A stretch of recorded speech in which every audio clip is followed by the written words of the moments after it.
14, 1943, started like any other suicide mission.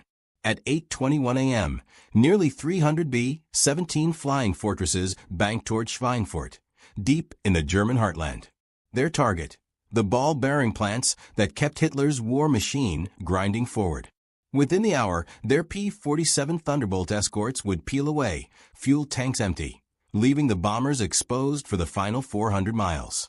The mathematics of death were simple and brutal. Every mile beyond escort range meant more bombers falling from the sky, more 10-man crews plummeting to earth in burning metal coffins. This wasn't theoretical. 2 months prior, 60 bombers had been obliterated in a single August day. Just a week earlier, 30 more had gone down over Bremen. The air crews had stopped calling them missions. They were death sentences with wings attached. The P-47s were magnificent machines, the finest fighters the 8th Air Force possessed. But physics didn't care about magnificence. They could protect the bombers for exactly 175 miles before fuel forced them homeward. The P-38 Lightning stretched that to 300 miles with drop tanks. Berlin sat 580 miles distant. The Ruhr Valley was 400 miles deep. American military doctrine had promised that bomber formations, bristling with 13.50 caliber machine guns each, would create such murderous crossfire that German fighters couldn't penetrate. This theory had been conceived by men who'd never witnessed a Focke-Wulf 190 screaming down at 400 miles per hour, cannons blazing like the fist of an angry god. Near Aachen, the Thunderbolts waggled their wings in farewell and turned for home. The bombers pressed on, alone. What transpired next earned its place in history as Black Thursday. Of 291 bombers launched that morning, 60 were destroyed. 600 men killed or captured in 5 hours of hell. 17 more bombers limped home, so shattered they'd never fly again. Another 121 bore reparable damage. The 8th Air Force had hemorrhaged over 20% of its striking power in one mission. At this casualty rate, the entire bomber fleet would cease to exist after 5 more operations. Strategic bombing wasn't just failing, it was dying. The entire war effort teetered on collapse. Meanwhile, in a filing cabinet at Wright Field, Ohio, a report gathered dust. A report about a fighter aircraft the Army Air Forces had dismissed for 2 years. A fighter that could have prevented Black Thursday entirely. That fighter was the P-51 Mustang. And its story begins not in the Pentagon or at some strategic planning session, but in a California office where a company president made an impossible promise to a desperate British buyer. January 1940. James Howard Kindleberger ran North American aviation with the methodical precision of a man who understood contracts and delivery schedules. His company manufactured trainers, the AT-6 Texan that taught young pilots their craft. Reliable, predictable, profitable. Fighters were different beasts entirely. They demanded cutting-edge aerodynamics, engines that produced maximum power at altitude, engineering teams with years of specialized experience. North American aviation possessed none of these advantages. When Sir Henry Self from the British Purchasing Commission arrived at Kindleberger's office, he wasn't seeking innovation. Britain needed fighters immediately, quantity over quality. France had collapsed. The Battle of Britain loomed. The RAF would accept anything that could fly and shoot. Self wanted North American to manufacture Curtiss P-40 fighters under license. The P-40 wasn't exceptional, it was adequate. Decent at low altitude, struggling above 15,000 feet. But Britain needed numbers, not perfection. Kindleberger listened, then made a counteroffer that seemed insane. North American could design and build an entirely new fighter, superior to the P-40, in 120 days. 4 months from blank paper to flying prototype. Self assumed Kindleberger was either delusional or lying. Nobody designed fighters that quickly. But he gave North American 120 days to prove it. What Self didn't know, North American's chief designer Edgar Schmud had been sketching a revolutionary fighter for months. Schmud was a German immigrant who'd arrived in America in 1931, self-taught but brilliant, obsessed with aerodynamic efficiency. Born in 1899 in Hornbach, Germany, Schmid had served as an aircraft mechanic in World War I with Austro-Hungarian aviation troops. After the war, he'd worked for Fokker in Brazil before immigrating to the United States. He joined North American in 1936, bringing with him a unique design philosophy. Every aircraft component should serve multiple purposes. A structural member should also be an aerodynamic surface. A cooling duct should produce thrust. A fuel tank should provide structural integrity. This integrated design philosophy would make the Mustang the most efficient fighter of the entire war.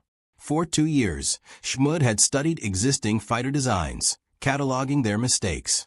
The P-40's radiator hung below the fuselage, creating enormous drag. The P-39's engine, mounted behind the pilot, caused balance problems. The Spitfire's beautiful elliptical wings were manufacturing nightmares. Schmid would avoid every one of these errors. When Kindleberger made his promise to the British, Schmid already had the design in his head. He just needed to build it. The challenge wasn't merely technical, it was organizational. North American had never built a fighter. The company's engineers understood trainers and bombers, not high-performance combat aircraft. Schmid had to educate his team while designing the plane, teaching fighter design principles while racing against that 120-day deadline. Schmid assembled his team carefully. Raymond Rice for structural design, Larry Waite for systems integration, Ed Horkey for aerodynamics, Art Chester for power plant installation. They worked 18-hour days, 7 days weekly. They ate at their desks, slept in the factory. While Britain fought for survival and France collapsed, 5 men in California raced to create a fighter from nothing. The pressure was crushing. If they failed, Britain might lose the war. If they succeeded, they'd create something unprecedented. A fighter that could be mass-produced like an automobile, yet perform like a thoroughbred. The design they produced was unlike anything flying. The wings used laminar flow airfoils developed with NACA, NASA's predecessor.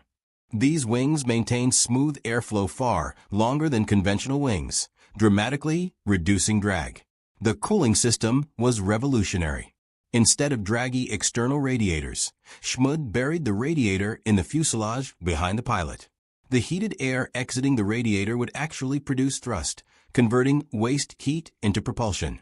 The Meredith effect, theorized by British engineers, but never successfully implemented until now. Every surface was mathematically calculated for minimum drag. The fuselage utilized conic sections, producing perfectly smooth surfaces. The airframe divided into 5 major sections that could be built separately and assembled quickly. 78,000 man-hours later, on September 9, 1940, the prototype rolled from the hangar. They'd beaten the deadline by 18 days. The NA-73X was beautiful. Even stationary, it looked fast. The problem, it had no engine. Allison was late delivering the V-1710. On October 26, 1940, test pilot Vance Breeze took the NA-73X up for its maiden flight. The aircraft exceeded every performance target. It reached 390 miles per hour, faster than any American fighter in production. Stable, responsive, easy to fly. The British immediately ordered 320 aircraft. They named it the Mustang. Early testing revealed both promise and limitations. The laminar flow wing performed exactly as Schmid predicted.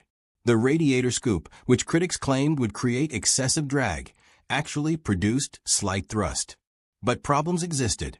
The Allison engine, excellent at low altitude, gasped above 15,000 feet. Its single-stage supercharger couldn't compress sufficient air at altitude. While Spitfires fought effectively at 25,000 feet, the Mustang struggled above 15,000. The British found their solution.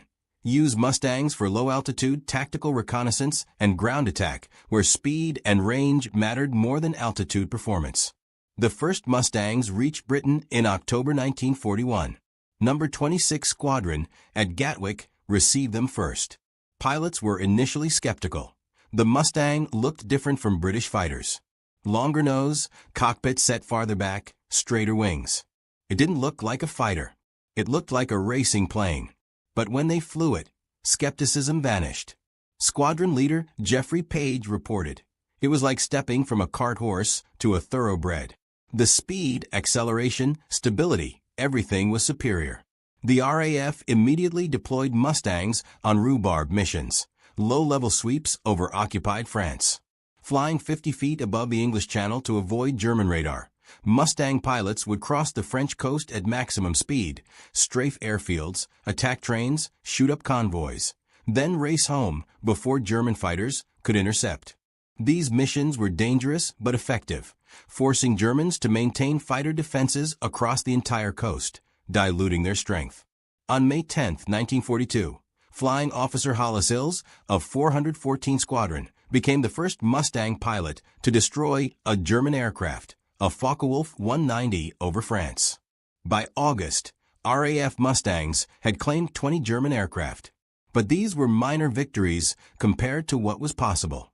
The Mustang's real potential remained locked behind the limitations of its Allison engine. The United States Army Air Forces wasn't interested. When two examples arrived at Wright Field in 1941 for evaluation, they sat on the ramp for months, with only 1 hour of test flying logged. The Army Air Forces was committed to other fighters: Republic's P-47, Lockheed's P-38, Bell's P-39, Curtiss's P-40. The Mustang was seen as a British project, built for foreign money, irrelevant to American needs.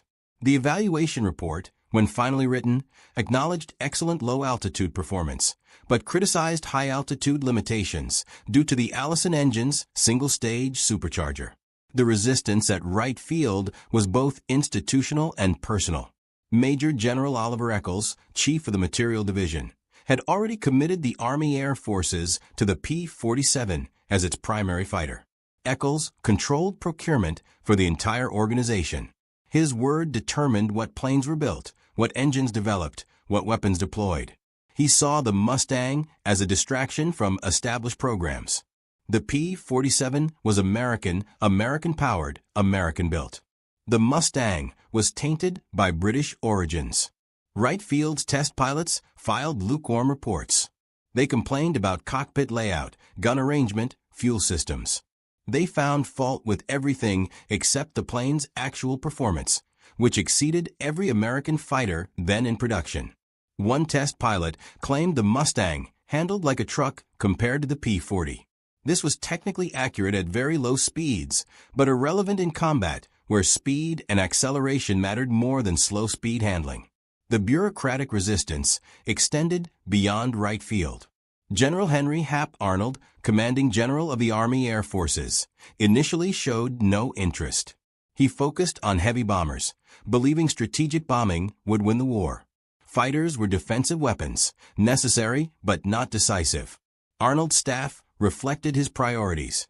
They allocated resources to bomber production, bases, crews. Fighters received what was left over. Even when the British demonstrated the Mustang's potential, American officials remained skeptical. In July 1942, the RAF used Mustangs for the first long-range reconnaissance mission over Germany, England to Cologne and back, 800 miles. The Mustangs photographed German installations and returned without loss. Wright Field's response: order more reconnaissance versions, not fighters. The Army Air Forces ordered no Mustangs for combat. Instead, they ordered 500 modified as dive bombers, designated A-36 Apache, and 310 as reconnaissance aircraft. But as a fighter, the plane that would eventually save the bomber offensive, it was ignored. The Mustang went to war with the Royal Air Force, while the United States Army Air Forces continued losing bombers at catastrophic rates. The man who changed everything wasn't a general or Pentagon official. Lieutenant Colonel Thomas Hitchcock, Jr. was 41 years old, too old for combat flying, but he possessed connections reaching the highest power levels. In World War I, at 17, he joined the Lafayette Flying Corps, scored 3 victories, been shot down, captured, then escaped from a German POW camp by jumping from a moving train and walking 100 miles to Switzerland. Between wars, he became one of the world's greatest polo players and a successful investment banker. When World War II began, Hitchcock volunteered for combat, but was rejected for being overage. Instead, through his friend John Wynant, American ambassador to Britain, he became assistant air attaché at the embassy in London. It was supposed to be a desk job. Hitchcock transformed it into a one-man crusade to revolutionize American fighter aviation. In April 1942, Ronald Harker, a Rolls-Royce test pilot, flew a Mustang for the first time. He was astonished by its low-altitude performance, range handling. But above 15,000 feet, the Allison engine wheezed and struggled. Harker had an idea that seemed obvious in retrospect, but was revolutionary at the time. Install a Rolls-Royce Merlin engine in the Mustang. The Merlin possessed a two-stage supercharger maintaining power to 30,000 feet. It powered Spitfires and Lancaster bombers. If fitted to the Mustang, it would create the ultimate fighter. Rolls-Royce began converting 5 Mustangs to Merlin power in June 1942. The first flew in October. Results were spectacular. The Merlin-powered Mustang reached 440 miles per hour at 30,000 feet, 100 miles per hour faster than the Allison version. At that altitude, it climbed to 20,000 feet in 6 minutes. It possessed range to reach Berlin and return. When Hitchcock saw the test results, he immediately understood their significance. This was the plane that could save the bomber offensive. This was the fighter that could win the air war. But when he reported results to Washington, the Army Air Forces wasn't interested. The Mustang remained a British project. The United States had committed to the P-47 and P-38. Pentagon officials didn't want to disrupt production for an unproven hybrid design. Hitchcock was stunned by the rejection. American bombers were being slaughtered for lack of escort fighters, and the solution sat right before them. Military bureaucracy couldn't see past its own prejudices and institutional inertia. Wright Field, the Army Air Forces Testing Center, was committed to American designs with American engines. The Mustang with a British engine was considered almost traitorous. But Hitchcock hadn't survived a German prison camp and walked across Switzerland to surrender now. If official channels wouldn't work, he'd circumvent them. He began what his biographer called a guerrilla campaign to force Army Air Forces acceptance of the Merlin Mustang. He flooded Washington with performance data. He invited influential friends to watch flight demonstrations. He hosted dinner parties where he cornered generals and undersecretaries. He wrote directly to General Arnold, bypassing the entire chain of command. Arnold initially dismissed Hitchcock's appeals. The Army Air Forces had invested too much in existing fighters to change course. But Hitchcock had one advantage.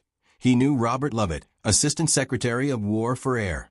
Lovett and Hitchcock had flown together in World War I. When Hitchcock flew to Washington in November 1942, he went straight to Lovett's office. He brought test data from Britain, photographs of the Merlin Mustang, performance charts showing its superiority to every American fighter. Lovett understood immediately. He'd been watching bomber loss rates. He knew the strategic bombing campaign was failing without long-range escort. Lovett confronted Arnold directly. Bomber losses were unsustainable. The 8th Air Force was being bled white. Either they found a long-range escort fighter or the daylight bombing campaign would have to be abandoned. Arnold, pressured from above and below, finally relented. In November 1942, he ordered 2,200 P-51B Mustangs with Packard-built Merlin engines. North American Aviation would produce them at Inglewood, California, and a new plant in Dallas, Texas. But ordering planes and getting them into combat were different things. Production didn't begin until June 1943. The first P-51B didn't reach England until November 1943. By then, the 8th Air Force had lost over 1,000 bombers. 10,000 men were dead or captured. The delay had cost lives that could have been saved. The technical challenges of producing the Merlin Mustang were enormous.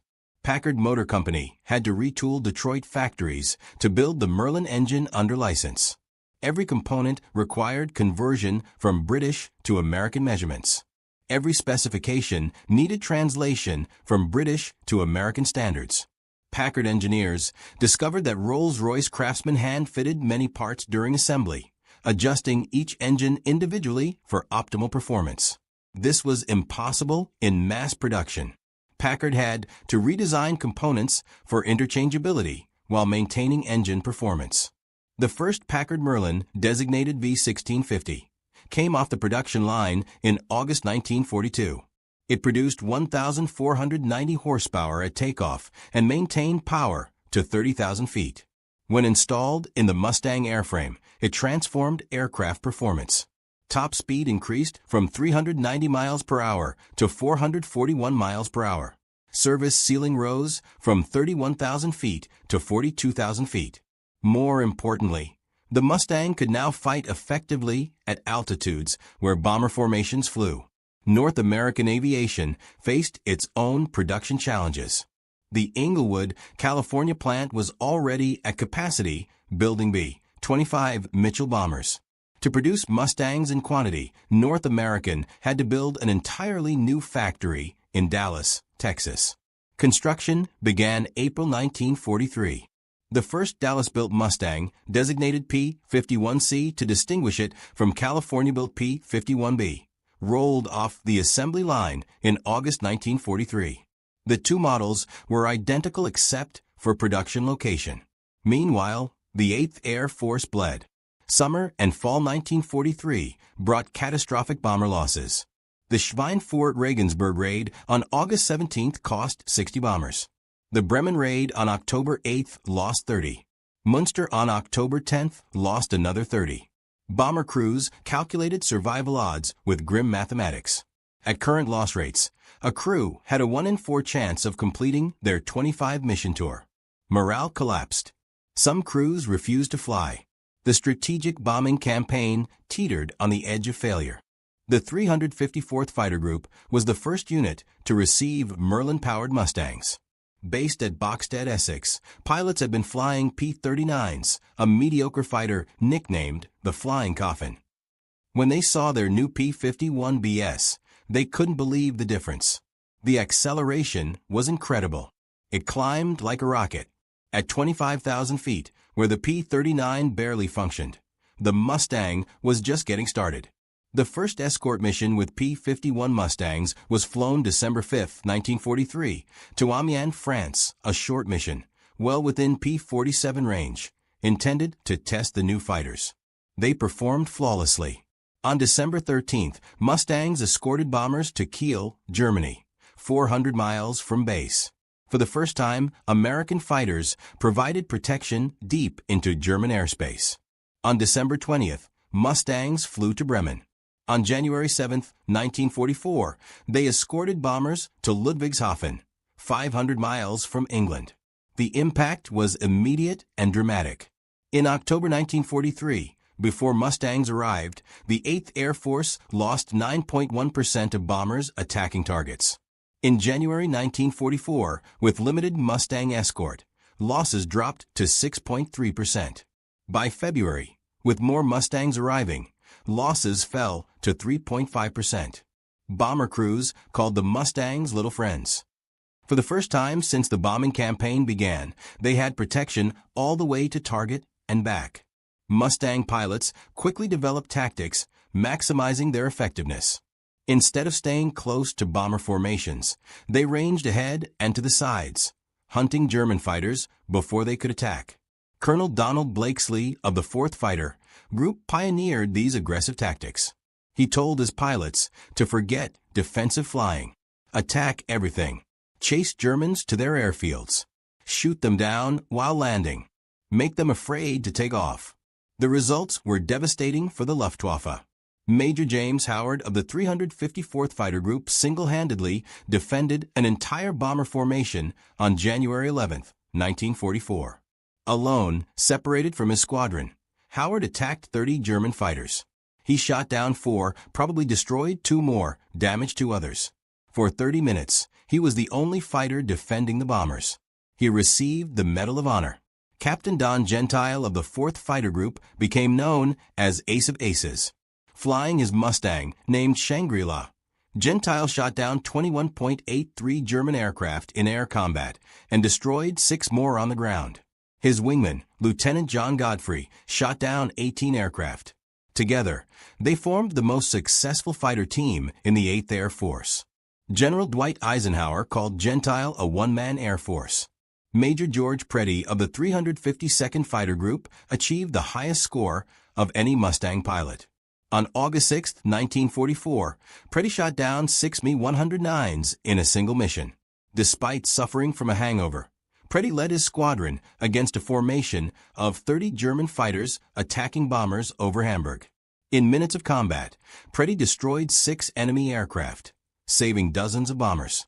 He would eventually shoot down 26.83 German aircraft before being killed by American anti-aircraft fire on Christmas Day 1944, a tragic case of friendly fire. But the Real Revolution came March 4, 1944. On that date, the first American fighters appeared over Berlin. 68 Mustangs escorted 660 B-17 and B-24 bombers to the German capital. The psychological impact on both sides was enormous.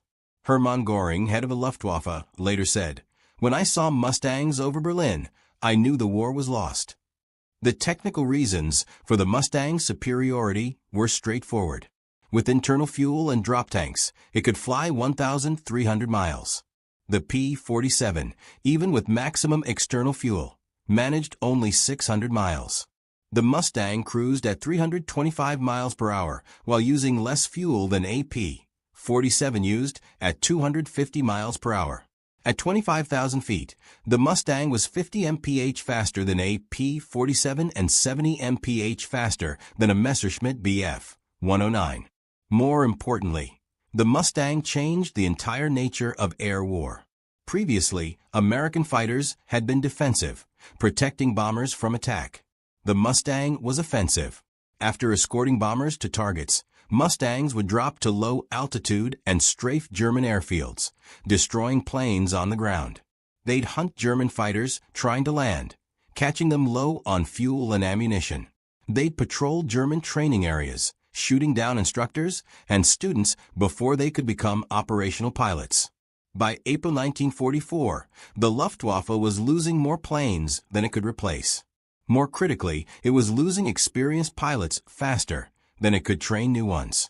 In April and May 1944, the Luftwaffe lost 800 fighters and 600 pilots. The Mustang wasn't just protecting bombers, it was destroying the Luftwaffe's ability to fight. German pilots who survived spoke with a mixture of respect and fear about the Mustang. Major Wilhelm Gath of Jagerschwader 26 recalled, "We could no longer predict where American fighters would be. They were everywhere, above us, behind us, waiting at our airfields. The Mustang had range to follow us anywhere. We'd lost control of our own airspace." Lieutenant General Adolf Galland, commander of German fighter forces, understood the implications immediately. The Mustang wasn't just another fighter. It was a strategic weapon that neutralized Germany's geographic advantage. For 3 years, Germany's heartland had been protected by distance. Allied fighters couldn't reach Berlin, Munich, or the vital industrial Ruhr. German factories could produce weapons in relative safety. German training bases could prepare new pilots without interference. The Mustang destroyed that sanctuary. By June 6, 1944, when Allied forces landed at Normandy, the Luftwaffe could manage only 300 sorties over the invasion beaches. The Allies flew 14,600 sorties the same day. The air superiority that made D-Day possible had been won by the Mustang. The statistics tell the story. In 1943, before Mustangs arrived, American fighters claimed a ratio of 1 German fighter shot down for every 1.2 American fighters lost. By early 1944, with Mustangs operating in numbers, the ratio changed to 4 German fighters shot down for every Mustang lost. By war's end, Mustang pilots had destroyed 4,950 enemy aircraft in aerial combat and 4,131 on the ground. But the man most responsible for the Mustang's success wouldn't live to see victory. On April 19, 1944, Thomas Hitchcock was testing a P-51 at Salisbury, England, when his plane crashed. He was killed instantly. Edgar Schmud, the designer who created the Mustang, received no official recognition during the war. His name appeared in no reports. He was never decorated or promoted. After the war, he continued designing aircraft for North American, creating the F-86 Sabre jet that would dominate in Korea. When asked about the Mustang years later, Schmud said simply, "We just built what they asked for. The British asked for a good airplane. We gave them one." The institutional resistance that nearly killed the Mustang was never officially acknowledged. The Army Air Force's history of World War II mentions only that the Mustang was developed for the British and later adopted by American forces. No mention of the 2-year delay, the bureaucratic opposition, the fact that Wright Field ignored the plane while bombers were being slaughtered. Colonel Donald Blakesley, commander of the 4th Fighter Group, said after the war, "The Mustang won the air war over Europe. Without it, the invasion would have been impossible. The bombers couldn't have continued. We would have lost." The broader lesson of the Mustang wasn't about technology. It was about institutional blindness. The United States Army Air Forces had built an entire doctrine around self-defending bombers. When that doctrine failed, catastrophically, the institution couldn't admit its error. It took an outsider, Hitchcock, operating outside normal channels, to force change. It took a foreign power, Britain, to recognize the Mustang's potential when its own country wouldn't. It took unnecessary losses, thousands of deaths that could have been prevented, before reality overwhelmed bureaucracy. Between October 1943 and March 1944, approximately 2,000 American airmen were killed or captured in missions that Mustang escort could have protected. These weren't statistics. They were young men with families, dreams, futures cut short because bureaucrats at Wright Field couldn't see past their prejudices. North American Aviation built 15,586 Mustangs during the war. They served in every theater with every Allied Air Force. After the war, they continued flying in Korea during the Israeli War of Independence and in dozens of other conflicts. The last military Mustangs were retired by the Dominican Air Force in 1984. Today, about 300 Mustangs still exist, with half still flying. They're preserved not as weapons, but as reminders of what almost wasn't. The P-51 Mustang changed the air war over Europe. It made the invasion of Normandy possible. It saved countless Allied lives. But its greatest achievement wasn't what it did, it was what it represented. The triumph of innovation over bureaucracy, of performance over politics, of results over regulations. It was proof that sometimes the best weapon is the one the system doesn't want. Sometimes the most important victories are won not on battlefields, but in conference rooms and corridors where decisions are made or avoided, where planes are ordered or ignored, where wars are won or lost before they're ever fought. December 17, 1944. Belgium's Ardennes Forest. Oberstfreiter Hans Müller huddled in his frozen foxhole, scribbling words into his diary that would torment him for decades to come. The Americans aren't like the Russians. Their artillery is something entirely different. It's not about volume of fire, though that's terrible enough. It's the speed, the precision, the certainty that you have zero time to react. 1 second there's silence. The next, the world explodes. Through that morning's thick fog, Müller had witnessed something that demolished every belief German soldiers held about American military prowess. His battalion, part of the 6th SS Panzer Army, had just initiated Hitler's final Western gamble. They'd achieved total surprise against weakly defended American positions. Victory appeared inevitable. Then American artillery located them. What Müller couldn't know, what no German soldier pushing through those snow-blanketed forests could comprehend, was that they were colliding with the most lethal artillery system ever fielded in combat. A system so sophisticated, so devastating, and so perfectly coordinated that it would shatter Germany's last offensive and expose the true extent of American military dominance. The breakdown had started long before the Battle of the Bulge. Throughout 1943 and 1944, German veterans rotating from the Eastern Front to engage American forces in Italy, France, and the Low Countries brought assumptions forged in brutal combat against Soviet artillery. They'd mastered survival against Russian bombardments through bitter experience. The Soviets would fire ranging rounds, providing German troops valuable seconds to find shelter. Shells arrived in predictable sequences, permitting movement between salvos. Fire direction was typically sluggish, consuming 10 to 15 minutes from observation to shell impact. The Americans were different, horrifyingly different. Gefreiter Otto Schmidt, a 2-year Eastern Front veteran captured with the Afrika Korps in Tunisia during May 1943, would later recount his first American artillery encounter in a post-war interview. We'd positioned ourselves in a wadi north of Tunis. Excellent concealment, we thought. The Russians would have needed an hour to locate us and another to range their guns. We felt secure enough to brew morning coffee. Then we spotted it, a small aircraft, no larger than a reconnaissance plane, puttering overhead at maybe 500 meters altitude. We barely noticed. Such planes carried no armament. We figured it was conducting photography. 3 minutes later, without warning, without ranging rounds, without any indication whatsoever, the entire wadi erupted. Shells landing simultaneously, not sequentially. Air bursts above us, ground bursts among us. In 30 seconds, my company ceased existing as a fighting unit. I was among 11 survivors from 123 men. The aircraft Schmidt observed was an L-4 Grasshopper, the American forward observer's flying platform. These modest Piper Cubs would become the Wehrmacht's most dreaded aircraft. Not for weapons they carried, but for what followed their appearance. German soldiers learned a harsh lesson. When you saw a Grasshopper overhead, you had minutes, perhaps only seconds, before American artillery transformed your position into a slaughter zone.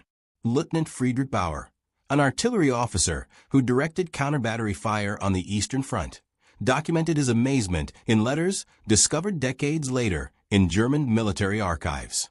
I studied American artillery procedures from capture documents. Initially, I assumed these documents were deception, propaganda meant to intimidate. No artillery system could perform as described. The coordination required would be impossible. Then I witnessed it personally.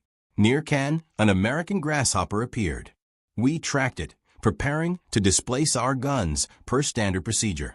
Before we could relocate, before we'd even calculated firing data for counter-battery fire, American shells were landing on our position. Not random fire, not area saturation, precise fire on each gun. They'd calculated firing solutions, coordinated multiple batteries at different ranges, and delivered simultaneous fire in less time than it took our own forward observers to radio map coordinates to our fire direction center. The secret to American artillery supremacy wasn't a single innovation.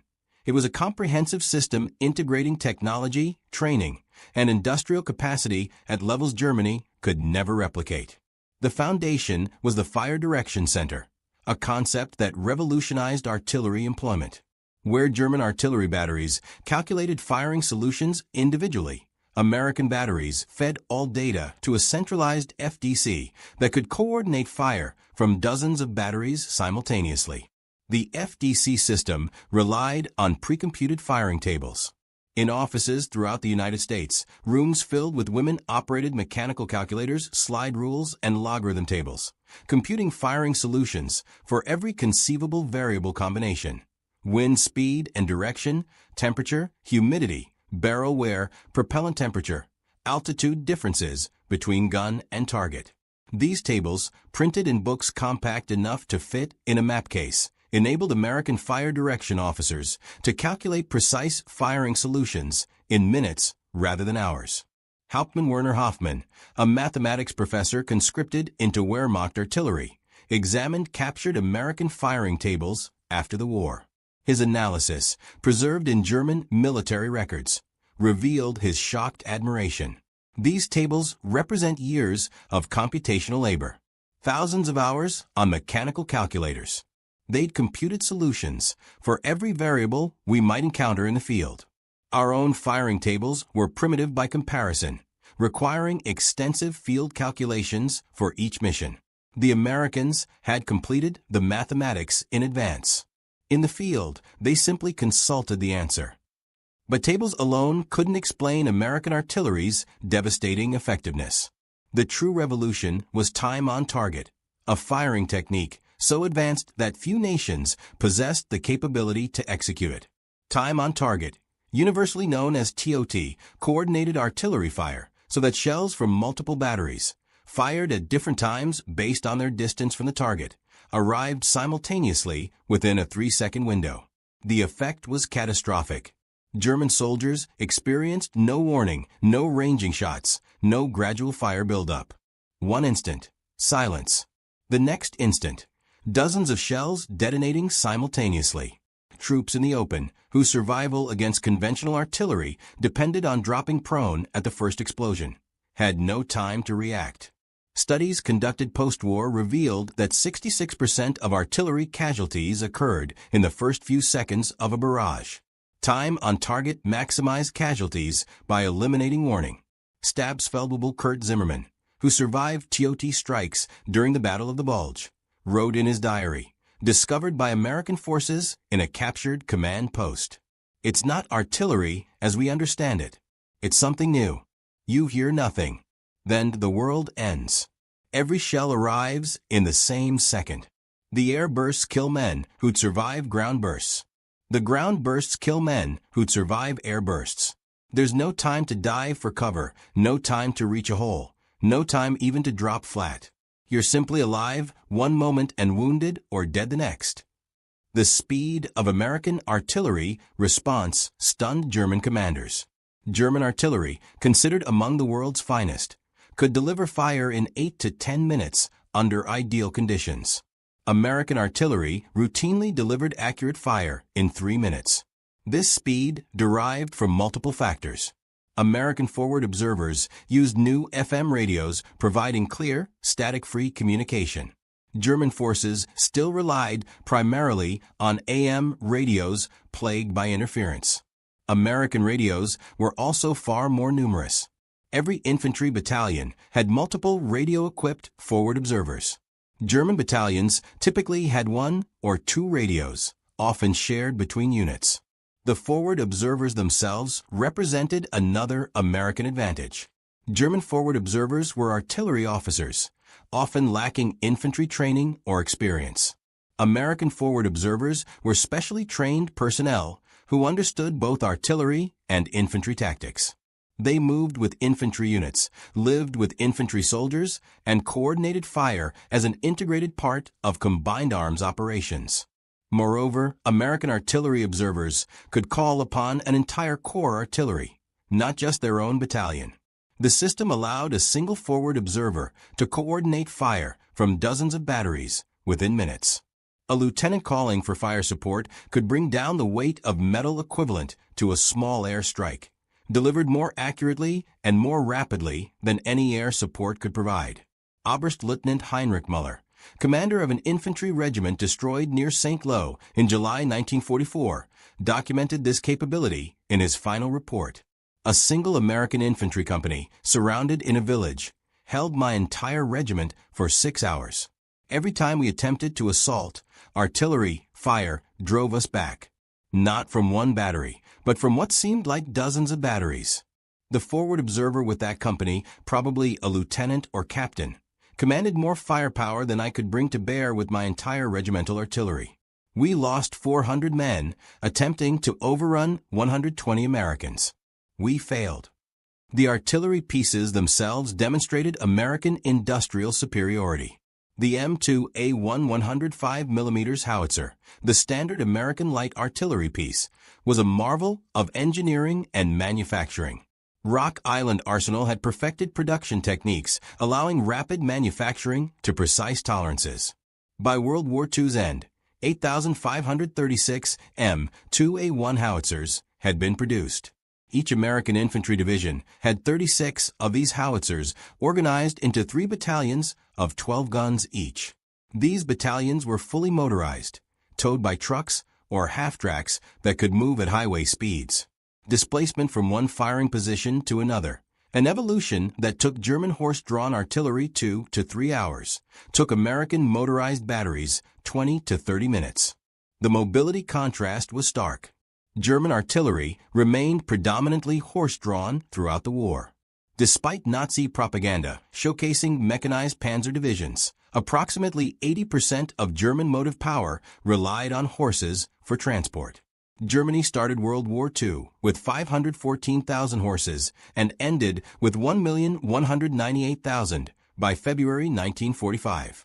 Each German artillery piece required 6 to 8 horses and took hours to limber, move, and unlimber. In winter conditions, movement became nearly impossible. Gefreiter Paul Richter, assigned to a German artillery battery in Normandy, kept a detailed diary that survived the war. We watched American artillery displace during a battle. They fired their mission. Then trucks appeared. Within 20 minutes, the entire battery had limbered their guns and departed. We required 2 hours minimum to perform the same evolution, and that assumed good weather and roads. In mud or under fire, we might need 4 hours. The Americans would set up at a new position and be ready to fire again before we'd finished moving. We were fighting a 19th century war with horses against an enemy fighting a 20th century war with trucks. The outcome was inevitable. American 155mm howitzers provided even more devastating fire support. Each division had 12 155mm howitzers in a separate battalion. These guns, firing 43 kilogram shells to ranges exceeding 14,000 meters, provided the division commander with a heavy punch capable of destroying fortifications that would survive smaller caliber fire. The 155mm was itself a triumph of engineering. Designed in the late 1930s and standardized in May 1941, it combined range, accuracy, and reliability. 10,300 were produced during the war. The gun could be towed at highway speeds by a truck or half-track, allowing rapid displacement. Rate of fire was 4 rounds per minute, though well-trained crews could briefly achieve 6 rounds per minute.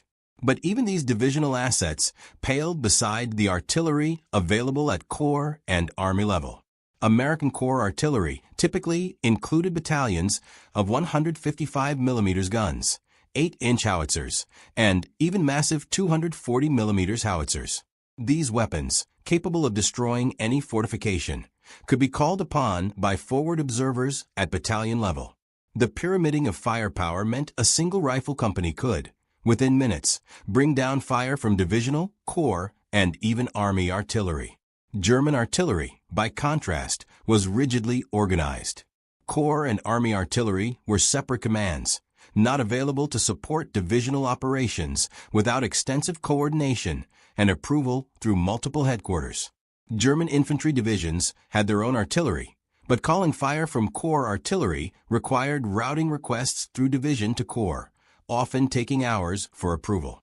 By the time fire arrived, if it arrived at all, American mobile warfare had moved the front line. Lieutenant Joachim Weber, a forward observer who had requested corps artillery support during the Normandy campaign, documented his frustration. I called for corps artillery at 0915 hours. The enemy was massing tanks for an assault on our position. I provided exact coordinates, described the target, explained the tactical situation. At 1,330 hours, 4 hours later, I finally received fire. 3 salvos. By that time, the American tanks had completed their attack and withdrawn.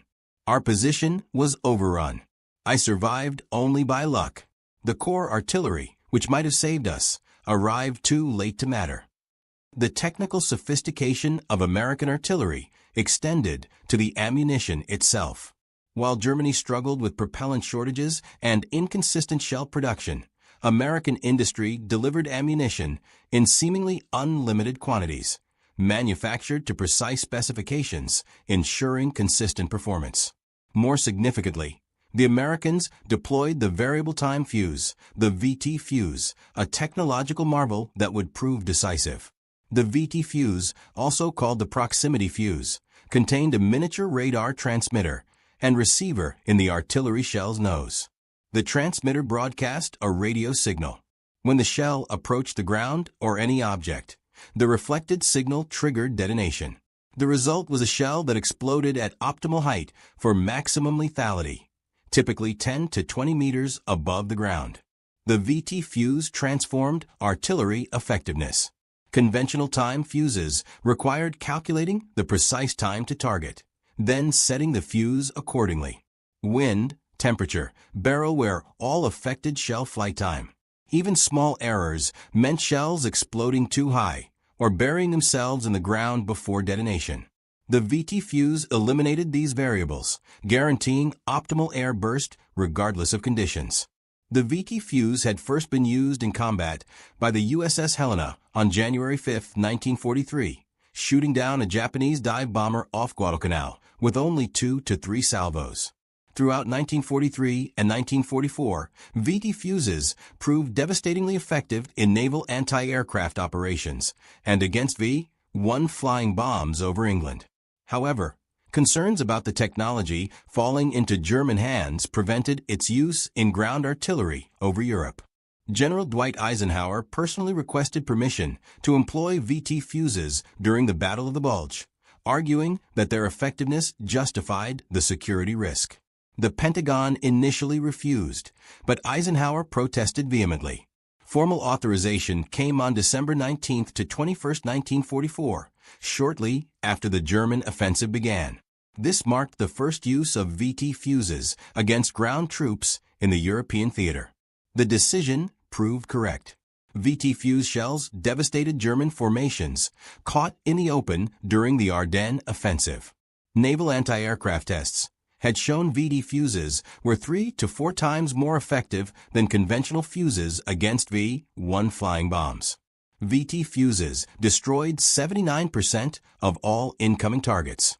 The lethal fragment area was 3,000 square feet versus 60 square feet for conventional fuses.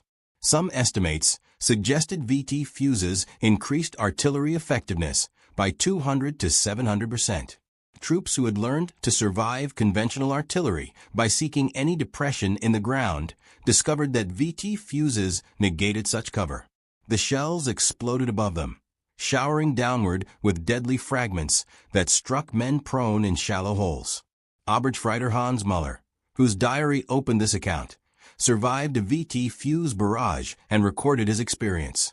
We had learned on the Eastern Front to go flat at the first explosion. Even shallow depressions offered protection from fragments traveling horizontally. But these shells, these demon shells as we call them, exploded above us. The fragments came down like rain. Men in foxholes, men who should have been protected, were killed by fragments that fell vertically. There was no defense except deep bunkers, and we had no time to dig deep bunkers. We simply died. The psychological impact of VT fuses compounded their physical effects. German soldiers trained to respond to artillery by seeking cover found their training irrelevant. The knowledge that no cover short of overhead protection would save them induced paralysis. Some units refused to leave defensive positions, even under direct orders, because movement in the open meant certain death if American artillery engaged them. Hauptmann Friedrich Bauer documented a near mutiny in his unit during the final weeks of the Ardennes offensive. My company was ordered to attack an American position 300 meters distant. The men refused. They had seen what American artillery did to troops in the open, especially with these new fuses that burst in air. I tried to explain that we would die anyway if we didn't attack, that the Americans would eventually overrun our position. The men wouldn't move. They preferred the possibility of capture to the certainty of death under American artillery fire. The industrial capacity that produced American artillery and ammunition in such quantities represented another dimension of superiority that German soldiers couldn't comprehend. Rock Island Arsenal alone produced over 10,105 mm howitzers.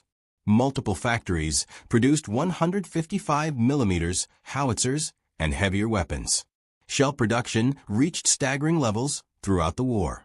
German production, hampered by Allied bombing, resource shortages, and inefficient allocation of industrial capacity, never approached American levels. German artillery pieces were often superior in design to their American counterparts, but Germany produced them in insufficient numbers and lacked the industrial capacity to maintain production as the war continued. By 1944, German artillery batteries often operated at half strength, with guns destroyed or worn out and no replacements available. More critically, German ammunition production couldn't sustain intensive operations. German artillery batteries were often limited to minimal daily allowances, sometimes as few as 2 to 3 shells per gun per day. American batteries faced no such restrictions. Forward observers could call for fire freely, knowing that ammunition supply was effectively unlimited. Lieutenant Werner Vogel, a German artillery officer, documented the ammunition crisis in his war diary. We received 50 shells per gun for the entire week. 50 shells to support an infantry regiment facing continuous American attacks. I was required to justify each fire mission to battalion, explaining why this particular target merited expenditure of irreplaceable ammunition. Meanwhile, American artillery fired thousands of shells daily with no apparent concern for conservation. We fought a poor man's war against a rich man's enemy. The disparity in ammunition supply manifested in tactical doctrine. German artillery doctrine emphasized mass fire on high-value targets, delivered only after careful planning and approval. American doctrine emphasized responsive fire, immediately available to support infantry operations. An American infantry platoon leader could request and receive artillery support within minutes. A German platoon leader might wait hours for fire, if he received any at all. The logistics of ammunition supply further highlighted American advantages. American artillery was fully motorized, supplied by truck convoys that could deliver thousands of shells to forward positions within hours. German artillery, horse-drawn and often dependent on rail transport for long-distance movement, struggled to maintain adequate forward stocks. As Allied air power interdicted German rail networks, ammunition supply became increasingly difficult. American logistics also benefited from standardization. The M1 shell fired by 105 mm howitzers used the same fuse as shells fired by 155 mm howitzers and larger calibers. This standardization simplified supply, reduced inventory requirements, and ensured that fuses were always available. German ammunition production, plagued by multiple fuse designs and caliber variants, suffered chronic shortages of specific components, even when overall production remained adequate. The superiority of American artillery created a cascading effect on German tactical options. German commanders, knowing that massing forces would draw devastating artillery fire, dispersed their units. But dispersed units lacked combat power and could be defeated piecemeal. Concentrated forces could generate combat power, but became targets for American artillery. Either choice led to defeat. The Ardennes offensive, Germany's final major attack in the West, demonstrated these dynamics with brutal clarity. German planning depended on fog and overcast, weather to neutralize American air power. The planners correctly assessed that American aircraft couldn't operate in bad weather. They failed to understand that American artillery didn't require good weather. During the opening days of the offensive, German armored and infantry divisions achieved significant penetrations against surprised American forces. Over 200,000 German troops and approximately 1,000 tanks launched the initial assault on December 16, 1944. Then American artillery found them, lacking the mobility to rapidly displace when taken under fire. German horse-drawn artillery batteries were destroyed in place. Lacking the ammunition reserves to engage in sustained counter-battery fire, German guns fell silent while American guns continued to fire. Stabsfeldwebel Kurt Zimmermann, whose diary provides extensive detail on German artillery operations during the Bulge, recorded the disparity. Our battery was located in woods south of St. Vith. We had 50 shells per gun, our entire allocation for the operation. We fired a mission in support of our infantry. Within 10 minutes, American counter-battery fire destroyed 3 of our 6 guns and killed most of the horses. We attempted to displace the remaining guns, but lacked horses to move them. We abandoned the guns and withdrew on foot. This was the pattern across the entire front. Our artillery was silenced, while American artillery continued to fire without pause. At Bastogne, American artillery ammunition was actually restricted to only 10 rounds per gun per day on December 22nd due to shortages. Despite this constraint, American artillery proved decisive in breaking German attacks around the surrounded town. When the weather cleared after Christmas, supply resumed and American artillery fire intensified dramatically. During the entire Bulge campaign, 4,155 American guns fired 1,255,000 artillery rounds. German units that had penetrated 50 kilometers into American lines found themselves trapped, surrounded by American forces that could call upon unlimited artillery support once resupply resumed. Oberstleutnant Heinrich Müller, whose regiment had been destroyed at St. Lo 6 months earlier, commanded a replacement regiment during the Bulge. His final report, written in a prisoner-of-war camp after his capture in January 1945, provides a stark assessment. We were defeated by American artillery before we were defeated by American infantry or armor. Every movement we made was observed by their aircraft and engaged by their artillery. Every concentration of forces was broken up by artillery fire before we could attack. Every defensive position was smashed by artillery before their infantry assaulted. We couldn't move, couldn't mass, couldn't defend. We simply absorbed artillery fire until we ceased to exist as an effective force. The offensive, planned to drive through to Antwerp and split Allied armies, stalled after less than a week, broken primarily by American artillery. Units that began the offensive at full strength ended it with 30 to 40% casualties, with artillery fire accounting for the majority of losses. The lessons learned by German soldiers who survived American artillery came too late to change the war's outcome. Those captured and sent to prisoner-of-war camps in the United States discovered that the artillery system that had destroyed their units represented just one aspect of American military capability.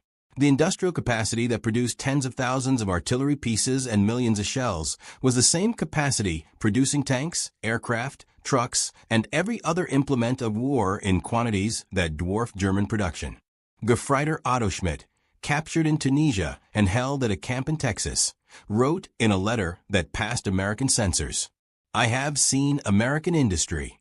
I have watched trains carrying artillery pieces, hundreds of them, moving toward ports for shipment overseas. I have seen factories producing shells by the thousands. The Americans defeated us not through superior tactics or superior soldiers, though their tactics were good and their soldiers brave. They defeated us through sheer industrial might. They could afford to fire 100 shells where we fired one. They could afford to lose equipment and replace it within days. We couldn't match this, could never match this, no matter how long we fought." The German prisoners of war who witnessed American artillery training exercises in the United States saw firsthand the professionalism and preparation that made the system so effective. American artillery crews trained constantly, practicing the coordination and communication that allowed time on target missions. Forward observers worked closely with infantry units, practicing the integration that made American combined arms operations so effective. Lieutenant Friedrich Bauer, the artillery officer captured in Italy, attended lectures at a prisoner-of-war camp where American artillery officers explained their methods. His notes, preserved in German archives, reveal his professional admiration. They have systematized everything we did by individual skill and initiative. Where we depended on talented artillery officers computing firing solutions through experience and calculation, they created tables that allow average officers to achieve the same results. Where we depended on good radio operators maintaining communication under difficult conditions, they produced radios so reliable that even minimally trained operators could maintain contact. They have taken the art of artillery and transformed it into an industrial process, repeatable and scalable. This is the secret of their success. The transformation of German prisoners extended beyond technical appreciation. Many realized that German propaganda about American military weakness had been completely false. The Americans they encountered both as enemies on the battlefield and as captors in prison camps, demonstrated professional competence, industrial capability, and organizational skill that exceeded German capabilities in nearly every dimension. Oberstfreiter Hans Müller, whose diary chronicled his experiences in the Ardennes, was captured during the collapse of a German offensive. His later diary entries, written in a prisoner of war camp, reflect a complete reversal of his earlier beliefs. We were told the Americans were inferior soldiers, that they lacked fighting spirit, that they depended on material superiority because they lacked the skill and courage of German soldiers. These were lies. American soldiers fought with courage and skill, but they also fought with overwhelming material advantages that German courage and skill couldn't overcome. Most significantly, they fought with an artillery system so advanced that we had no effective counter. This, more than any other factor, defeated us. By early 1945, as Germany's situation became hopeless, American artillery superiority only increased. German ammunition production collapsed under Allied bombing. German artillery units lost experienced crews to casualties and received inadequate replacements. German horses, essential for moving artillery, died by thousands from overwork, lack of fodder, and American fire. German batteries that had operated with 6 guns at the war's beginning now operated with 2 or 3. Some divisions had no functional artillery at all. American artillery, by contrast, grew stronger. Production continued to accelerate even as the war in Europe approached its end. American factories produced more artillery pieces in 1944 than in any previous year. Ammunition production reached levels that allowed American forces to fire without restriction. New technologies, including improved fire direction computers and better radios, enhanced effectiveness further. The end came in May 1945 with Germany's unconditional surrender. In the final battles, American artillery demonstrated capabilities that seemed impossible just years earlier. Single battalions could deliver overwhelming firepower on demand. Multiple corps artillery could coordinate fire on area targets, saturating entire map grid squares with shells. Forward observers could call down destruction on any target within minutes, confident that accurate fire would arrive quickly. German survivors of these final battles carried with them profound respect for American artillery. Hauptmann Werner Hoffmann, the mathematics professor who had analyzed American firing tables, was captured in the Ruhr Pocket in April 1945. His final military report, written for American intelligence officers, provided professional analysis of American artillery effectiveness. The American artillery system represents the culmination of industrial-age warfare. They have applied industrial methods, mass production, standardization, and systematic training to create a weapon system of unprecedented effectiveness. Individual German artillery pieces may be superior in design. Individual German artillery officers may match American skill. But the Americans have created a system that doesn't depend on individual superiority. Their system produces consistent, overwhelming, rapidly delivered firepower regardless of individual skill levels. This systematization represents a revolution in warfare that Germany never matched and couldn't match given our industrial limitations. In the decades after the war, historians analyzing American military effectiveness in World War II identified artillery as perhaps the single most important advantage American forces possessed. While tanks and aircraft received public attention, it was artillery that broke German attacks, supported American advances, and inflicted substantial casualties in the Western theater. German military professionals studying their defeat after the war consistently identified American artillery superiority as a decisive factor. General Franz Halder, former chief of the German General Staff, wrote in his post-war analysis, "American artillery achieved what we believed impossible. They transformed artillery from a supporting arm into a dominant weapon system. Their coordination, their fire control, their logistics, and their industrial production created an artillery force that couldn't be matched or countered. German forces in the West operated under constant artillery threat, unable to mass without drawing devastating fire, unable to move without observation, unable to fight effectively under the weight of American shells. The tactical innovations developed by American artillery during World War II became the foundation for modern artillery doctrine. Time on target remains the standard method for coordinating artillery fires. Fire direction centers remain the hub of artillery operations. Forward observers, closely integrated with maneuver forces, remain essential for delivering responsive fire support. The basic structure established by the United States in World War II persists to this day. The proximity fuse represented such a significant advance that its full impact remained classified for years after the war. The psychological impact, combined with the physical casualties, often broke unit cohesion entirely. German soldiers caught in the open by VT fuse shells had no effective defense. For the German soldiers who faced American artillery, the experience left permanent impressions. Stabsfeldwebel Kurt Zimmermann, who survived multiple TOT barrages during the Bulge, immigrated to the United States in the 1950s. In a 1960 interview, he reflected on his wartime experiences. "I've been asked what weapon I feared most during the war. Not tanks, though German tanks were inferior to late-war American tanks. Not aircraft, though American air power was overwhelming. Not even American infantry, though they fought well. The weapon I feared most, the weapon that gave me nightmares then, and sometimes still does today, was American artillery. The sudden, devastating fire that arrived without warning. The knowledge that you might die without ever seeing your enemy, killed by shells fired from guns kilometers away. This was true terror." The story of German soldiers and American artillery is ultimately a story about the transformation of warfare in the industrial age. Individual courage and tactical skill remained important, but they were overshadowed by industrial production, systematic training, and organizational efficiency. The Americans had created a system that amplified the capabilities of average soldiers, making them more effective than exceptional German soldiers, fighting with inferior systems and inadequate support. The artillery that broke German forces in World War II wasn't the product of a single innovation or a brilliant individual.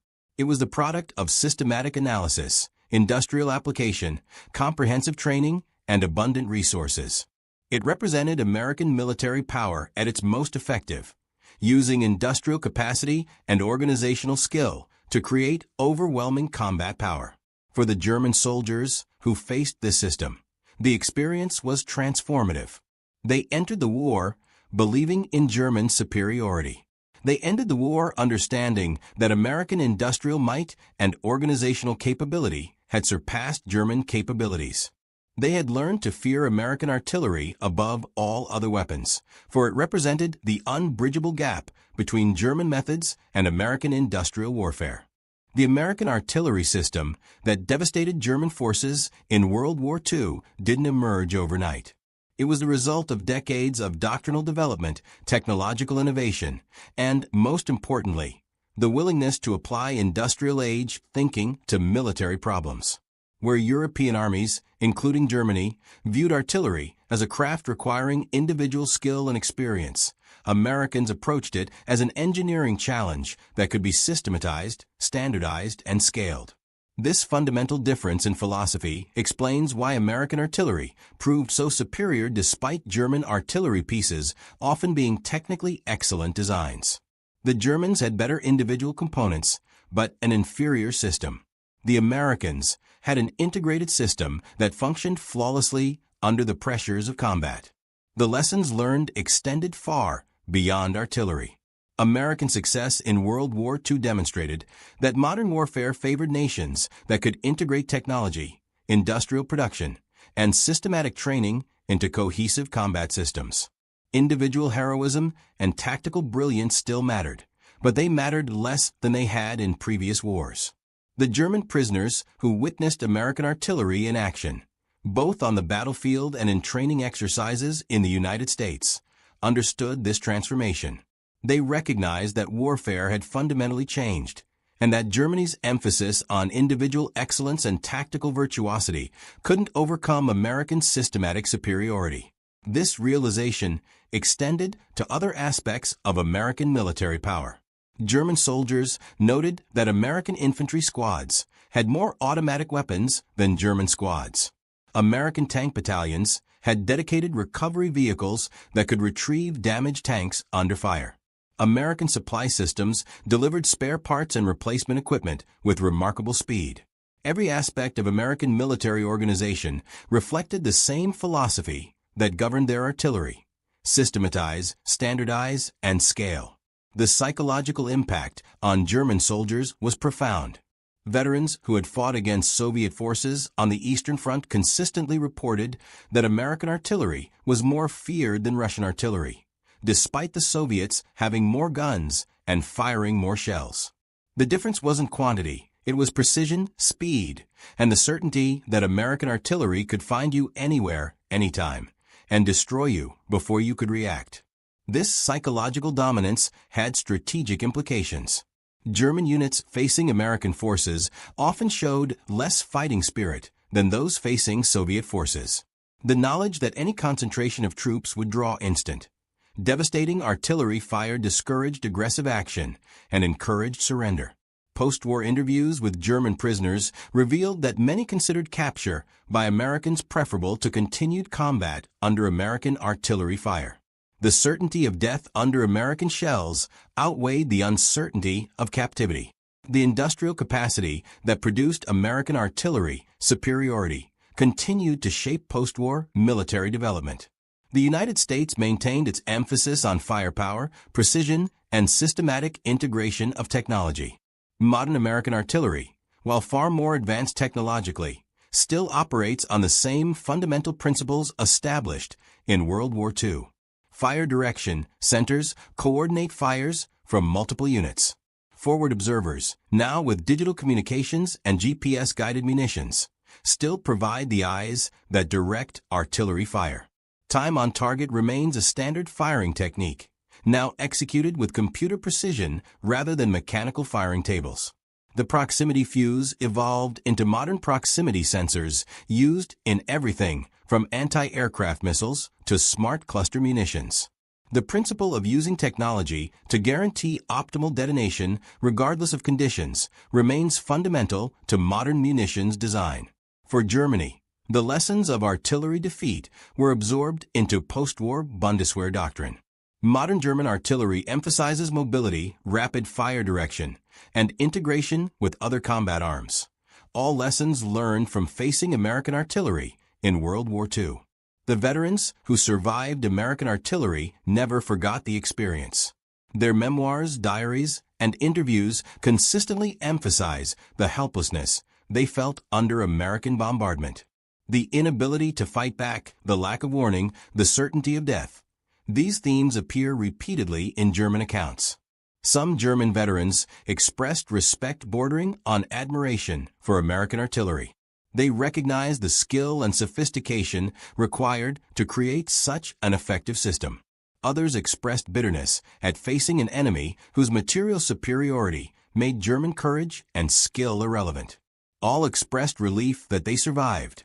The story of American artillery in World War II stands as testament to what systematic thinking, industrial capacity, and comprehensive training can achieve. It demonstrates that victory in modern warfare depends less on individual heroism than on effective systems that allow average soldiers to achieve extraordinary results. The German soldiers who faced American artillery learned this lesson at terrible cost. Their experiences, preserved in diaries, letters, and post-war interviews, provide invaluable insight into the transformation of warfare in the industrial age. They faced not just an army, but an industrial system optimized for destruction. They fought not just soldiers, but a comprehensive military organization that had systematized every aspect of combat. They confronted not just weapons, but a philosophy of warfare that emphasized overwhelming firepower delivered with precision and speed. They lost. The American artillery system that defeated them represented the future of warfare, a future where technology, organization, and industrial might would matter more than traditional military virtues. The Germans had entered World War II as the world's most feared military power. They had revolutionized warfare with blitzkrieg tactics, combined armor and air power in unprecedented ways, and conquered most of Europe within 2 years. But they had failed to understand that warfare was evolving beyond tactics and operational art. The Americans understood that modern war was fundamentally an industrial and organizational challenge. Victory would belong to nations that could produce more, coordinate better, and sustain longer. American artillery embodied this understanding perfectly. It was the ultimate expression of industrial-age warfare, systematic, scalable, and utterly devastating. For the German soldiers who faced it and survived, the experience was humbling. They had believed in German superiority. They had trusted in German weapons, German training, German tactical skill. They had assumed that courage and professionalism would overcome material disadvantages. American artillery taught them otherwise. The shells that fell without warning, the impossibility of effective defense, the constant fear of instant death from an enemy you couldn't see or fight. These experiences broke something fundamental in the German military psyche. They realized they weren't fighting fellow soldiers in a contest of skill and will. They were fighting an industrial process optimized for their destruction. And against such a process, there was no answer except surrender or death. This realization, that modern warfare had become industrialized slaughter rather than military contest, marked the end of traditional warfare and the beginning of something new. Something that German military tradition, with its emphasis on individual excellence and tactical virtuosity, was unprepared to face. The American artillery system proved that the future belonged not to the most skilled warriors, but to the most efficient organizations, not to the bravest soldiers, but to the most systematic militaries, not to superior tactics, but to superior logistics and industrial production. This was the lesson written in the craters that pockmarked Europe from Normandy to the Elbe. This was the truth that German soldiers learned too late to matter. American artillery didn't just defeat the Wehrmacht. It demonstrated that warfare itself had fundamentally changed, and that nations clinging to traditional military virtues would be crushed by nations that embraced industrial-age methods. The German soldiers who survived carried this knowledge for the rest of their lives. Some accepted it with professional admiration for what the Americans had achieved. Others rejected it with bitterness at losing to what they saw as mere material superiority rather than true military skill. But all understood, whether they admitted it or not, that they had witnessed the future of warfare. And in that future, there was no place for armies that couldn't match American levels of organization, production, and systematic excellence. The thunder of American artillery that echoed across Europe from 1944 to 1945 was the sound of military history turning a corner. It was the sound of traditional warfare dying and industrial warfare being born. And for the German soldiers who heard that thunder and survived, it was a sound they would never forget. Thanksgiving morning, 1968.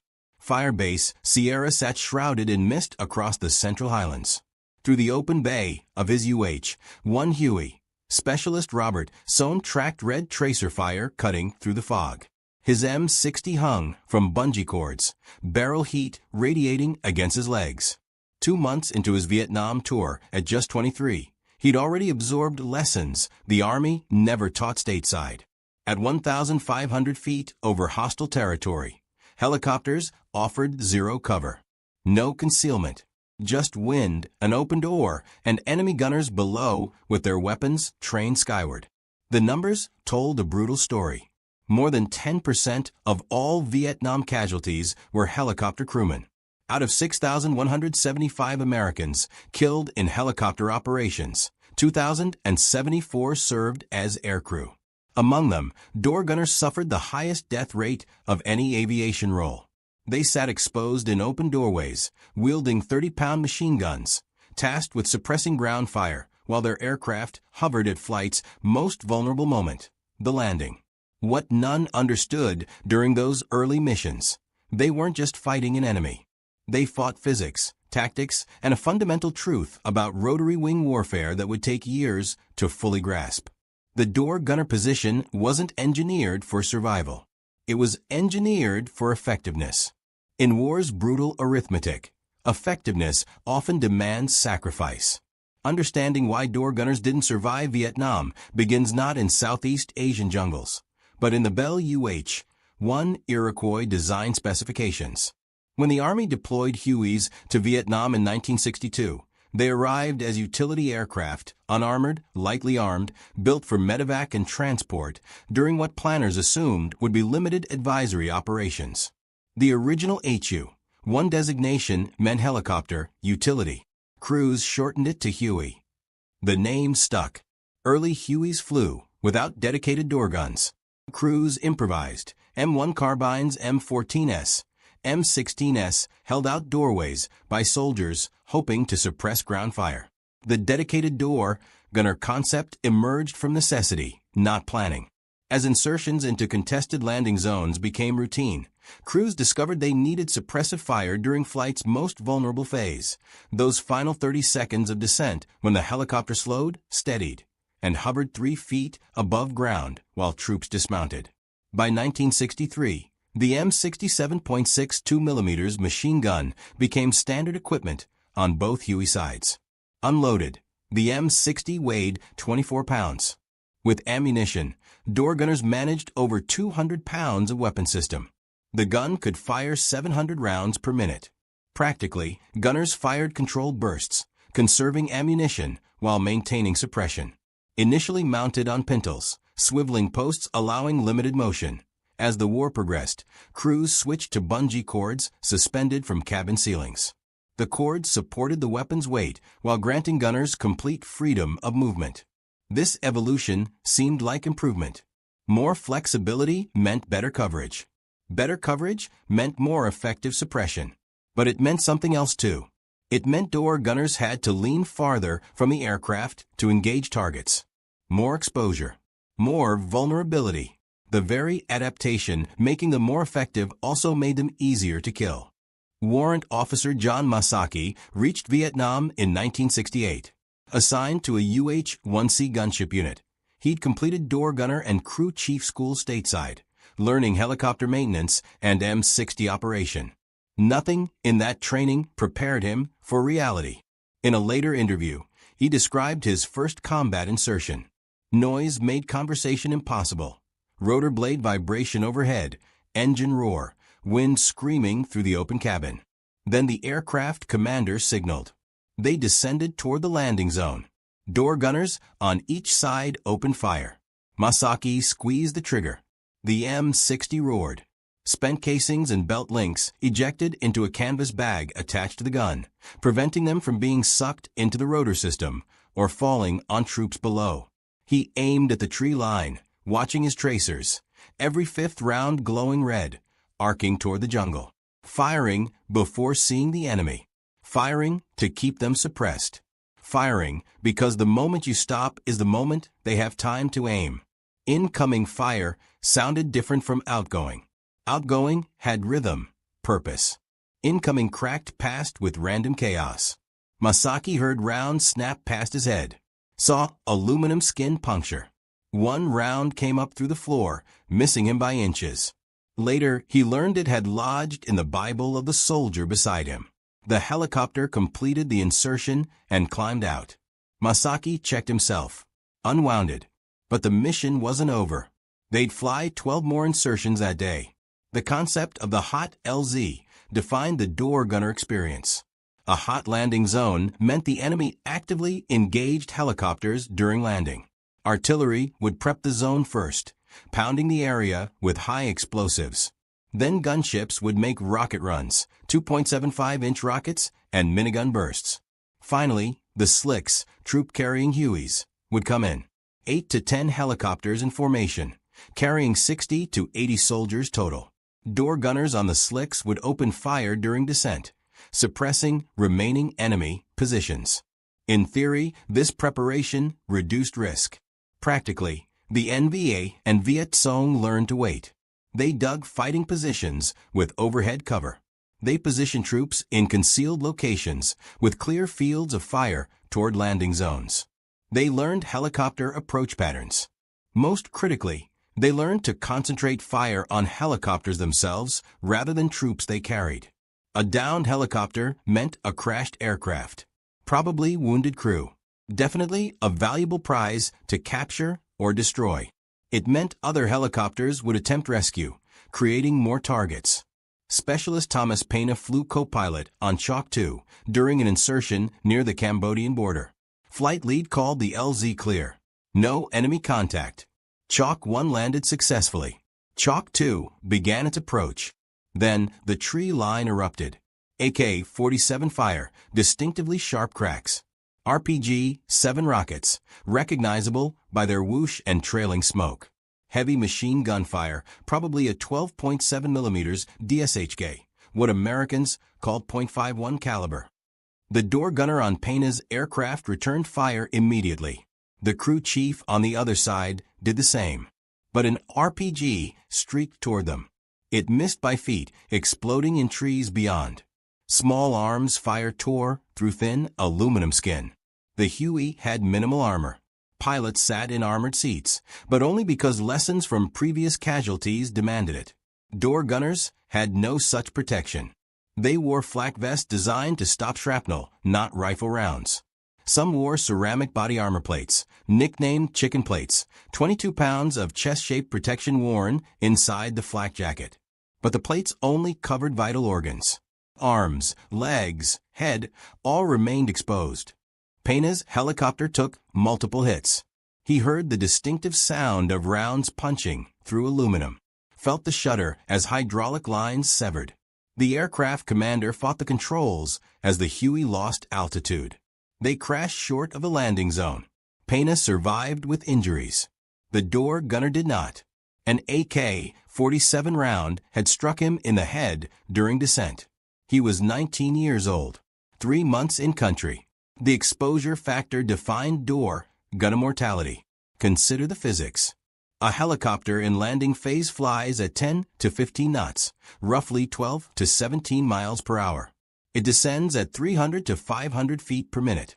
At this speed and descent rate, the aircraft becomes a relatively stable target for ground fire. The door gunner standing in the open doorway or sitting on the deck's edge presents a clear silhouette against sky. He cannot take cover, cannot maneuver. He can only fire and hope suppression keeps enemy heads down long enough to complete the insertion. The M60 itself created additional vulnerability. To engage targets effectively, gunners had to expose themselves, lean out, extend the weapon, track targets as the helicopter moved. This required constant movement, constant adjustment, and constant exposure. Veterans described it as being a target in a shooting gallery, except the target shot back. Weapon malfunctions added to the danger. The M60 was notoriously prone to jamming in Vietnam's heat and humidity. The rotating bolt could fail. The extractor could break. The exposed barrel latch, a swinging lever, would catch on equipment and accidentally release, causing the barrel to fall out during flight. When a jam occurred, gunners had to clear it immediately.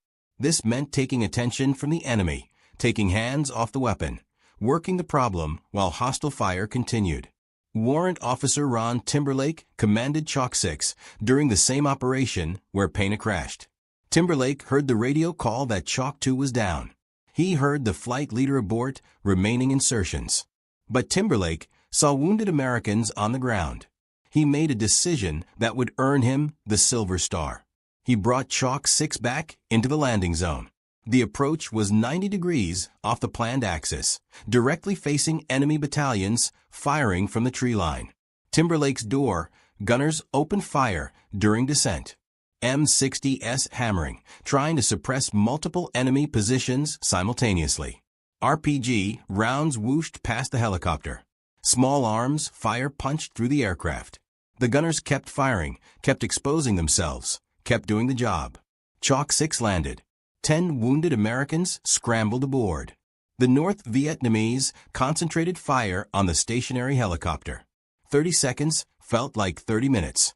Finally, fully loaded, Timberlake lifted off. Both door gunners had been hit. One wounded, but functional. One killed during the ground time. The helicopter made it back to base trailing hydraulic fluid and smoking. The casualty mathematics became unavoidable by late 1965. Intelligence officers at every aviation unit tracked the numbers. Door gunners were being killed and wounded at rates exceeding infantry machine gunners. This seemed counterintuitive. Ground-based machine gunners were high-priority targets. Enemy forces specifically targeted them because of the weapon's effectiveness. Yet door gunners, supposedly protected by being in an aircraft, were dying faster. The reason became clear through combat analysis. Ground-based machine gunners could use cover. They could exploit terrain. They could shift positions between engagements. They operated as part of larger units, providing mutual support and security. Door gunners had none of these advantages. Door gunners flew in predictable patterns toward known landing zones. They operated from platforms that couldn't stop, couldn't take cover, couldn't maneuver effectively at low altitude. And they were silhouetted against sky, visible from hundreds of meters away. The Army began studying door gunner tactics in detail by mid-1964. Training was formalized. Schools were established. But training could only accomplish so much. The fundamental problem wasn't training. It was mission profile. Helicopters conducting combat assaults had to fly low, had to fly slow, had to hover in or near the landing zone. These requirements created vulnerability no amount of training could eliminate. Captain Robert Sholey commanded a rifle company during Central Highlands operations. He worked closely with helicopter crews and understood their limitations. In a post-war interview, he described watching insertions from the ground. The helicopters would appear flying in formation. Door gunners would be clearly visible in open doors, weapons extended. As aircraft descended, you could see gunners leaning out, firing, trying to cover every possible threat sector. Then the aircraft would touch down or hover, and troops would jump. During those final seconds, door gunners were the only thing standing between his men and concentrated enemy fire. They drew fire. They took fire. They died doing it. But they kept his soldiers alive long enough to get boots on the ground. The weapon load made survival even more difficult. Door gunners typically carried 1,000 rounds of 7.62 mm ammunition, sometimes more. Ammunition belts hung from cabin ceilings or were stored in cans secured to the floor. This ammunition was explosive. A tracer or incendiary round striking ammunition storage could detonate the entire supply. Several helicopters were lost this way. Enemy fire would penetrate the cabin, strike the ammunition, and the resulting explosion would destroy the aircraft. Door gunners sat next to this hazard throughout every mission. Enemy tactics evolution made the situation progressively worse. The NBA learned from experience. Early in the war, they'd engage helicopters with whatever weapons were available. Individual soldiers with AK-47s, small unit actions with light machine guns. But by 1965, they developed dedicated anti-aircraft tactics. They positioned heavy machine guns along known helicopter routes. They pre-positioned RPG-7 teams near potential landing zones. They trained soldiers to lead targets, aiming ahead of helicopters to compensate for movement. The 12.7 mm DSHK heavy machine gun proved particularly deadly. This weapon, equivalent to the American .50 caliber Browning, could punch through helicopter aluminum like tissue paper. It had range, penetration, and rate of fire sufficient to track moving aircraft. The North Vietnamese would position these weapons on hills overlooking valleys where helicopters had to fly. The guns would fire in short bursts to avoid counterfire, but those bursts were devastatingly effective. A single burst could shred a helicopter's tail boom, sever control cables, or kill crew members. The RPG-7 added another dimension of lethality. Originally designed as an anti-tank weapon, the rocket-propelled grenade proved equally effective against helicopters. The cone-shaped warhead, traveling at 300 meters per second, could destroy a Huey with a single hit. The shaped charge would penetrate thin skin and detonate inside, shredding the interior with shrapnel and overpressure. Door gunners had no defense against RPGs. They could see them coming, watch the smoke trail, but couldn't evade. The helicopter would either be hit or it wouldn't.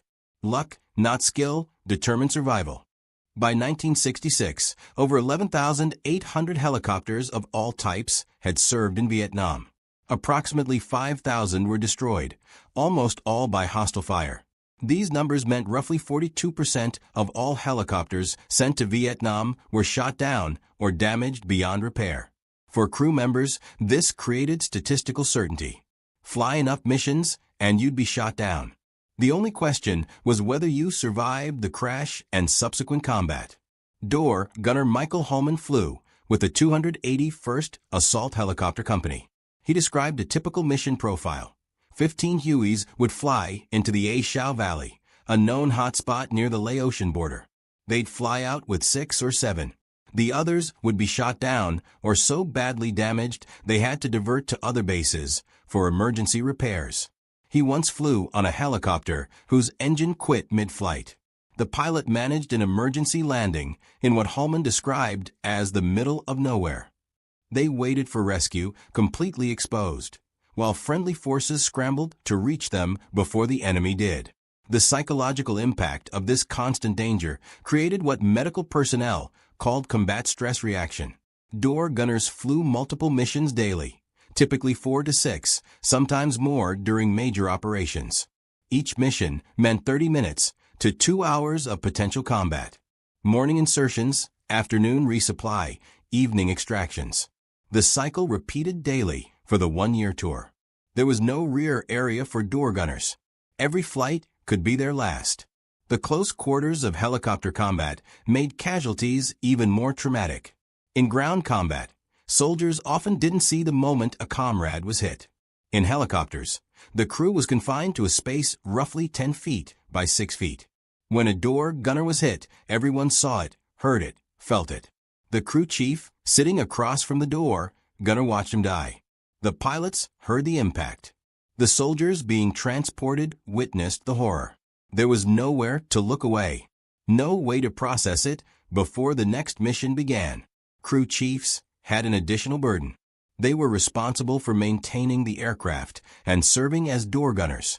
This dual role meant they had intimate knowledge of every system on the helicopter. They knew where hydraulic lines ran, where fuel cells were located, which components were armored and which weren't. This knowledge meant they understood exactly how vulnerable they were. They knew an AK-47 round through the wrong location could bring down the aircraft. They knew thin aluminum skin provided no protection. They knew they were one lucky shot away from death. The famous LZ X-ray battle during the Ia Drang campaign in November 1965 illustrated door gunner vulnerability on a massive scale. The 1st Battalion, 7th Cavalry Regiment conducted combat assaults into a small clearing at the base of Chupong Mountain. Intelligence indicated NVA units in the area. The first wave landed successfully. Then, the enemy attacked in force. 3 NVA regiments, roughly 3,000 soldiers, had been waiting in prepared positions. Helicopters continued flying insertions into the landing zone throughout the day. 16 Hueys per wave, making the 34-mile round trip to pick up more troops. Every insertion came under increasingly heavy fire. Door gunners watched NVA soldiers moving through elephant grass, saw muzzle flashes from dozens of positions, returned fire while incoming rounds tore through their aircraft. Captain Ed Freeman flew 14 missions into LZ X-ray that first day. Major Bruce Crandall flew 22. Both flew unarmed Hueys, medevac birds with red crosses painted on the nose. Geneva Convention rules prohibited arming medical aircraft. Door gunners carried only personal sidearms. They watched helplessly as enemy fire shredded their helicopters. They couldn't return fire, couldn't suppress the enemy, could only sit in open doors and hope incoming rounds missed. Freeman described the experience decades later. They were eating helicopters alive. I took over 50 rounds in my helicopter. The attack was so intense that helicopter operations into the landing zone were shut down multiple times. Aircraft had to be swapped out due to battle damage. Door gunners were wounded or killed and replaced with volunteers from other crews. Suppressive fire from door gunners on armed helicopters was the only thing keeping casualty evacuation going. Without them, the entire operation would have collapsed. The toll was horrific. By the end of the 4-day battle, 79 Americans had been killed at LZ X-ray, 121 wounded. Helicopter losses and damage were catastrophic. But door gunners had done their job. They'd kept firing, kept their aircraft operational long enough to insert reinforcements and extract wounded. They paid for it with their lives and blood. The armor problem persisted throughout the war despite attempts at solutions.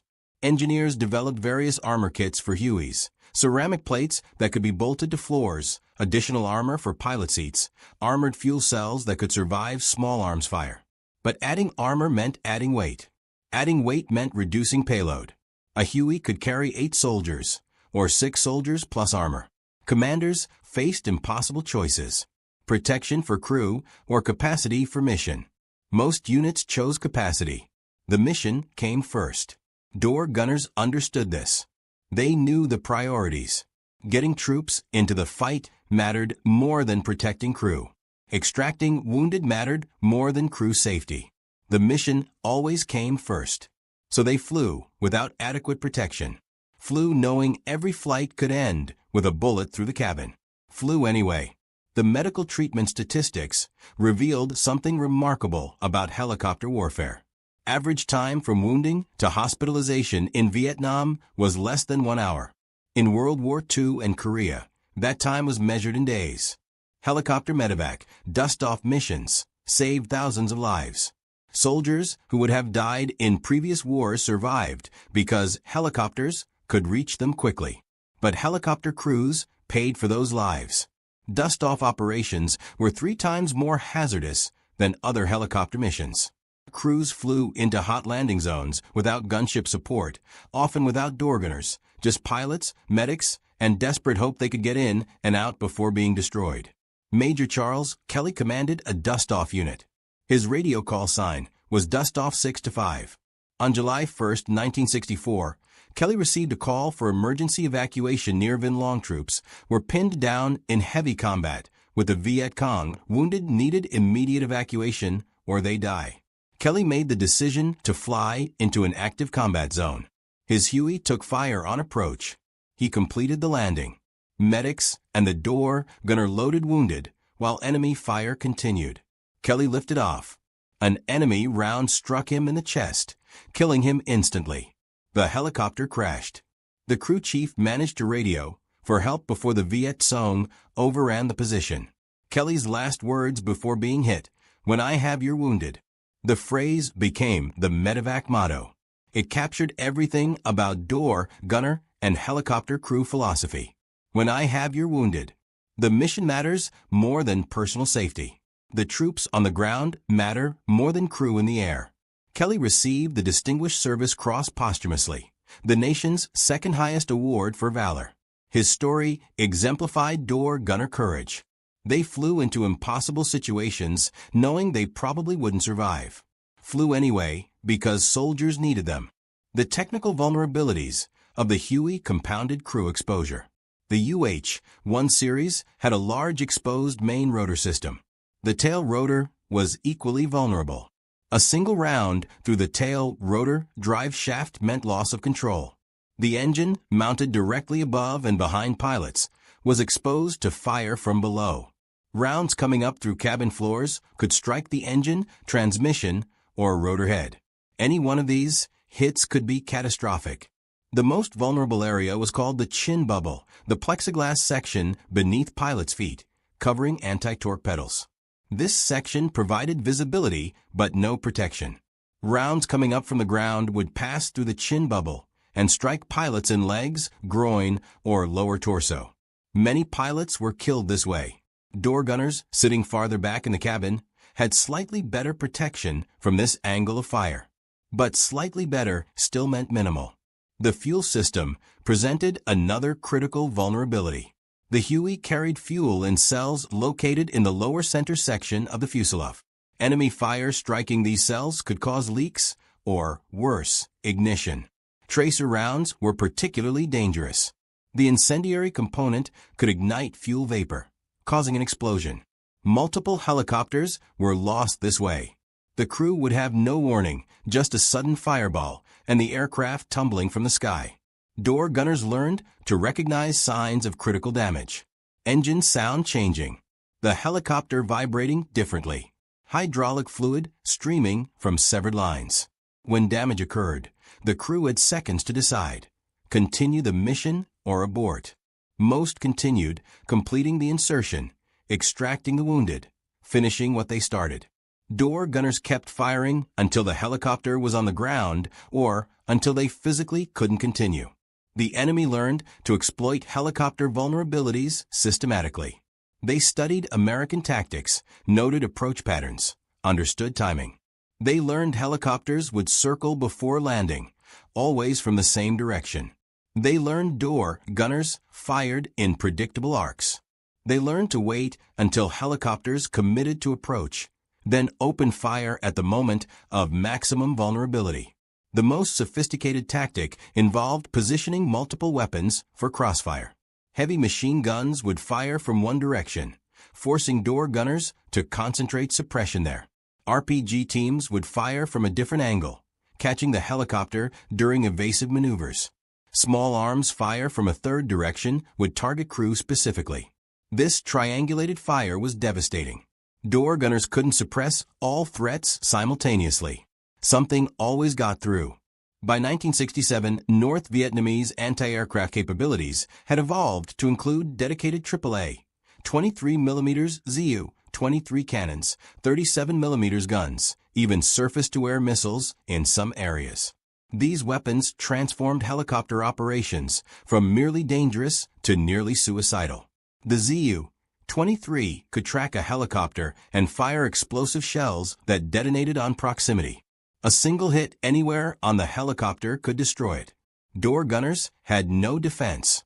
They couldn't suppress these positions with M60 fire. They could only hope pilots saw the threat in time to evade. The psychological preparation for door gunner duty was minimal. Soldiers went through aircraft maintenance school if they were crew chiefs. Door gunner school lasted a few weeks: marksmanship training, aircraft systems, survival procedures. Then Vietnam. The training couldn't replicate reality, couldn't prepare them for the sound of rounds punching through aluminum inches from their heads, couldn't prepare them for watching a soldier across from them take a round in the throat, couldn't prepare them for the absolute helplessness of being a target with nowhere to hide. Victor Renza arrived in Vietnam as a specialist force assigned to the 4th Infantry Division. He'd qualified expert on the M60 during training at Fort Lewis. When he deployed, his company had 8 M60s for 150 men. Renza was assigned as number 1 gun in 2nd Platoon. He trained until he could disassemble and reassemble the M60 blindfolded. By the time he reached Vietnam, the weapon felt like an extension of his body. His training instructors told him the life expectancy of a machine gunner was 7 seconds from the moment the first round was fired. This statistic was designed to emphasize danger, to prepare them psychologically. But it also carried dark truth. Machine gunners were high-priority targets. The enemy knew the weapon's effectiveness, knew that neutralizing the M60 increased their chances of survival. So they shot at machine gunners first. Door gunners faced the same targeting priority, but with added vulnerability. They couldn't dig in, couldn't use terrain, couldn't shift positions after engaging. They were locked in place by the aircraft, visible from long distances, unable to maneuver. The combination made them the highest priority target on any helicopter. Kill the door gunners, and the helicopter became much easier to shoot down. The 1st Cavalry Division, the first fully airmobile division in Army history, conducted more helicopter combat assaults than any other unit. Their operations in the Central Highlands and Ashau Valley defined air cavalry tactics. They also defined door gunner casualty rates. In some companies, door gunner positions had 100% turnover every 6 months. Every single door gunner was either killed, wounded, or rotated out. Replacements arrived constantly, were trained by veterans who'd been in country maybe 3 months. Then, the veterans were hit, and the new guys became the veterans. The cycle repeated endlessly. Memorial services became routine. Helicopters shot down. Crews killed. Memorial services at base camp. Then back to flying. There was no time to grieve, no time to process. The missions continued. The insertions continued. The casualties continued. Door gunners developed coping mechanisms, dark humor, superstitions, rituals before flights. Anything to maintain psychological equilibrium in an environment designed to break them. Some door gunners volunteered for the position. The Army Aviation Badge required a certain number of combat flight hours. Door gunner duty provided those hours quickly. Others were assigned because they had the right military occupational specialty. Crew chief training automatically included door gunner duties. Some infantry soldiers volunteered during specific operations because units were short of door gunners. Regardless of how they arrived at the position, the experience was the same: exposure, vulnerability, constant danger. The relationship between door gunners and the troops they transported was unique in Vietnam. Infantry soldiers respected door gunners in a way they respected few others. The infantrymen saw what door gunners did, saw them leaning out of helicopters, firing while under fire themselves, saw them continuing to fight while wounded, saw them die protecting the insertion. That respect was mutual. Door gunners knew the infantrymen were going into landing zones that might be heavily defended, knew those soldiers would be fighting on the ground while the helicopter flew away to safety.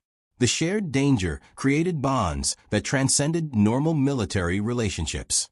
Extraction missions were often more dangerous than insertions. When a unit on the ground needed emergency extraction, the situation was usually desperate: heavy contact with the enemy, casualties that couldn't walk, low ammunition. Helicopters would fly in knowing they were entering an active firefight.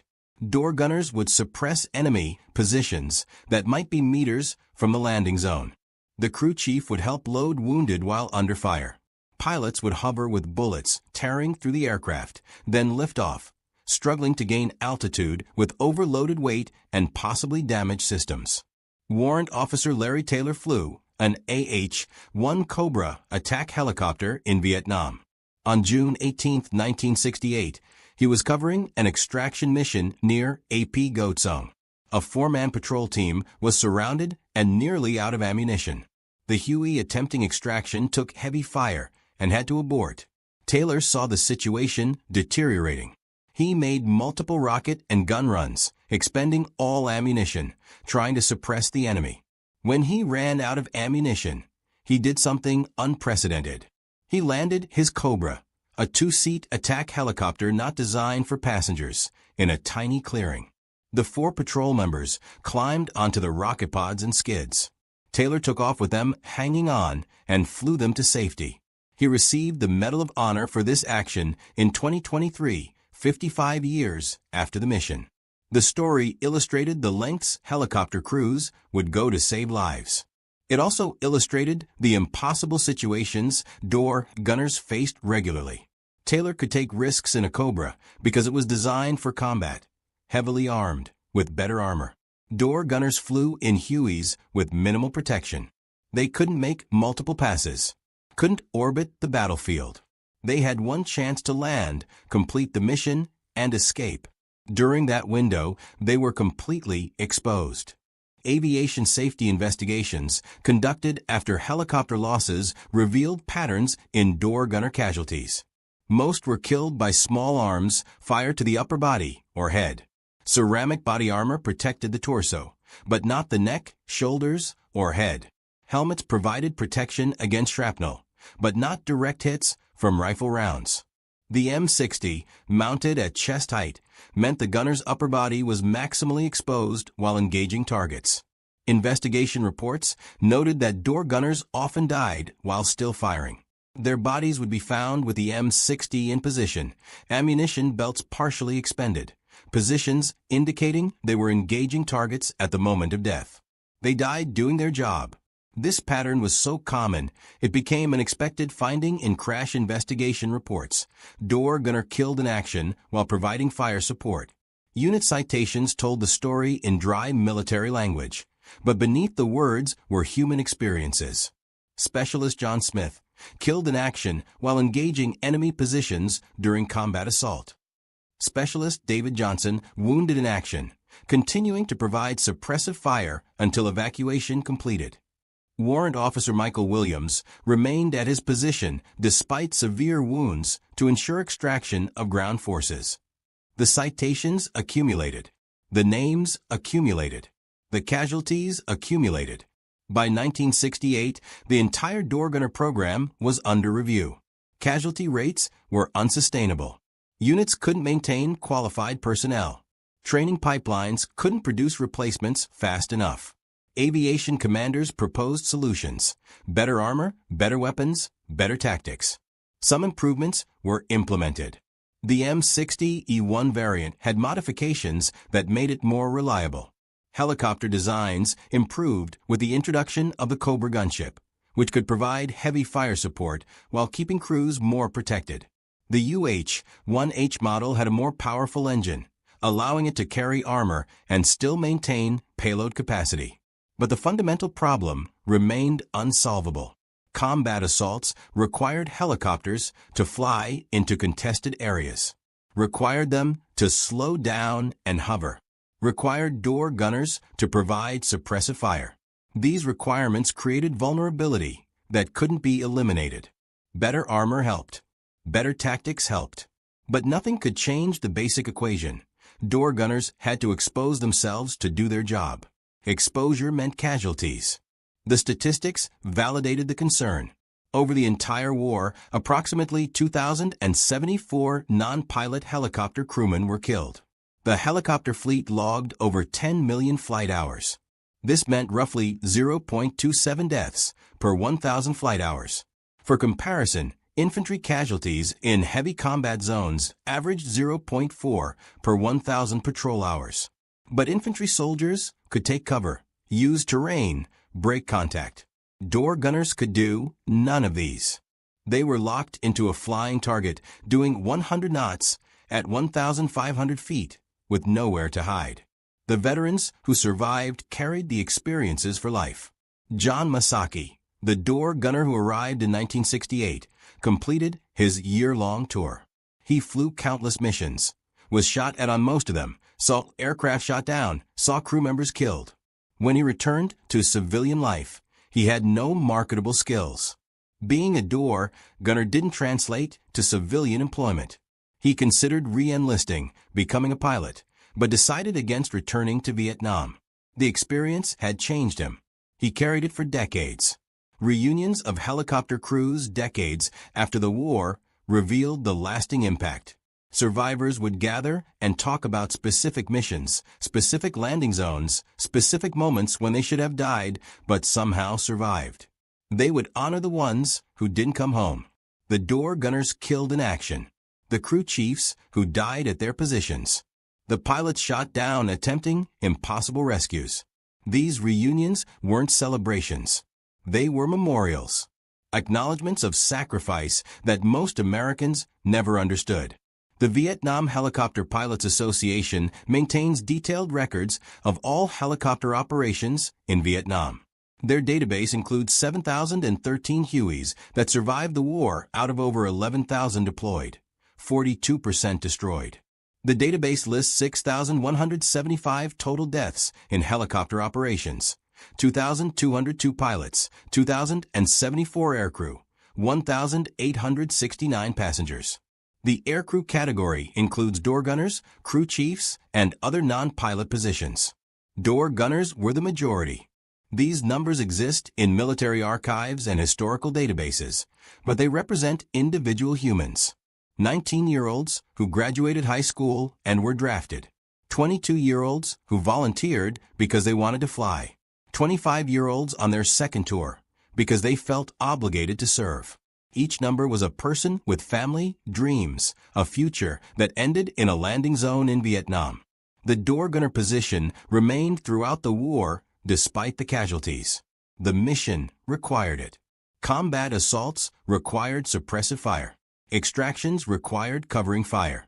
Medical evacuations required protection. No alternative existed that provided the same capability.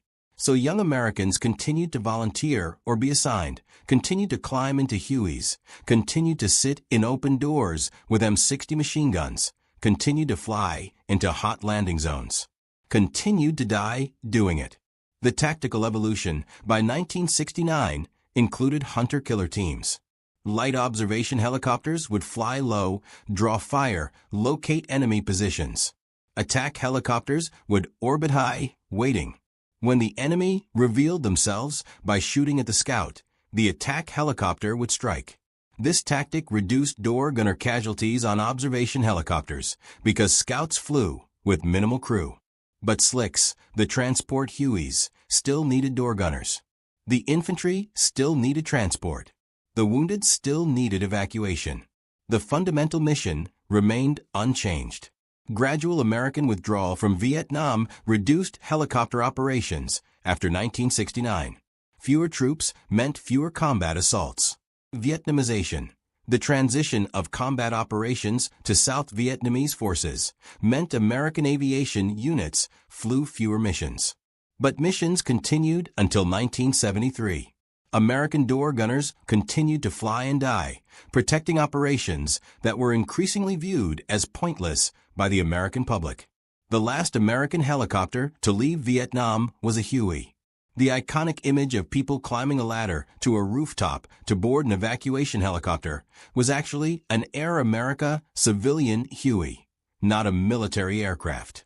The building wasn't the embassy, but an apartment complex. But the image captured the end. Helicopters, which had defined American operations in Vietnam, carried Americans out at the end. The door gunners who served received relatively little recognition. The Huey itself became iconic. Movies and documentaries featured the distinctive sound of rotor blades. Pilots who flew dangerous missions received medals and recognition. The infantry who fought on the ground were honored as veterans. But door gunners existed in a strange middle space. Not pilots, not infantry, just young Americans who sat in open doorways with machine guns and tried to keep everyone else alive. The Vietnam Veterans Memorial in Washington, D.C. lists 58,320 names. Among those names are the 2,074 aircrew members killed in helicopter operations. Their names are carved in black granite alongside infantry soldiers, advisors, pilots, and all the others who died. No designation separates door gunners from other casualties. They are simply names. But each name represents someone who made the choice to serve in what they knew was one of the most dangerous positions in the war. In 2024, 50 years after the war ended, the surviving door gunners are in their 70s and 80s. Many attend veteran reunions. Many participate in memorial services. They tell stories about missions that happened half a century ago with clarity that suggests the memories never faded. They describe landing zones, firefights, helicopter crashes, friends who died. The stories aren't bragging. They're testimony. Witness accounts of experiences that younger generations struggle to comprehend. The analysis of why door gunners didn't survive Vietnam comes down to simple factors. Extreme exposure in open doors, minimal protection from hostile fire, high priority targets for enemy forces, aircraft that operated in predictable patterns at vulnerable speeds and altitudes, missions that required them to fly into the most dangerous situations repeatedly. The cumulative effect of these factors created casualty rates that would be unacceptable in any modern military operation. Modern helicopter operations learned from Vietnam. The UH-60 Blackhawk that replaced the Huey has door guns that fire from cabin windows, not open doors. Crew members have improved armor. Helicopters have defensive systems, radar warning receivers, missile warning systems, countermeasures. Tactics emphasize standoff distance and rapid ingress-egress. The lessons were written in the blood of door gunners who flew Hueys in Vietnam. But no amount of modern technology changes what those door gunners did. They flew into hot landing zones knowing the odds. They provided suppressive fire that saved countless infantry lives. They protected medical evacuation helicopters that rescued thousands of wounded soldiers. They died at rates that exceeded almost every other military position. They did it for a year-long tour, mission after mission, day after day, until they were killed, wounded, or completed their service. The final assessment isn't about statistics or tactics or equipment. It's about human courage.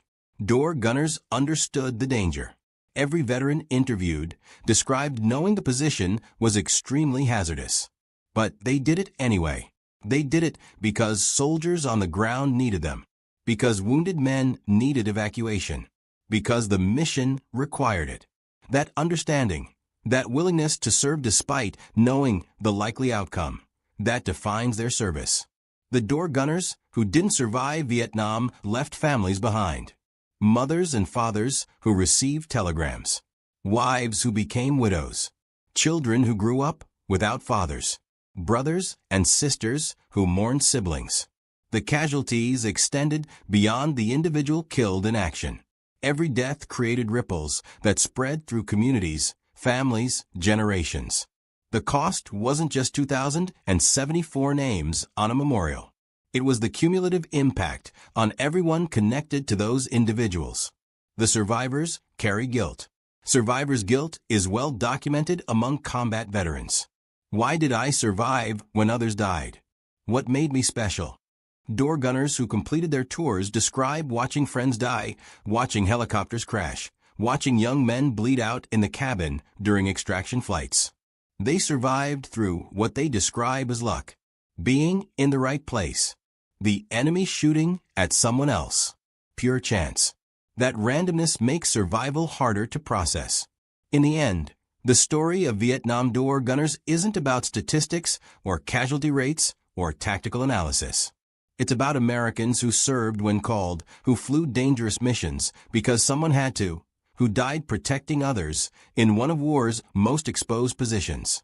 Their legacy lives in the soldiers they saved, the missions they completed, and the lessons their sacrifice taught. They deserve to be remembered not as statistics, but as individuals who gave everything while sitting in an open door with an M60 machine gun, firing into the jungle below, knowing that every mission might be their last. That is why door gunners didn't survive Vietnam. Not because they lacked courage, not because they lacked skill, but because the mission itself was designed to trade their safety for everyone else's survival.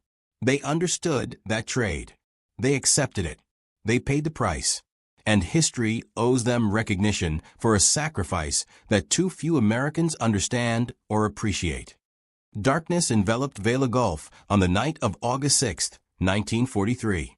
Aboard the USS Dunlap, radar screens flickered with green phosphorescence as operators monitored the surrounding waters. At precisely 2,333 hours, four distinct contacts appeared on the SG radar display, 29,500 yards distant, bearing 312 degrees. Commander Frederick Moosbrugger, leading Task Group 31.2 from Dunlap's command bridge, had anticipated this moment. 17 minutes from now, 3 enemy warships would lie at the bottom of the Pacific, victims of a revolution in naval combat they never saw coming. The Japanese convoy consisted of 4 destroyers transporting 900 troops to reinforce Vila on Kalambangar Island. Captain Kaji Sugiura directed operations from the destroyer Hajikes, accompanied by Arisher and Kawakaze, both vessels packed with soldiers, plus Shiger serving as escort without troops aboard. Sugiura had successfully navigated this exact passage through Vela Gulf on 3 prior occasions. During mission planning, Commander Hara of Shiger had voiced concerns about route repetition, warning it invited catastrophe. Sugiura dismissed these objections.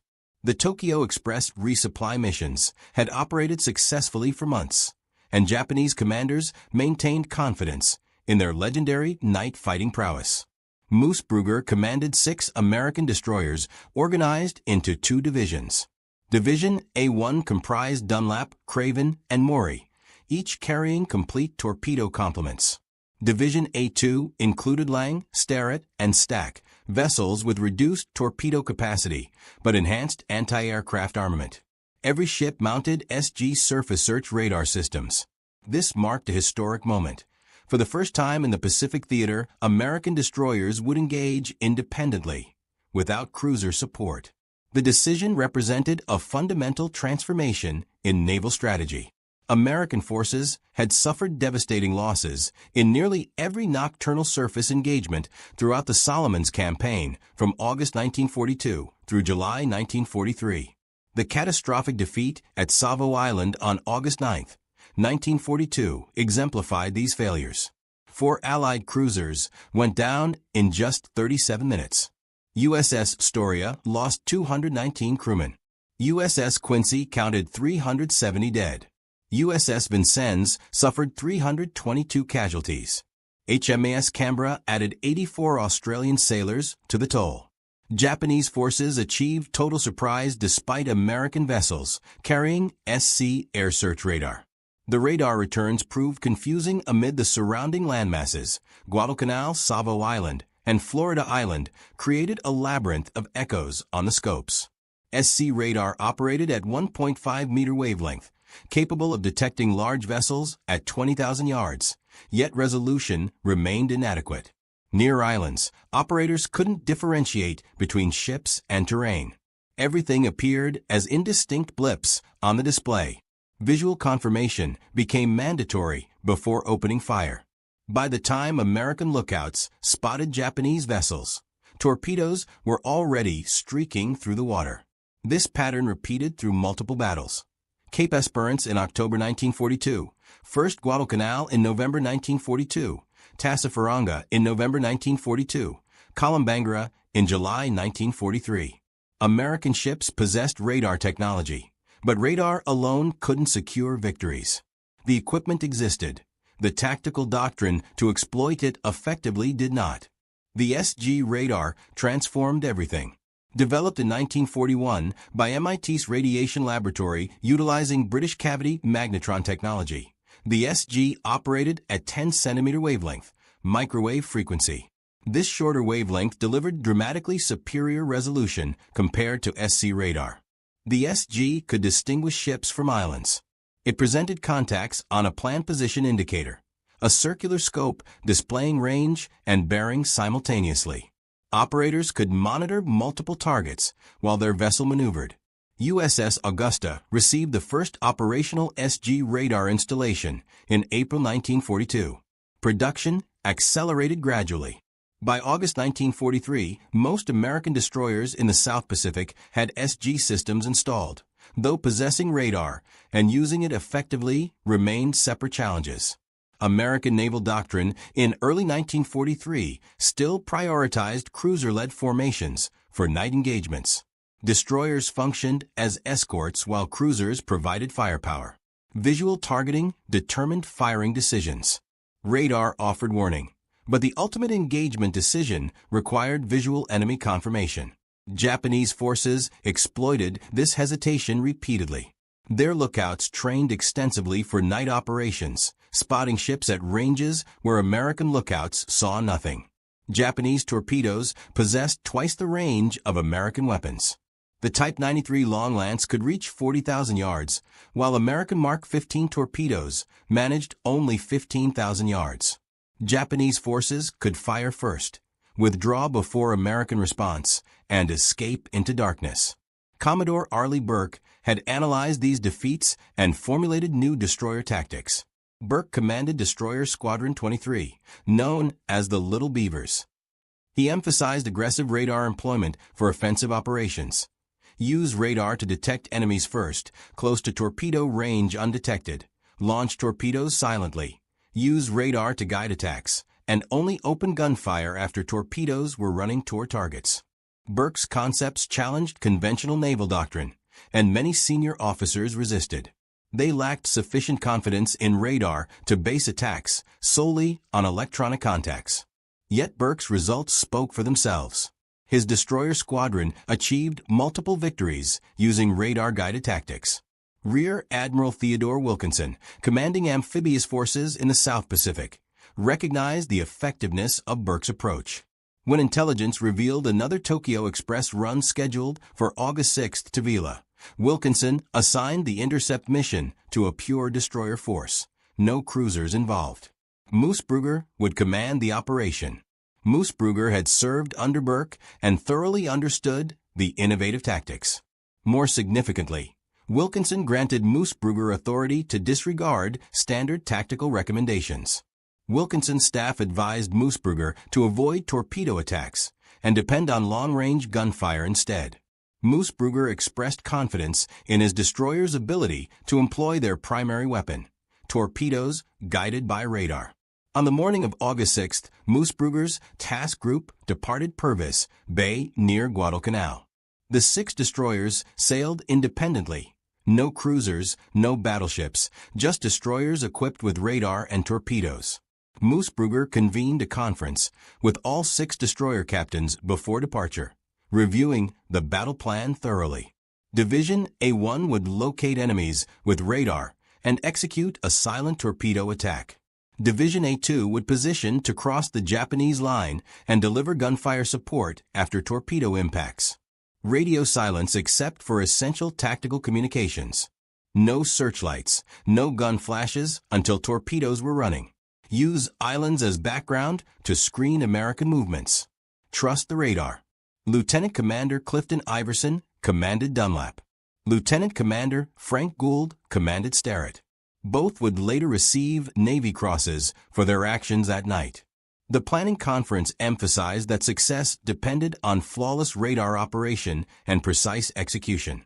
Every ship needed to track identical targets and calculate matching firing solutions. The combat information centers aboard each destroyer would coordinate the attack. The CIC represented a relatively new concept, a dedicated space where radar operators, plotters, and communicators collaborated to process tactical information.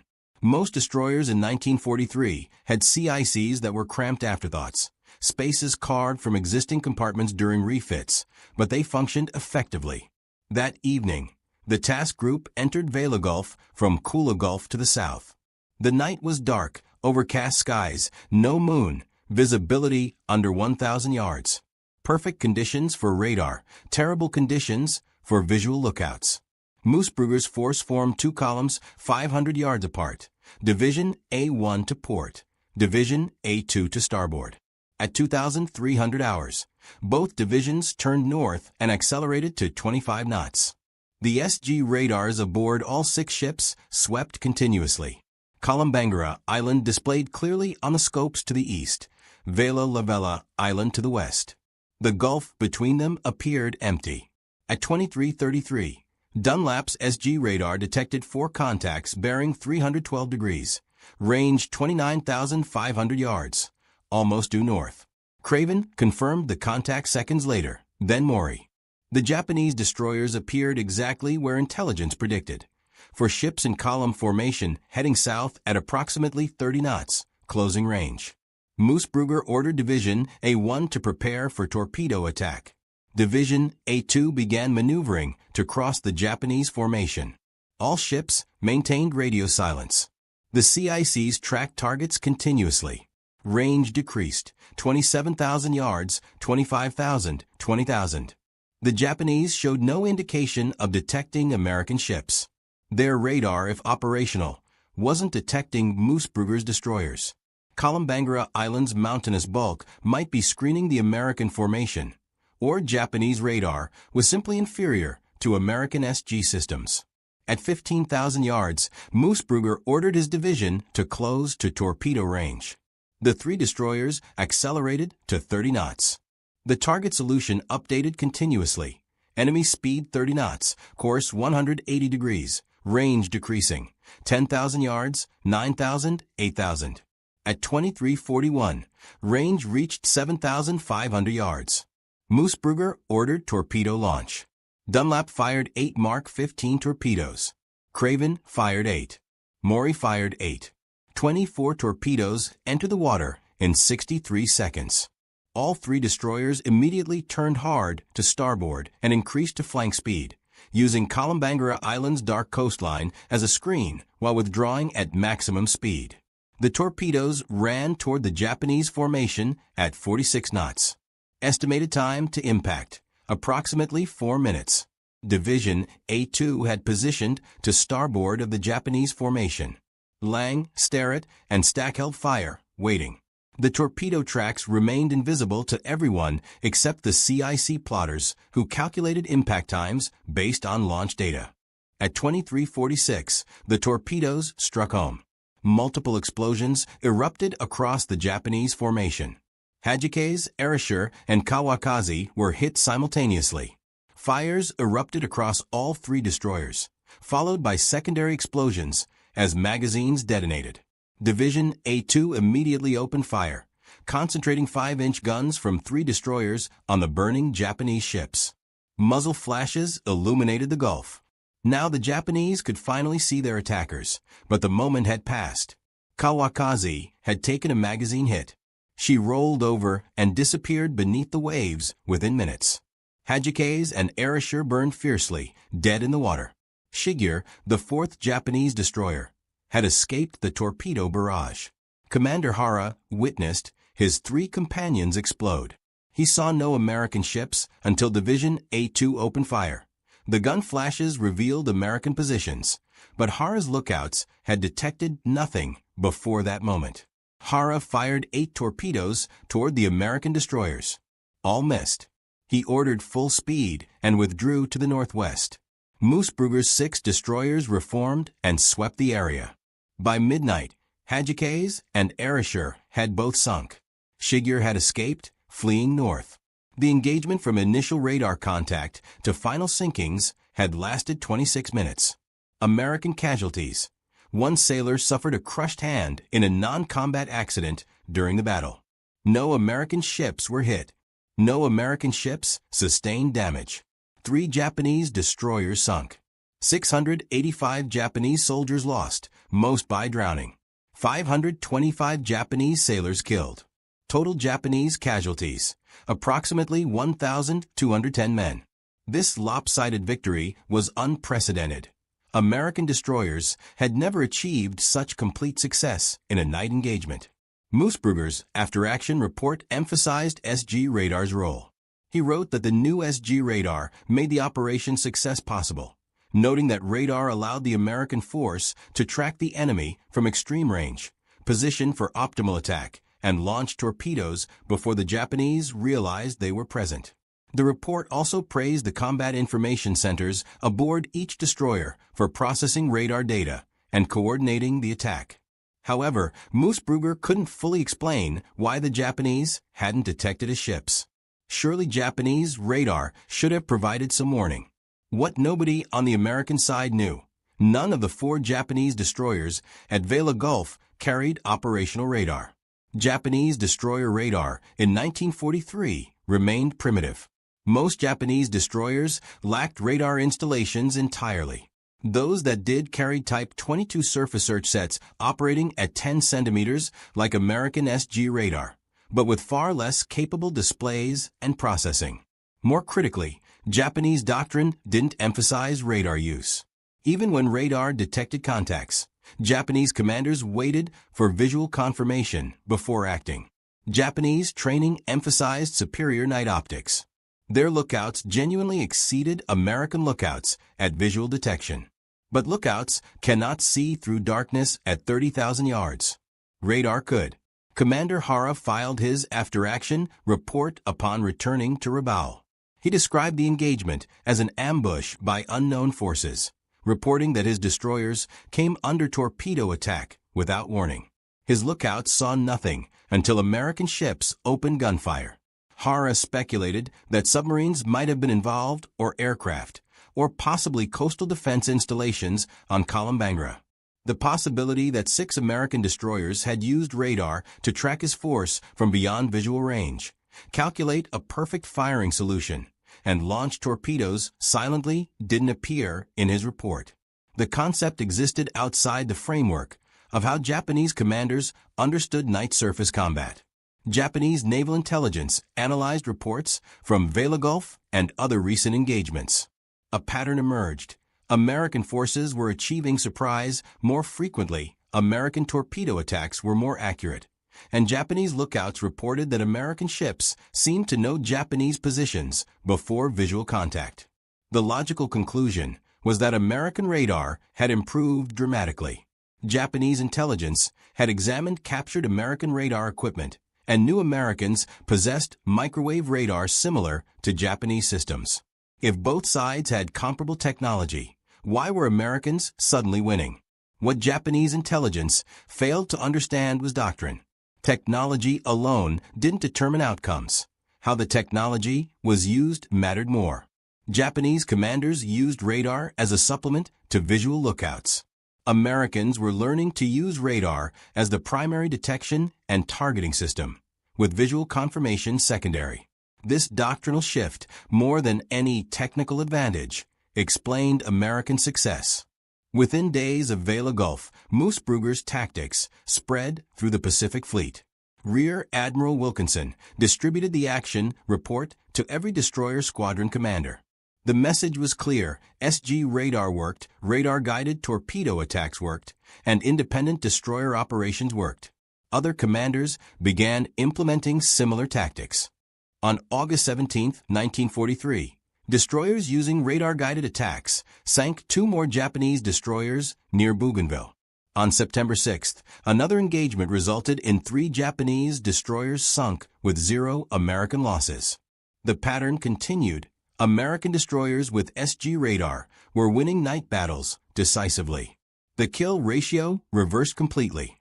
Before Vela Gulf, American forces typically lost 2 ships for every Japanese ship destroyed in night actions. After Vela Gulf, Americans were destroying 2 or 3 Japanese ships for every American loss. In many engagements, American forces took no losses whatsoever.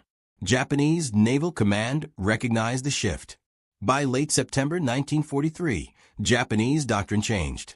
Destroyers were ordered to avoid night engagements with American forces unless they held significant numerical superiority. The Tokyo Express supply runs to Guadalcanal and the Central Solomons became increasingly rare. When they did occur, Japanese forces used submarines and small craft instead of destroyers. The American destroyer force, once considered inferior to Japanese night fighting capability, had become the dominant force in nocturnal surface combat. Radar technology remained classified throughout the war. The Navy's Public Information Office never explained how American destroyers achieved their victories. Official press releases attributed success to superior tactics, improved training, and better torpedoes. All those factors were accurate. American torpedoes had been terrible in 1942, magnetic exploders failed, depth settings were wrong, and many torpedoes ran beneath targets without exploding. By July 1943, most of these problems were resolved. American destroyers also had better training. By mid-1943, officers like Burke and Moose Brugger understood night surface tactics better than their predecessors. But none of these improvements would have mattered without radar. SG radar provided the information necessary to execute the tactics. Radar operators in the combat information centers processed that information and provided targeting data to the bridge. The technology enabled everything else. Yet the radar operators remained anonymous. No names in action reports, no commendations for individual radar men. The technology was classified. Discussing SG radar capabilities outside cleared personnel was prohibited.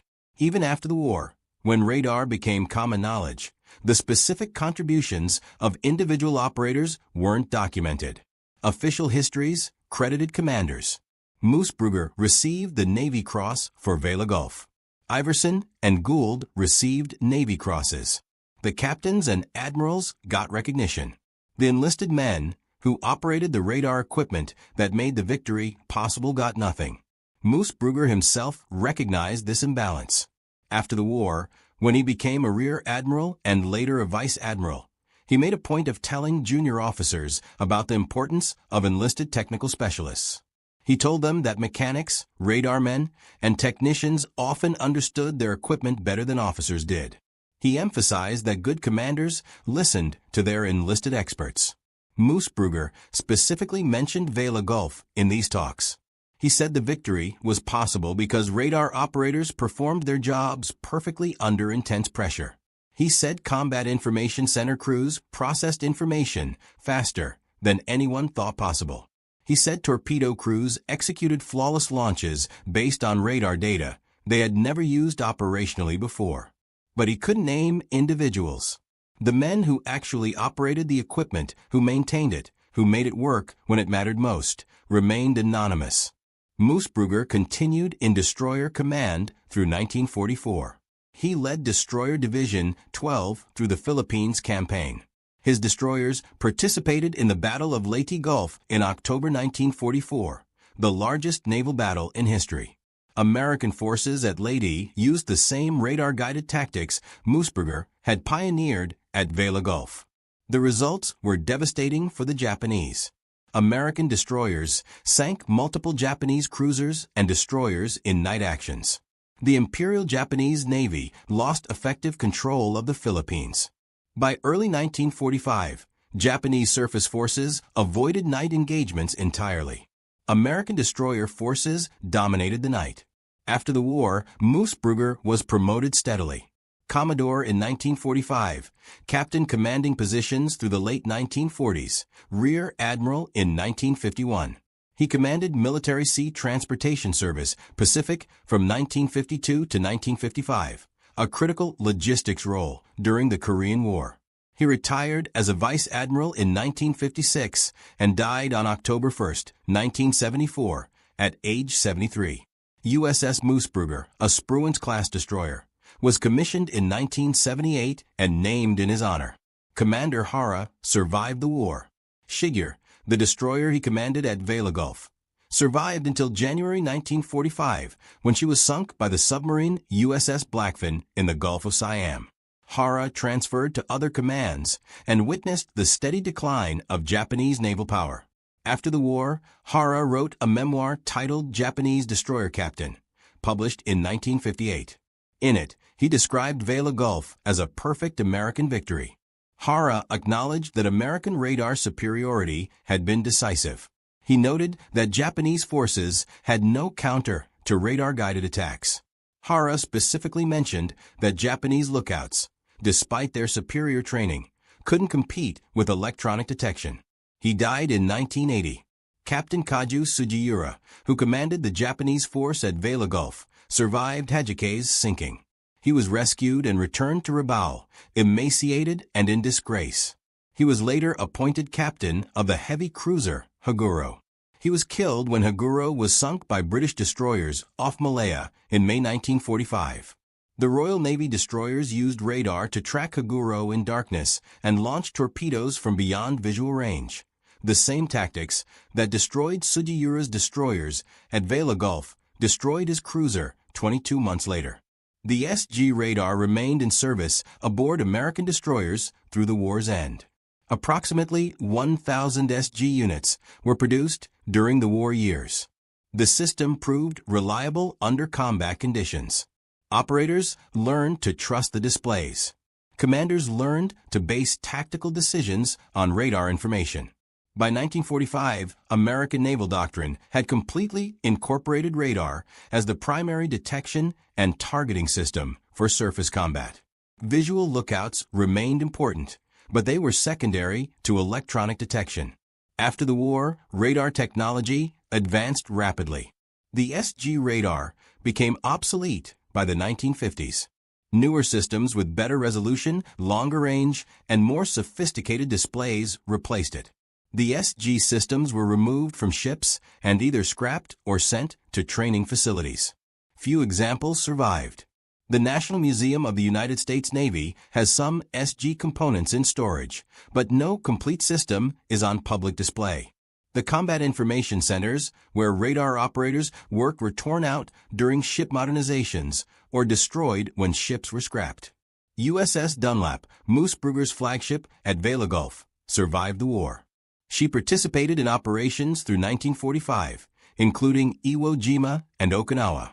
She was decommissioned in January 1946 and sold for scrap in 1947. Her SG radar was removed during decommissioning. No museum requested it. The equipment was either destroyed or sent to a training facility where it was eventually discarded. Nothing physical remains from the destroyer that made first radar contact at Vela Gulf. At the Naval History and Heritage Command in Washington, there is a small exhibit about the Battle of Vela Gulf. It includes a photograph showing 6 destroyers in column formation. The caption identifies them as Moosbrugger's task group. It mentions the battle as the first successful independent destroyer action in the Pacific Campaign. It notes that the engagement marked a turning point in night surface warfare. It doesn't mention SG radar. It doesn't mention the combat information centers. It doesn't mention the radar operators who detected the Japanese force at 29,500 yards and tracked them to torpedo range. Their contribution remains invisible. This is how technological change occurs in warfare, not through deliberate programs or high-level decisions alone, but through the intersection of new tools, new doctrine, and individuals willing to trust unfamiliar technology. The SG radar existed in 1942. It took until August 1943 for commanders to trust it enough to base attacks on radar contacts alone. That trust came from officers like Moosbrugger, who understood that the old doctrine was killing American sailors. It came from radar operators who maintained their equipment perfectly and provided accurate information under combat stress.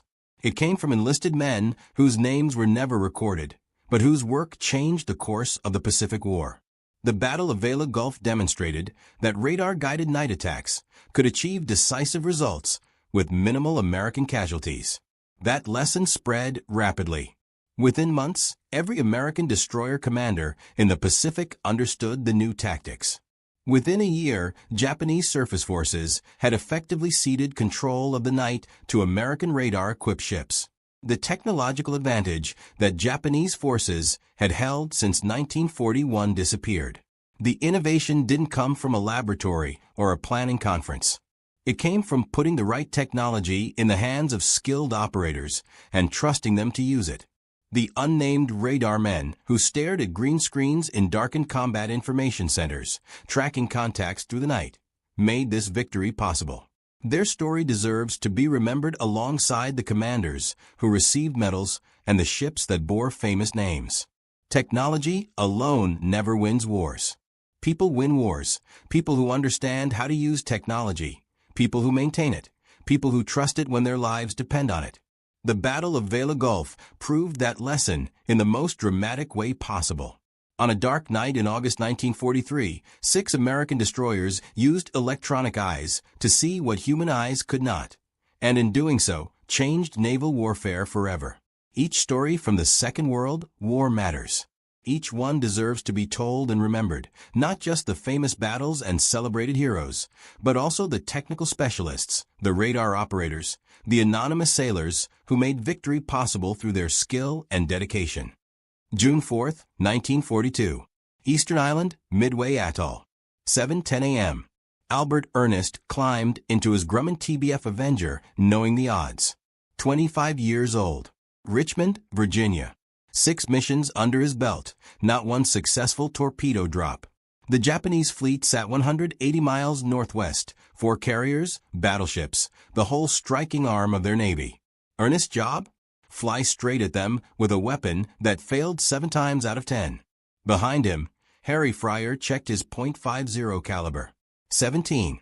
Fresh from Springfield, Massachusetts, still had his high school graduation photos in his footlocker. In the belly gun position, Jay Manning from Seattle, 19 years old. The 3 of them had flown together for exactly 72 hours. The TBF Avenger looked impressive on paper. Twin-row radial, 2,000 horses, could hit 300 miles per hour up high.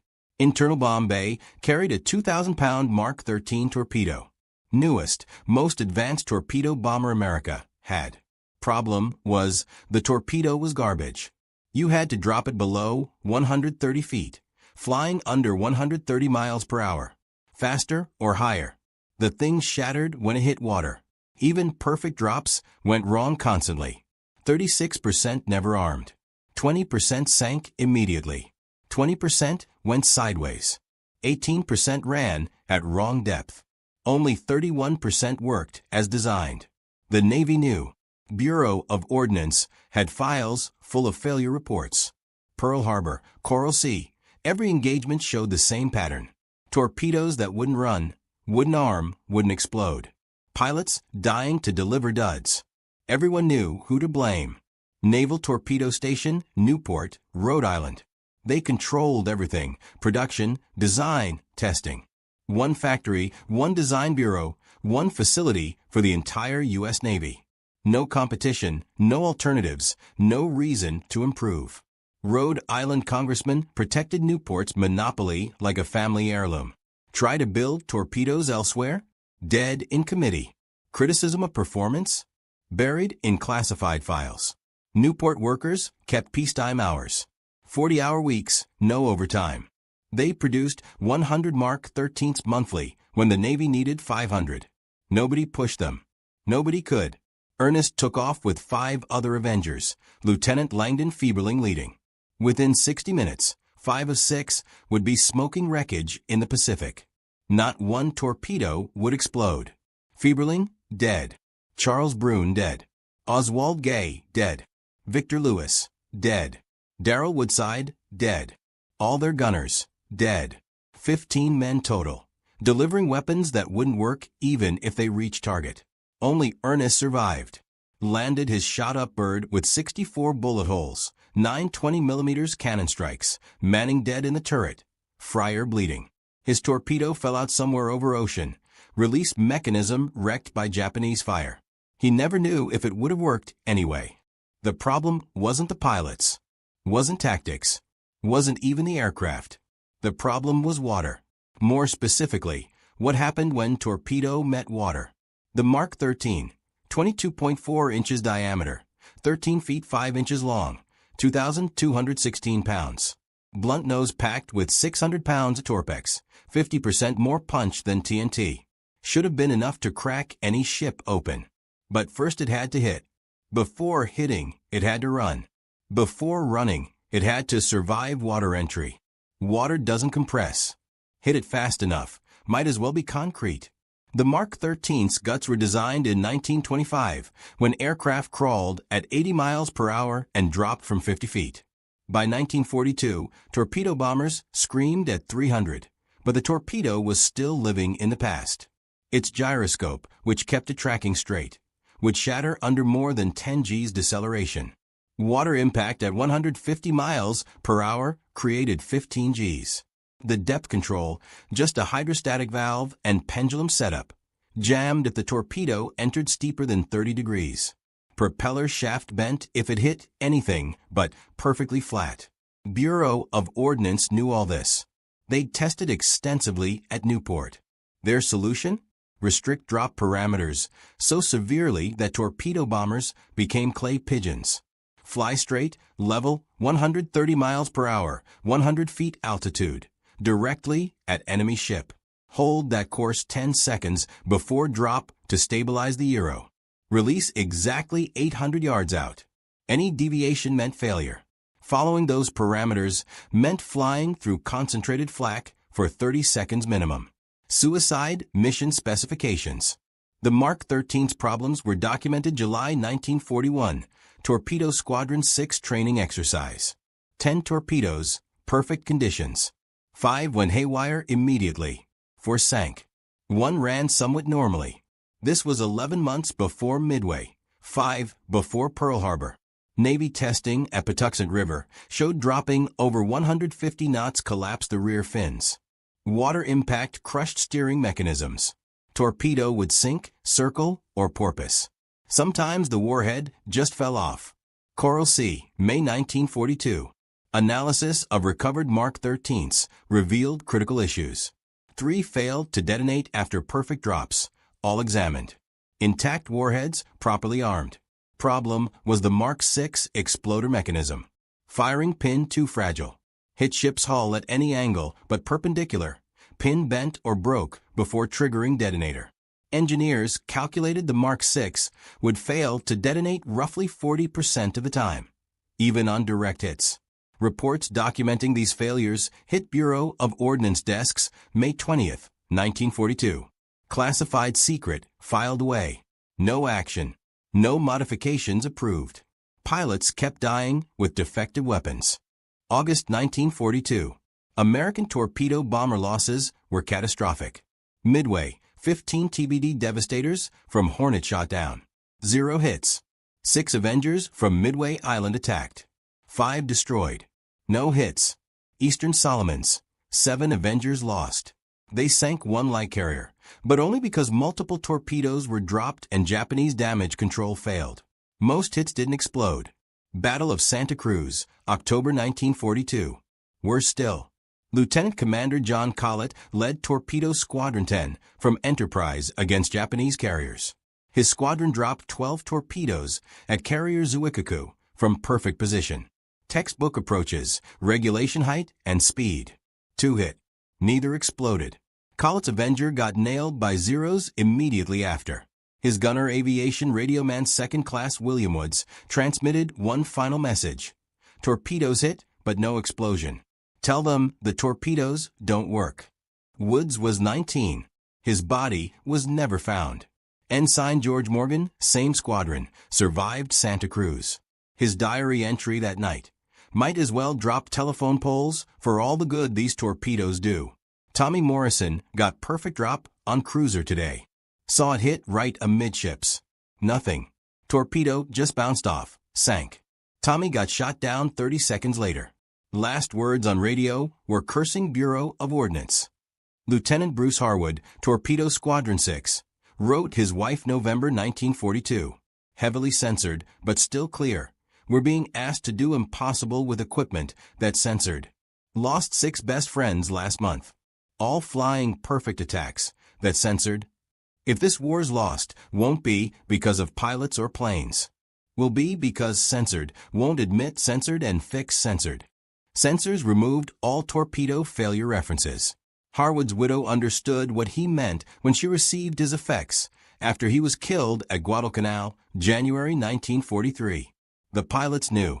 Every torpedo squadron in Pacific knew their weapons were junk. Talked about it in ready rooms. Wrote about it in letters home that censors redacted. But they kept flying because that was the job. Some started looking for their own solutions. California Institute of Technology entered the torpedo problem late 1942. Not Navy request, the National Defense Research Committee. Civilian scientists trying to mobilize American technology for war. Navy hadn't asked for help. Bureau of Ordnance insisted Mark 13 was satisfactory. Just pilots dropping them wrong. Dr. Charles Lauritsen didn't buy it. Lauritsen was Caltech physicist, had been working rockets when asked to examine torpedo problem. Knew nothing about torpedoes. Knew plenty about physics, hydrodynamics, what happened when objects hit water fast. January 1943, Lauritsen's team established testing facility at Morris Dam, northeast of Los Angeles. Built a 300-foot slide-down dam face. Bottom was Morris Reservoir, mountain lake with water clarity perfect for high-speed underwater photography. They started dropping torpedoes. Not live ones, weighted dummies same size and weight as Mark 13's. Filmed everything. High-speed cameras on slide, underwater cameras in reservoir, cameras on boats tracking torpedo paths. First discovery: Navy's drop doctrine was completely backwards. Manual set approach target steady altitude and speed, release torpedo specific distance, maintain course until torpedo hit water. Lauritsen's films showed this created worst possible water entry. Torpedo oscillated during fall, swinging nose up and down like pendulum. Hit water at random angles, flat, nose first, tail first. Each angle produced different failures. Flat impacts, torpedo body flexed. 2,000-pound weapon compressed like accordion, crushing internal components. Gyroscope shattered. Depth control jammed. Propeller shaft bent. Even if it started running, veered off course, or porpoised. Nose first impacts. Drove torpedo too deep. Mark 13 designed for 10-foot depth. Nose first entry could send it down 50 feet before depth control reacted. By then, might be below target's keel, or pressure change damaged warhead detonator. Tail first impacts, worst. Propeller and rudders hit first, bending or breaking off completely. No directional control, no propulsion. Just sank. Lauritsen calculated at standard drop speeds. only 15-degree window of acceptable entry angles. Chance of torpedo naturally falling within that window? Less than 20%. Everything Navy believed about torpedo drops was wrong. Doctrine said drop low and slow to minimize water impact. Films showed low, slow drops caused torpedo to belly flop. Flat impact crushed internal mechanisms even at slow speeds. Torpedo needed to enter water at specific angle, between 20 and 25 degrees. Too shallow, it skipped. Too steep, dove too deep or broke apart. But achieving that angle from 100 feet at 130 miles per hour was nearly impossible. Pilot had to judge distance, speed, altitude, release point perfectly while being shot at. Lauritsen had an idea. What if torpedo could be stabilized during fall? What if they could control entry angle regardless of drop height or speed? His team experimented with attachments. Tried small parachutes, too complex, unreliable. Tried metal fins, too heavy, affected underwater performance. Then someone suggested looking at how Japanese dropped their torpedoes. December 7, 1941. Japanese Kate bombers devastated Pearl Harbor with Type 91 torpedoes. Those torpedoes had wooden box fins attached to tails. Boxes broke away on water impact, but stabilized torpedo during fall. American intelligence recovered several unexploded Type 91s from Pearl Harbor. Wooden attachments noted but dismissed as primitive, unnecessary for American torpedoes. Japanese spent 3 years developing those wooden box fins. Called them stabilizer plates. Japanese aviators training at Kagoshima Bay, 1939, experienced same problems Americans had with Mark 13. Their Type 91s failed more than half the time. Commander Mitsuo Fukuda, who later led Pearl Harbor attack, personally oversaw tests of dozens of different stabilizer designs. Final wooden box was result of over 2,000 test drops. Americans didn't know this history. Just saw crude wooden boxes, dismissed them. Lauritsen didn't dismiss anything. His team built their own wooden box fins, tested them at Morris Dam. Worked, but not well enough. Boxes created too much drag, slowing torpedo so much it lost forward momentum and tumbled. They needed something better. Dr. L.A. Dubridge, another Caltech physicist on Lauritsen's team, suggested airfoil shape instead of box. Airfoil would create less drag while providing stability. Tried various designs, finally settled on aluminum ring shaped like airplane wing in cross-section. Ring fit around torpedo's tail fins, held with 4 steel bolts. They called it shroud ring. First test, March 15, 1943. Dropped dummy torpedo from Morris Dam slide at speed equivalent to 200-knot aircraft release. Torpedo entered water exactly 22 degrees. Optimal angle they'd calculated. Ran straight 800 yards before recovery. Shroud ring still attached, undamaged. Repeated test 50 times. 48 torpedoes ran perfectly. 2 had minor deviations, still within acceptable parameters. Shroud ring did 2 things. First, stabilized torpedo during fall, prevented tumbling or oscillating. Second, reinforced fragile tail fins, prevented collapse on impact. Shroud rings stayed attached underwater, but airfoil shape actually improved torpedoes' underwater stability. Torpedoes with shroud rings ran straight and true. No hooks, no broaches, no circular runs. But shroud ring only solved half the problem. Torpedo still couldn't be dropped from high altitude or high speed. Impact force would still damage internal mechanisms. Lauritsen's team needed something to slow torpedoes' fall, reduce impact velocity. Experimented with drag devices, fabric streamers that tangled, metal plates that affected accuracy. Then tried simple plywood ring around torpedo nose. Looked ridiculous, like barrel wrapped around warhead. Navy pilots who first saw it called it pickle barrel. Pickle barrel worked. Created drag during fall. Slowed torpedoes' descent 40%. Combined with shroud ring, allowed torpedo to be dropped from 800 feet at 260 knots and still enter water at correct angle and speed. Pickle barrel broke away on impact, leaving torpedo to run normally.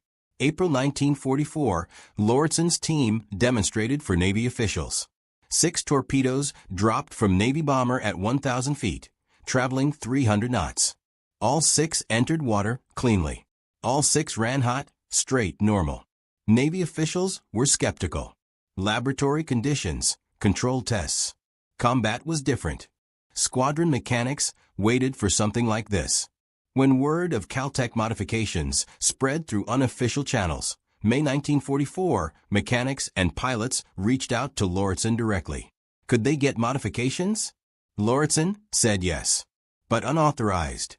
Bureau of Ordnance hadn't approved modifications. They didn't care. Aviation machinists, mate first-class mechanics, from multiple squadrons, flew to California to learn installation process. Meetings took place in nondescript warehouse near Naval Air Station. Lauritsen's team had workshop there, away from official Navy facilities. Couldn't risk Bureau of Ordnance inspectors discovering unauthorized torpedo modifications. Warehouse smelled of machine oil and fresh-cut plywood. Workbenches lined walls, covered with torpedo parts, measuring instruments, strange-looking shroud rings, and pickle barrels. Lauritsen personally showed mechanics how to attach modifications. Shroud ring installation was precise work. For holes drilled through torpedo tail cone at exact locations. Too close to edge, aluminum might crack under stress. Too far inward, interfered with control surfaces. Bolts torqued exactly 35 foot-pounds. Too loose, ring might shift during flight. Too tight, could deform tail cone. Pickle barrel simpler, but still required precision. 3/4-inch marine plywood cut into 40-inch diameter ring with 24-inch center hole.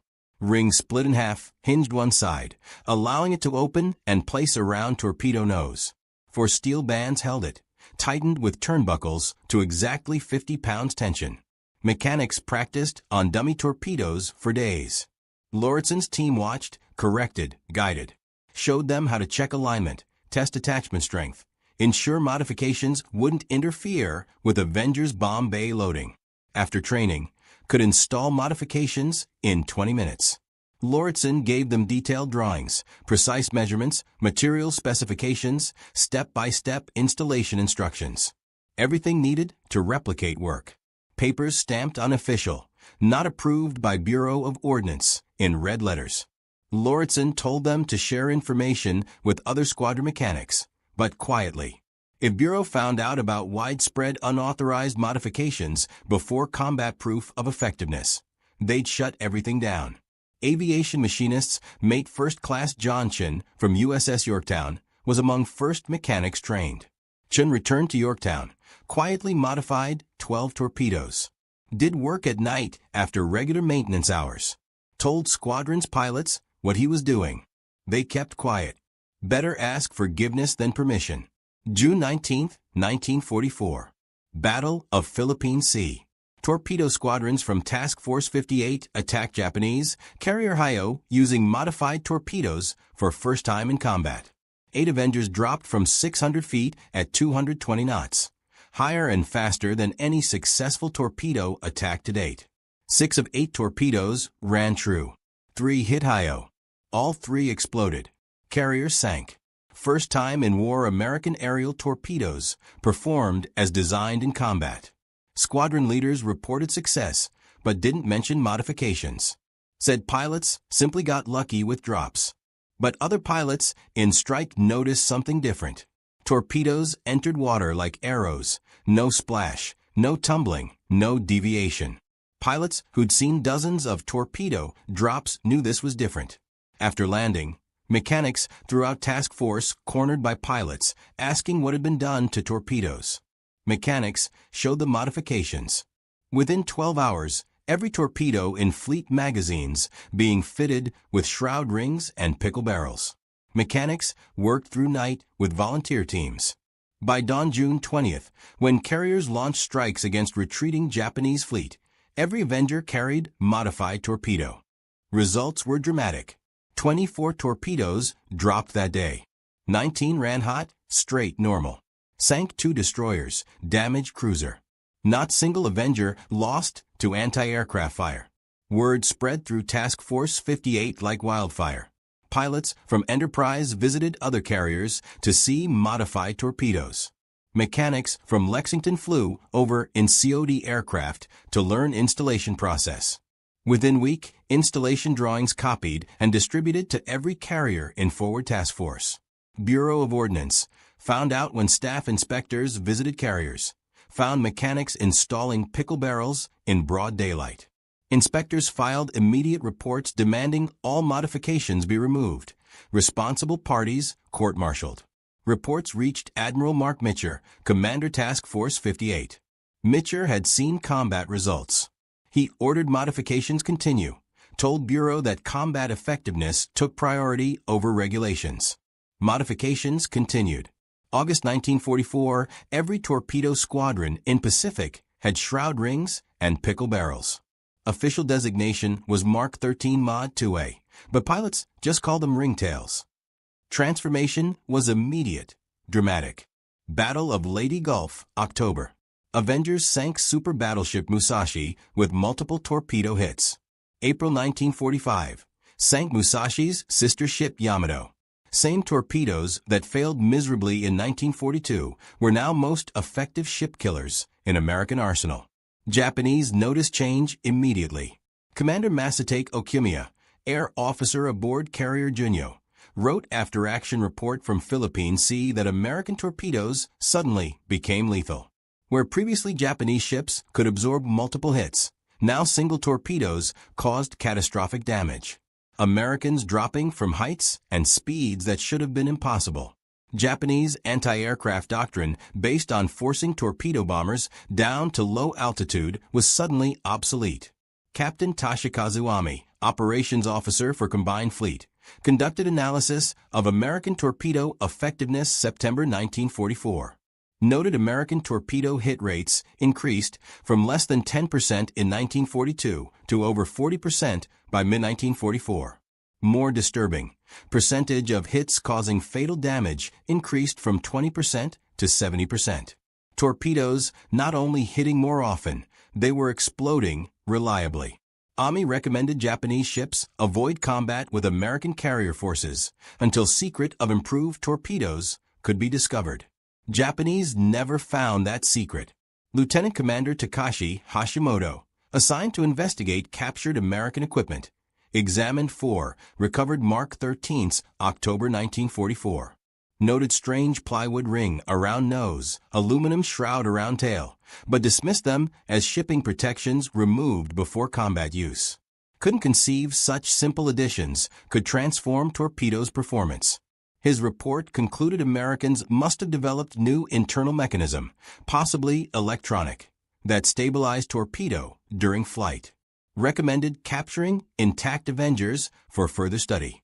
Vice Admiral Takeo Kurita, commanding Japanese Center Force at Leyte Gulf, reported American torpedo attacks became overwhelmingly effective. His flagship Yamato took 8 torpedo hits. Battleship Musashi took 19. Both ships considered unsinkable. Their torpedo defense systems designed to handle older, slower, less reliable American torpedoes were overwhelmed. Japanese never figured out what changed. They examined crashed Avengers, recovered unexploded torpedoes, but shroud rings and pickle barrels looked like original equipment. Without knowing about Morris dam tests, without understanding hydrodynamics involved, couldn't recognize modifications as modifications. Psychological impact on Japanese naval forces was devastating. Commander Yoshima Yoshimura, executive officer of Cruiser Tone, wrote in diary that American torpedo bombers became demons of sea. Where once Japanese sailors watched torpedo attacks with confidence, knowing most torpedoes would miss or fail, now watched in terror. Sight of Avengers approaching at high altitude. Previously sign they carried bombs. Now meant torpedoes would soon be in water. No safe altitude, no safe distance. Transformation in American torpedo effectiveness changed entire Pacific Naval War. In 1942 to 43, Japanese surface forces operated with relative impunity.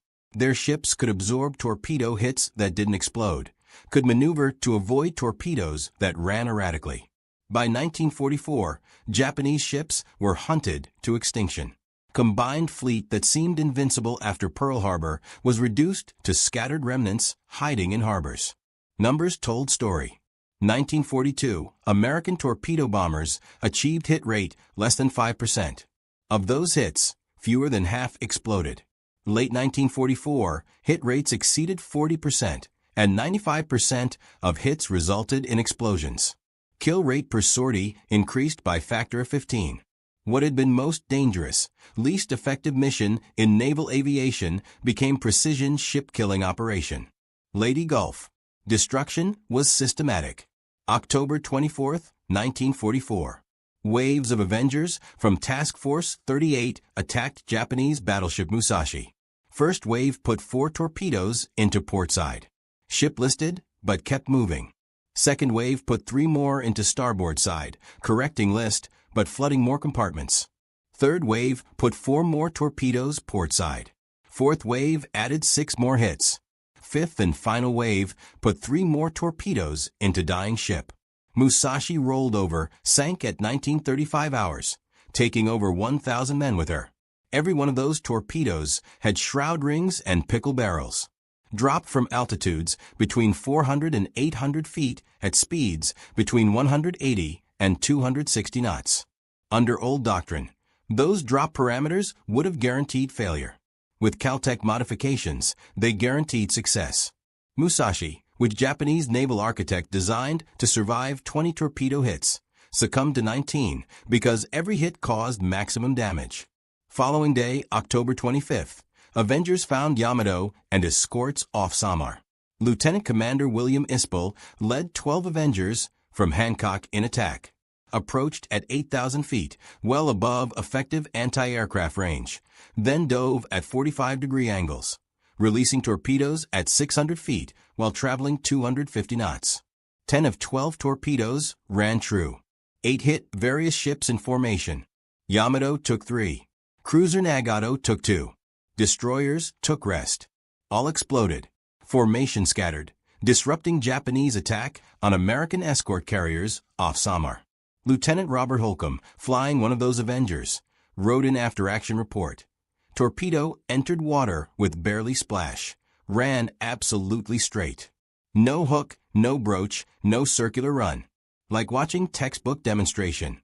Explosion against Yamato's hull sent water column 200 feet high. First time since I started flying torpedo runs, had complete confidence my weapon would work. Official Navy history credited improved pilot training, better tactics. Bureau of Ordnance in 1946 final report claimed continuous refinement of Mark 13 throughout war resulted in steadily improving performance. They didn't mention refinements came from civilian scientists working outside official channels. Didn't mention hundreds of pilots died carrying defective weapons, while Newport insisted nothing was wrong. Charles Lortzen received Presidential Medal for Merit in 1948. Citation mentioned contributions to rocket development and underwater ordnance. Didn't specifically mention torpedo modifications. Lortzen went back to nuclear physics after war, helped develop hydrogen bomb, served on Atomic Energy Commission. Rarely talked about torpedo work. When asked, would say they just applied basic physics to engineering problem. Squadron commanders, who first used unauthorized modifications, survived war. They trained generation of Navy pilots, telling them same story. Sometimes system fails. Sometimes official channels don't work. When that happens, you decide whether following regulations is more important than saving lives. They never regretted decisions to use unauthorized modifications. The pilots who came back because of those modifications were justification enough. Mechanics who installed modifications left Navy after war, returned to civilian life, went back to garages and machine shops across America, had photographs on office walls, standing next to Avengers with ringtail torpedoes loaded in bomb bays. Customers would ask about them. They'd say they worked on airplanes during war. Didn't mention their midnight modifications helped sink Japanese fleet. Aviation radioman First Class Harry Fryer 17-year-old who survived June 4th Midway attack with Ernest, flew 47 more combat missions. Every time he climbed into Avenger after August 1944, knew his torpedo would work. Knew someone somewhere fixed problem that killed so many of his friends. Didn't know about Caltech or Morris Dam or pickle barrels until years after war. Just knew suddenly, mysteriously, torpedoes worked. Fryer described difference in 1998 interview. Before modifications, every torpedo run was prayer. You'd watch torpedo drop, see it hit water, hold your breath. Would it run? Would it explode? Usually answer was no. After late 44, completely different. Torpedo would drop, enter clean, run true. Could actually see it tracking toward target underwater. Steady as train on rails. When it hit, it exploded. Every time. Like we'd been given completely new weapon. Lieutenant George Bush, future president, flew 58 combat missions in Avengers from USS San Jacinto. September 2, 1944, shot down over Chichijima while attacking Japanese radio station. 2 crew members, Lieutenant Junior Grade William White and Radioman Second Class John Delaney, killed. Bush survived, rescued by submarine USS Finback. But before being shot down, Bush successfully delivered 4 modified torpedoes in previous missions, sinking cargo ship and damaging destroyer. In memoir, Bush wrote about difference reliable torpedoes made to pilot morale. Knowing your weapon will work changes everything. Can focus on flying, on evading flak, on getting crew home safe. You're not wondering if you're risking life for nothing. Ensign Jesse Brown, Navy's first African-American aviator, flew Avengers with Torpedo Squadron 32 from USS Leyte, late 1944 and 1945. Brown's squadron exclusively used ringtail torpedoes. First combat mission January 4, 1945. Brown put torpedo into Japanese tanker off Formosa. Ship exploded. Sank in 12 minutes. Brown later said having weapon he could trust gave him confidence to prove himself in Navy skeptical of African-American pilots. Knew his success or failure would depend on skill, not defective equipment. Modifications saved American lives in ways beyond improved hit rates. Because pilots could drop from higher altitudes, faster speeds, they spent less time in anti-aircraft range. Because they could attack from multiple angles simultaneously, Japanese gunners couldn't concentrate fire. Because more torpedoes hit and exploded, fewer missions needed to sink each target. Naval Aviation Safety Center calculated in 1946 that torpedo modifications reduced Avenger combat losses approximately 60% in last year of war. Fryer lived until 2016, aged 90. Spent last decades traveling to veteran reunions, telling story of Torpedo Squadron 8, of men who died at Midway carrying defective weapons. Ended talk same way every time. Brave young men who died in 1942 were not failed by courage or skill. They were failed by system that valued bureaucratic control over combat effectiveness. Their sacrifice forced changes that came later. Every Japanese ship sunk by torpedo after 1944 was vindication for men who died in 1942 trying to deliver torpedoes that wouldn't work. Bureau of Ordnance never officially acknowledged failure of Mark 13 torpedo in original configuration. 1946 report to Congress stated torpedo performance had been satisfactory throughout war period with continuous improvements. Didn't mention those improvements were forced upon them by combat failures and civilian intervention. Report credited Newport with developing shroud ring modification, even though design came entirely from Caltech. Claimed pickle barrel was natural evolution of existing drag reduction research. Ignoring Newport rejected drag devices 3 years while pilots died. Admiral Richmond Kelly Turner, who commanded amphibious forces throughout Pacific War, wrote private letter to Admiral King, December 1945. Stated torpedo scandal of 1942 to 43 cost Navy more pilots than any tactical error. Estimated proper torpedoes could have shortened war by 6 months. Letter was classified, buried in Navy archives. Turner never spoke publicly about torpedo problem. Families of dead pilots never knew truth. Barbara Fieberling, widow of Lieutenant Langdon Fieberling, who died leading TBF detachment at Midway, spent 40 years believing her husband died in fair fight against superior Japanese forces. Didn't learn about defective torpedoes until 1987, when a historian interviewed her for a book about Midway. Broke down crying, not from grief, but anger. Her husband died carrying weapon Navy knew was defective. Margaret Waldron, widow of Lieutenant Commander John Waldron, who led 15 Devastators from Hornet, received letter from President Roosevelt praising her husband's sacrifice. Letter mentioned determined attack against overwhelming odds. Didn't mention his squadron's torpedoes had less than 30% chance of working, even if they reached targets.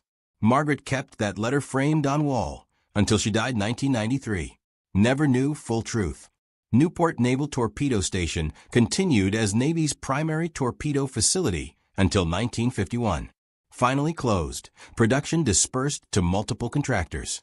Monopoly that cost so many lives was quietly disbanded.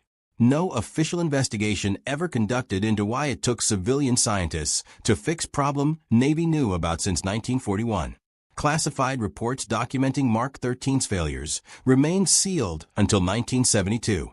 Last surviving ringtail torpedo is on display at National Museum of Naval Aviation in Pensacola. Placard mentions modifications developed 1944 improved torpedoes' effectiveness.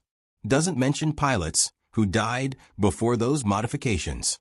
Doesn't mention modifications came from outside Navy. Doesn't mention they were initially unauthorized. History, as written by institutions, tends to omit institutional failures. But real history, one that matters, is simpler. Physicist who knew nothing about torpedoes looked at problem with fresh eyes.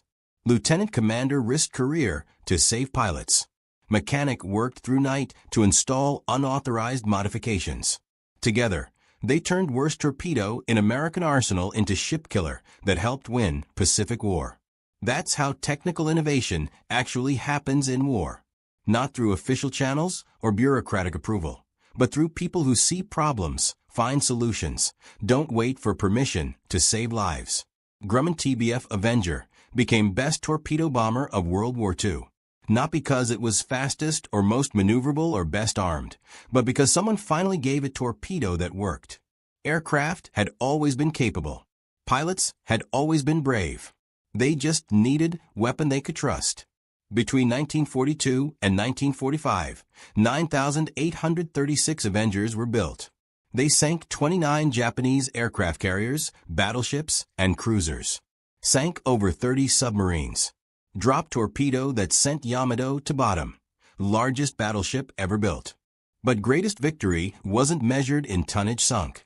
Was in proving problems everyone knows about can be solved if someone's willing to break rules. Wooden pickle barrel and aluminum shroud ring developed in Mountain Reservoir by physicists who'd never been to sea saved more American pilots than any improvement in aircraft design or pilot training. Turned Battle of Philippine Sea into what pilots call Great Marianas Turkey Shoot. Made kamikaze attacks of 1945 act of desperation by Navy that could no longer protect ships with conventional forces. Today, every military acquisition program has multiple contractors, competitive bidding, independent testing. Lessons of Mark 13 torpedo built into system. But those lessons were written in blood. Paid for by men who flew into Japanese anti-aircraft fire, carrying weapons they knew probably wouldn't work, hoping this time, maybe torpedo would run hot, straight, and normal. The First Battle. November 14, 1965, Landing Zone X-ray, Ia Drang Valley. The morning heat in Vietnam's Central Highlands was oppressive as First Lieutenant James Riley's pen moved across his field notebook. His hand still shook from the firefight that had erupted moments after the helicopters departed. The time read 10:48 a.m. What he wrote would later become a haunting testament. The rifle in my hands just saved my life. But I watched 3 men die today because theirs would not fire. Approximately 14 miles west of Plamy Camp, through dense elephant grass and triple canopy jungle, American soldiers of the 1st Cavalry Division Airmobile had just experienced their first major engagement against regular North Vietnamese Army forces. 450 men of Lieutenant Colonel Harold Moore's 1st Battalion, 7 cavalry had been inserted by helicopter into a clearing at the base of Chupang Massif. Within minutes of landing, they had made contact with elements of the NVA's 66th Regiment. A 3-day battle had begun. The new M16 rifle rushed into production and shipped to Vietnam with promises of revolutionary firepower, had performed flawlessly for some units.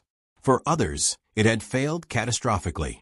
What none of them knew was that this moment would trigger one of the most devastating equipment failures in American military history, a systematic collapse of trust between soldiers and their primary weapon that would cost hundreds of lives before congressional intervention forced urgent reforms. The mathematics of this tragedy were being written not in battle plans, but in jam rates, powder specifications, and chrome plating decisions that had prioritized cost savings over soldier survival. The crisis had begun not in the jungles of Vietnam, but in the boardrooms of the Pentagon and the production facilities of American defense contractors. The revolutionary design. The weapon that would become the M16 started its life as the Armalite AR-15, designed in the late 1950s by Eugene Stoner. Born in 1922, Stoner had served as a Marine in the South Pacific during World War II and later worked as a machinist and design engineer. His revolutionary approach to rifle design challenged every assumption about military weapons. The AR-15 was first revealed at Fort Benning, Georgia, in May 1957. This lightweight rifle, weighing just 6.37 pounds compared to the M14's 9.2 pounds, fired a small-caliber 5.56 millimeters round at extremely high velocity. The cartridge itself, based on the commercial .223 Remington round, pushed a 55-grain bullet at over 3,000 feet per second.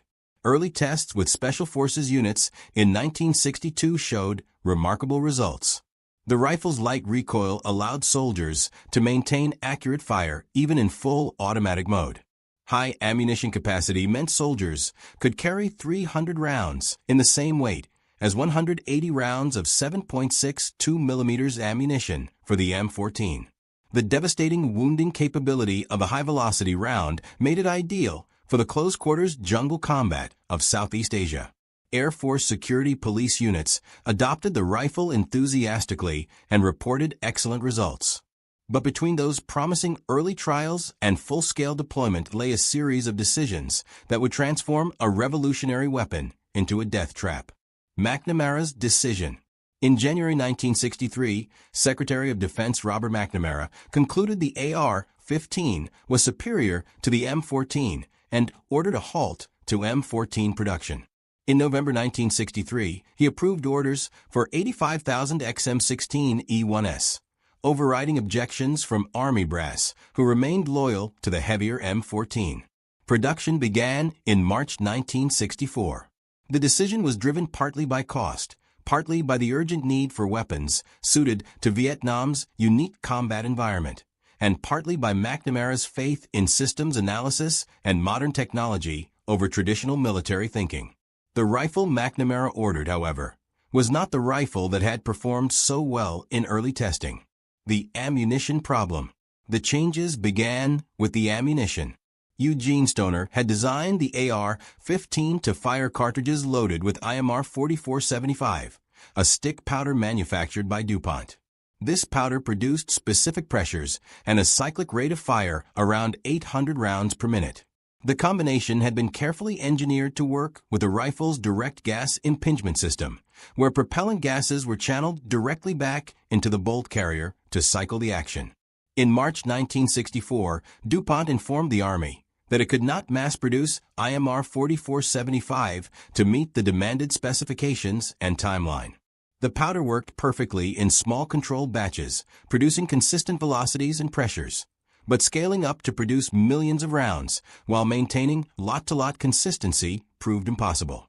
The extruded stick powder required precise control of temperature, humidity, and cutting processes. Even minor variations between batches could affect chamber pressures and velocities. The Army needed millions of rounds immediately for Vietnam deployment. DuPont could not deliver. The Army needed an alternative immediately. Olin Matheson Company stepped forward with WC-846, a ball propellant already in use for 7.62 millimeters NATO ammunition. Ball powder used an entirely different manufacturing process. The nitrocellulose was dissolved in solvents, formed into tiny spheres, and then hardened. This process was faster, more consistent, and much easier to scale up to mass production. A batch of WC-846 could be manufactured in 40 hours compared to 2 weeks for IMR 4475. More importantly, Olin Matheson could guarantee delivery of the enormous quantities the Army required. Fatal modifications. The powder substitution. The Army and Olin Matheson both understood that WC-846 burned differently than IMR 4475.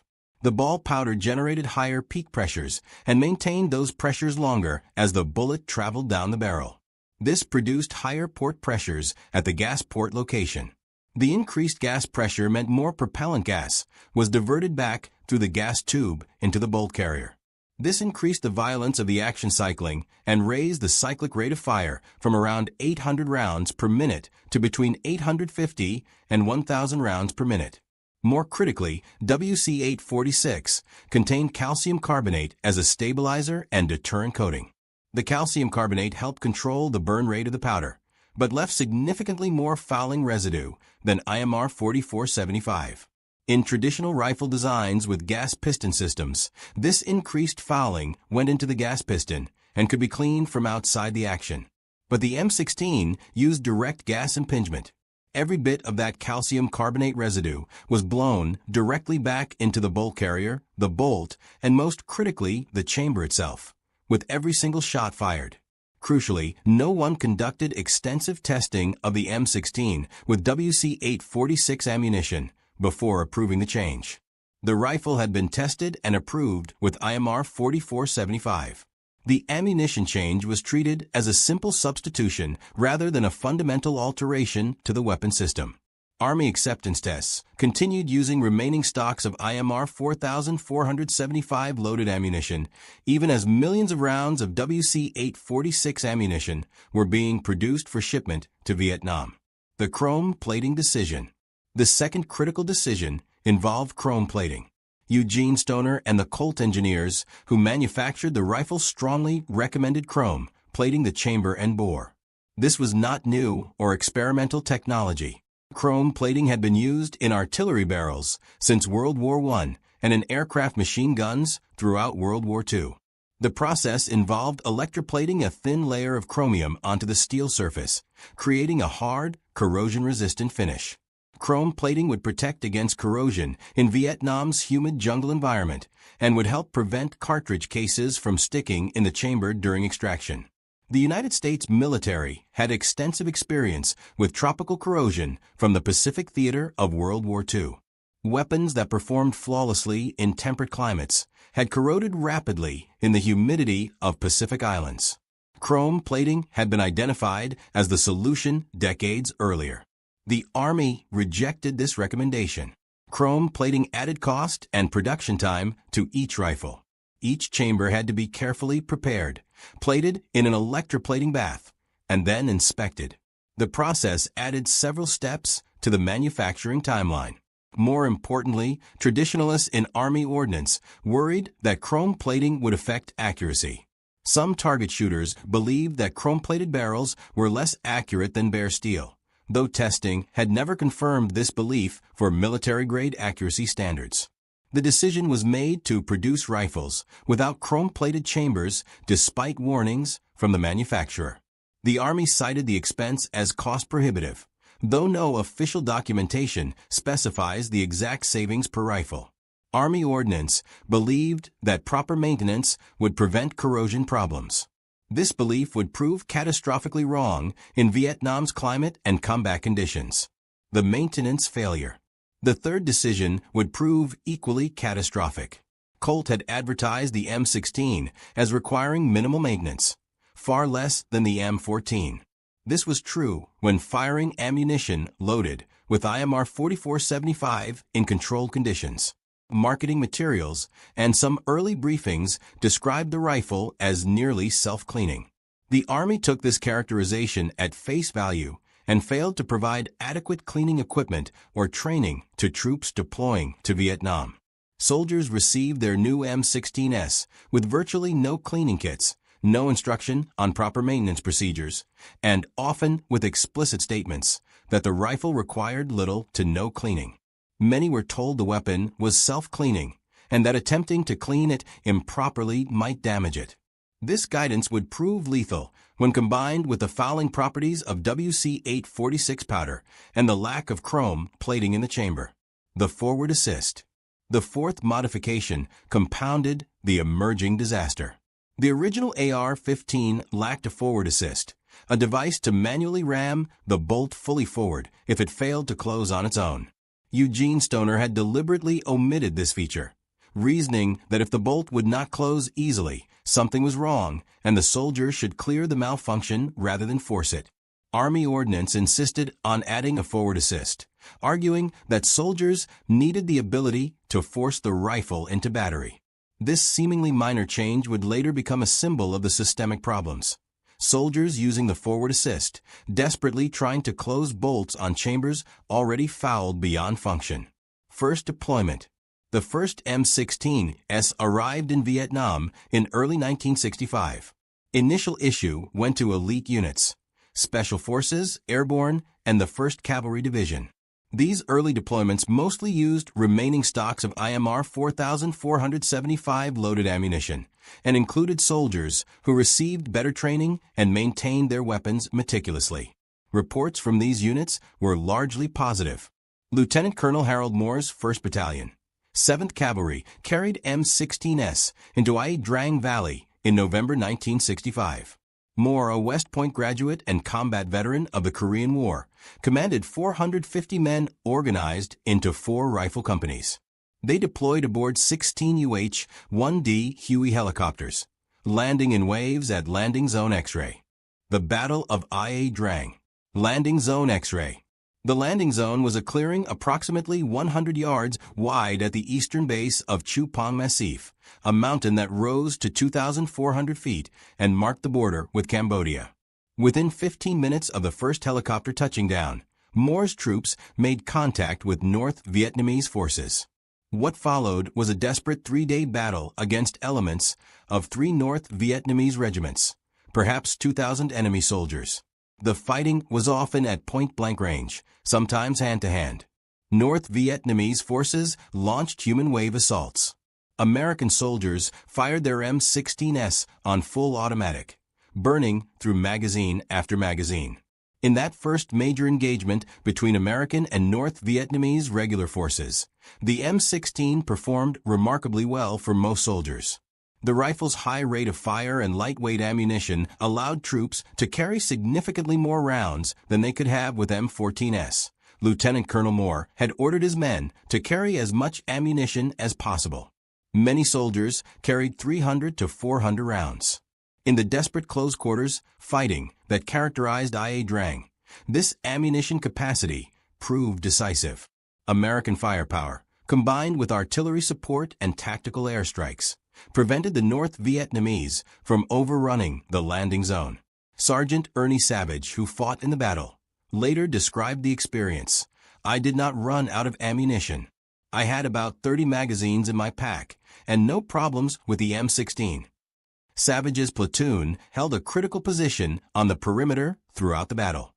The M16S functioned as designed, but Ia Drang represented the best-case scenario for the M16. These were well-trained soldiers of an elite airmobile division. They had received better instruction on the new rifle than conventional infantry units would receive later. They maintained their weapons carefully. Most critically, many of the rifles at Ia Drang were still using ammunition loaded with IMR 4475 powder, the propellant the rifle had been designed to use. The weapons were relatively new, with chambers not yet corroded. The chaos of battle and the success of the engagement masked early warning signs of problems that would emerge months later. The crisis emerges.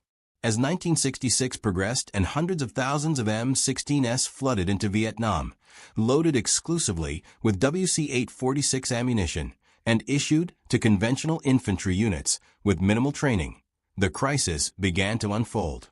By mid-1966, reports started filtering back from Vietnam that the M16 was failing at catastrophic rates. Soldiers wrote desperate letters home describing rifles that jammed after firing just a few rounds. Officers filed official complaints stating that their men had lost confidence in their primary weapon. Medical evacuation helicopters brought back wounded men who reported their rifles had failed at the moment they needed them most. The failures followed a predictable and deadly pattern. After firing 10 to 20 rounds, especially in full automatic mode, the rifle would fail to extract the spent cartridge case. The sequence of the malfunction became grimly familiar to soldiers throughout Vietnam. The malfunction sequence. The soldier would pull the trigger. The rifle would fire. The action would cycle, the bolt carrier driven backward by gas pressure. The extractor would attempt to pull the spent cartridge case from the chamber, but the case would stick, gripped by the corroded chamber walls and sealed by powder residue. The extractor, a small hook-shaped piece of spring steel, would pull against the rim of the brass case. The soft brass would deform under the pressure. The extractor would tear through the rim, leaving the body of the cartridge wedged firmly in the chamber. The bolt carrier would cycle backward, ejecting only the torn brass rim. A fresh round would be stripped from the magazine and pushed forward by the bolt. But the bolt could not close. The chamber still contained the body of the previous cartridge case. The fresh round would jam against the stuck case. The action would be completely locked.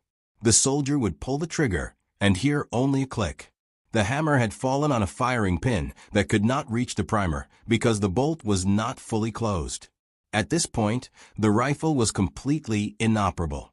No amount of manipulation of the charging handle or forward assist would clear the malfunction.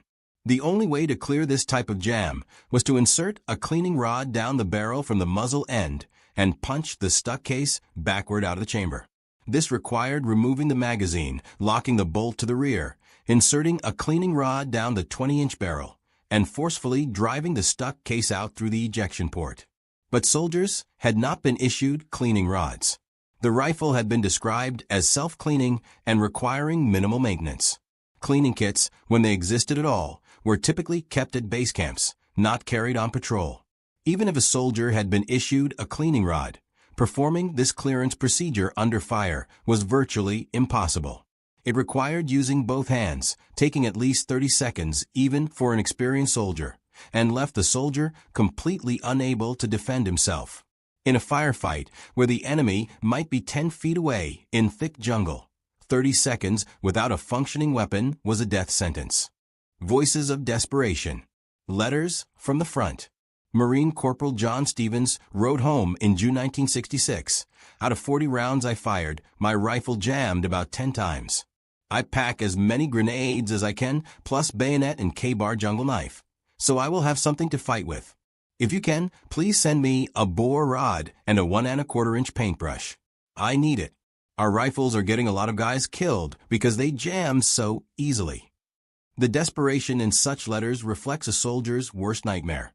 Fighting in dense jungle where the enemy could be 5 feet away, where contact happened without warning, where survival depended on immediate, overwhelming firepower, and discovering that your rifle would fire 5 rounds and then become a useless club.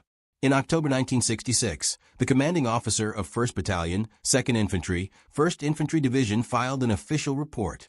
The new XM16E1 rifles are experiencing malfunctions to the extent that confidence has been degraded. His battalion had lost men in firefights when their rifles failed. Troops were beginning to pick up enemy AK-47 rifles from dead North Vietnamese soldiers, weapons they knew would fire reliably even when covered in mud. The AK-47 comparison. The AK-47 became the M16's devastating counterpoint. Designed in the Soviet Union by Mikhail Kalashnikov and adopted in 1947, the AK used a fundamentally different operating system. The AK employed a long-stroke gas piston. When the rifle fired, propellant gas was tapped from the barrel through a gas port, but instead of being channeled back into the bolt carrier, as in the M16, The gas drove a long piston that was physically separate from the bolt carrier. The piston pushed the bolt carrier backward. Then the piston returned forward while the bolt carrier continued cycling. This meant propellant gas and fouling never entered the action. All the combustion residue stayed in the gas tube and piston, completely separate from the bolt and chamber. The AK was also built with loose tolerances that allowed it to function when dirty, wet, or corroded. The bolt had significant clearance inside the receiver. Dirt and debris simply fell out through gaps in the design. The magazine was curved and designed to feed reliably even when dented or dirty. Every part of the weapon prioritized reliability over precision. Mikhail Kalashnikov had designed the weapon based on his experience as a Soviet tank commander in World War II. He knew that soldiers in combat conditions could not maintain weapons carefully. He designed a rifle that would work regardless of how badly it was treated. North Vietnamese and Viet Cong fighters maintained their AK-47s poorly, if at all. Weapons were stored in underground caches where they were exposed to water, mud, and humidity for months. They were carried through rivers, dropped in rice paddies, buried when units retreated. Yet the weapons functioned with near-perfect reliability. An AK could be pulled from a muddy stream. The bolt cycled once to clear water from the action, and the weapon would fire. American soldiers began to notice the contrast immediately. We found AKs that had been buried in mud, dropped in rivers, left in the jungle for weeks, wrote Sergeant William Rodriguez. We picked them up, pulled the bolt back, and they fired. Our M16s jammed if you looked at them wrong. The contrast became a bitter joke among infantry units. The enemy had better rifles than we did. The underground market. The underground market for captured AK-47s flourished. Officially, carrying enemy weapons was prohibited by regulations. American ammunition was not compatible with the AK, and carrying enemy weapons could lead to friendly fire incidents if a soldier was mistaken for the enemy. Unofficially, many squad leaders allowed or even encouraged their men to carry captured AKs. Some soldiers carried both an M16 and an AK, using the American rifle until it jammed and then switching to the Soviet weapon. A functioning AK was better than a jammed M16. Soldiers understood this, even if Army regulations did not. Official recognition begins. The first official acknowledgement of the crisis came too slowly. Reports of malfunctions reached General William Westmoreland, commander of Military Assistance Command, Vietnam. Westmoreland found himself in an impossible position. He had personally requested 100,000 minutes and 16 seconds for Vietnam, praising the rifle as ideal for jungle warfare. He had visited units at Ia Drang shortly after the battle and heard positive reports about the weapon. He believed the rifle was a significant improvement over the M14 for the type of combat American forces faced in Southeast Asia. Yet soldiers under his command were writing home that the M16 was getting them killed. The complaints could not be ignored, but acknowledging the problem meant admitting a massive failure in weapons procurement. The Marine Corps Survey. In December 1966, the Marine Corps conducted a formal survey of 2nd Battalion 9th Marines after a series of engagements where rifle failures had caused casualties. The battalion had been involved in Operation Prairie, heavy fighting in the demilitarized zone near the North Vietnamese border. The survey was devastating. Approximately 80% of troops surveyed reported experiencing stoppages during combat operations. Many reported their rifles jamming after firing fewer than 10 rounds. Several Marines stated they had been wounded or seen fellow Marines killed because rifles failed during contact with the enemy. Some Marines reported firing only 3 or 4 rounds before experiencing complete weapon failure. The survey documented the types of malfunctions. Failure to extract was by far the most common, accounting for 80% of all stoppages. Failure to feed, where a fresh cartridge would not chamber properly, accounted for most of the remainder. Failure to fire, where the firing pin failed to ignite the primer, was relatively rare. The most damning evidence: death while unjamming. The extraction failures followed the pattern that would become grimly familiar. The rifle would fire several rounds, then a cartridge case would stick in the chamber. The extractor would tear through the case rim. The rifle would be completely jammed. The survey included the most damning evidence yet. The Untold Committee investigation later confirmed that one Marine corporal had been killed while running up and down the line of his squad trying to unjam other Marines' rifles with his cleaning rod. He was the only member of his squad who had managed to obtain a cleaning rod, apparently by trading with another unit. During a firefight, multiple Marines in the squad experienced extraction failures simultaneously. The corporal moved from position to position, using his cleaning rod to punch stuck cases out of chambers while under fire. He was shot and killed while clearing a jam from another Marine's rifle. His own rifle, functioning properly, was found next to his body. He had died trying to keep his squad in the fight. Public outcry. By early 1967, the stories were reaching the American public. Soldiers' letters home describing rifle failures began appearing in newspapers. One Marine officer wrote Senator Gaylord Nelson, "The weapon has failed us at crucial moments. As many as 60% of the rifles failed to operate. I know of at least 2 Marines who died within 10 feet of the enemy with jammed rifles." Another letter from a Marine stated simply, "You know what killed most of us? Our own rifles." The M16. Families who had lost sons in Vietnam demanded to know if inadequate equipment had contributed to their deaths. On March 26, 1967, the Washington Daily News broke a major story about M16 reliability problems, featuring interviews with returning soldiers and excerpts from letters sent home from Vietnam. The article created a political firestorm. How could American troops be sent into combat with defective rifles? Why had the problems not been identified and corrected before widespread deployment? Who was responsible for decisions that prioritize cost and production speed over soldier safety? The pressure became impossible for Congress to ignore. The Untold Committee forms.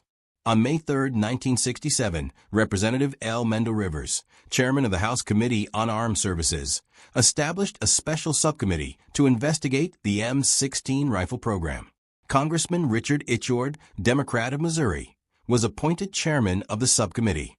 He was joined by Representative Speedy O. Long of Louisiana and Representative William G. Bray of Indiana. The Untold Committee, as it became known, would conduct the most thorough investigation of a weapons procurement program in congressional history. Over the next 5 months, the committee held hearings on May 15, 16, and 31, June 21, July 25, 26, and 27, and August 8, 9, and 22. All hearings were conducted at the Rayburn House Office Building in Washington. The committee interviewed hundreds of witnesses: combat soldiers recently returned from Vietnam, Army generals, Colt engineers, ammunition manufacturers, Eugene Stoner himself, and Pentagon procurement officials. Testimony was given under oath. Documents were subpoenaed. Technical experts were brought in to explain the ballistics and engineering involved. The investigation. The committee examined every aspect of the M16 program. They reviewed procurement decisions going back to 1963. They analyzed test reports that had been filed and ignored.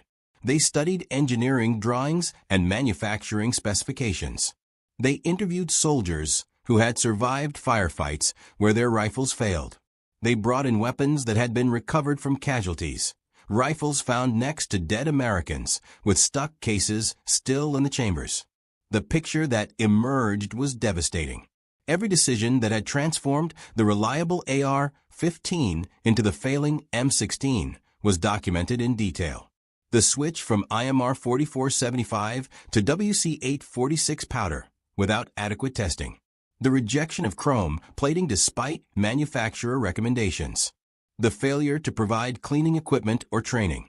The misleading claims about the rifle being self-cleaning. The increased cyclic rate that accelerated fouling. The quality control problems at Colt that allowed rifles to be shipped with defective parts. Each failure was documented with technical data, engineering reports, and the testimony of soldiers who had paid the price. Warnings ignored. The committee discovered that multiple people had raised red flags about these issues before widespread deployment. Colt engineers had protested the ammunition change in writing. Company officials had stated explicitly that they could not guarantee weapon performance with the new powder. Eugene Stoner had recommended chrome plating in his original design specifications and had reiterated this recommendation when the Army began large-scale procurement. Air Force officers who had used the rifle successfully with proper ammunition and maintenance had emphasized the need for cleaning equipment and training. Test reports had shown increased malfunction rates with WC-846 ammunition. All of these warnings had been ignored, dismissed, or buried in the urgency to get rifles to Vietnam and the desire to cut costs. The most damning revelation concerned who knew what and when. Army Ordnance had test data showing that WC-846 ammunition caused increased malfunction rates. They had reports from Colt stating that the company could not guarantee rifle performance with WC-846. They knew that rifles without chrome plating corroded in humid environments. They knew that soldiers were not receiving adequate training or cleaning equipment.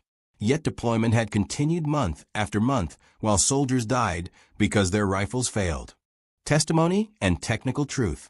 Soldiers testify. The testimony of returned combat veterans proved particularly powerful. Marine Corporal Thomas Martinez testified about a firefight where his rifle jammed after the third round. He described using his jammed rifle as a club, suffering a bayonet wound, and watching his fire team leader die while trying to clear his own jammed rifle. Private First Class David Chun described finding a dead American patrol. All 7 men killed, all 7 M16s jammed, cleaning rods scattered around the bodies where the men had died trying to clear their weapons. These weren't abstract statistics or technical failures. These were American soldiers who had died because the weapon they had been issued and trained to trust had betrayed them at the moment their lives depended on it. Eugene Stoner's testimony. Eugene Stoner explained his design philosophy for the committee. The AR-15 was engineered as a complete weapon system. The rifle, the ammunition, the maintenance procedures, all worked together. Changing the ammunition without extensive testing broke the system. He had recommended chrome plating specifically because he knew the direct gas impingement system would be vulnerable to corrosion without it. He had never claimed the rifle was self-cleaning. That characterization had been invented by marketing departments and repeated by people who did not understand the weapon. Ballistics experts testified about the differences between IMR 4475 and WC-846. The ball powder produced higher port pressures that increased the volume of gas and residue blown into the action. The calcium carbonate in WC-846 created fouling that IMR 4475 did not. The increased cyclic rate meant more rounds fired before a soldier could react to a malfunction, leading to worse jams. All of this had been predictable. Some of it had been predicted. The predictions had been ignored. Corporate accountability.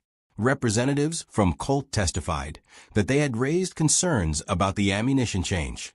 They stated in writing that they could not guarantee rifle performance with WC-846 and that the increased cyclic rate violated Army acceptance standards. The Army had granted waivers allowing the higher cyclic rate. Quality control inspectors testified about finding defects in rifles being shipped to Vietnam, bolt carriers with improper hardness that would crack under stress, extractors with weak springs that would fail to pull stuck cases. They had rejected these rifles. The rejections had been overruled in the urgency to meet production quotas. The financial trail. The financial testimony exposed another dimension of the scandal. The decision to use WC-846 had saved money. Ball powder was cheaper and faster to produce than stick powder. Olin Matheson had made substantial profits from ammunition contracts. The decision not to chrome plate chambers had saved production costs. While the committee found no evidence of outright corruption or bribery, the cozy relationships between military procurement officers and defense contractors had clearly affected decision-making. Cost considerations and production convenience had outweighed combat effectiveness and soldier safety. The committee's findings. By August 1967, the Untold Committee had assembled an overwhelming case. The M16 failures were not the result of soldier incompetence or inadequate training alone. They were the result of systematic failures in weapons procurement, testing, and deployment. Multiple officials and organizations shared responsibility. Army Ordnance had approved the ammunition change without adequate testing. The Army Materiel Command had rejected manufacturer recommendations about chrome plating. Training commands had failed to develop proper maintenance instruction. Colt had continued production despite knowing about problems. Olin Matheson had supplied ammunition that did not work properly with the rifle. Pentagon procurement officials had prioritized cost and speed over reliability. The official report.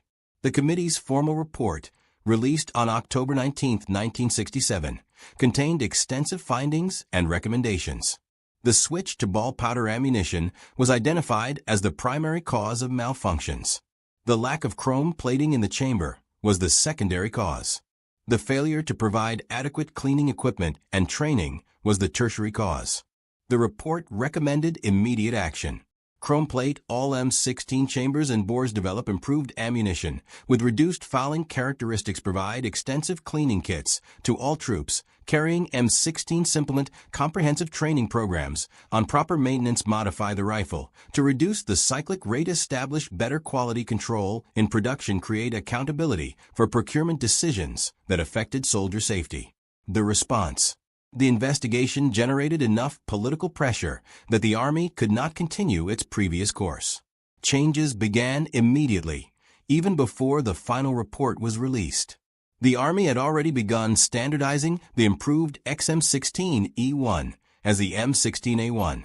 The XM16E1 was type classified as the M16A1 on February 13, 1967, and officially adopted by the United States Army on February 28, 1967.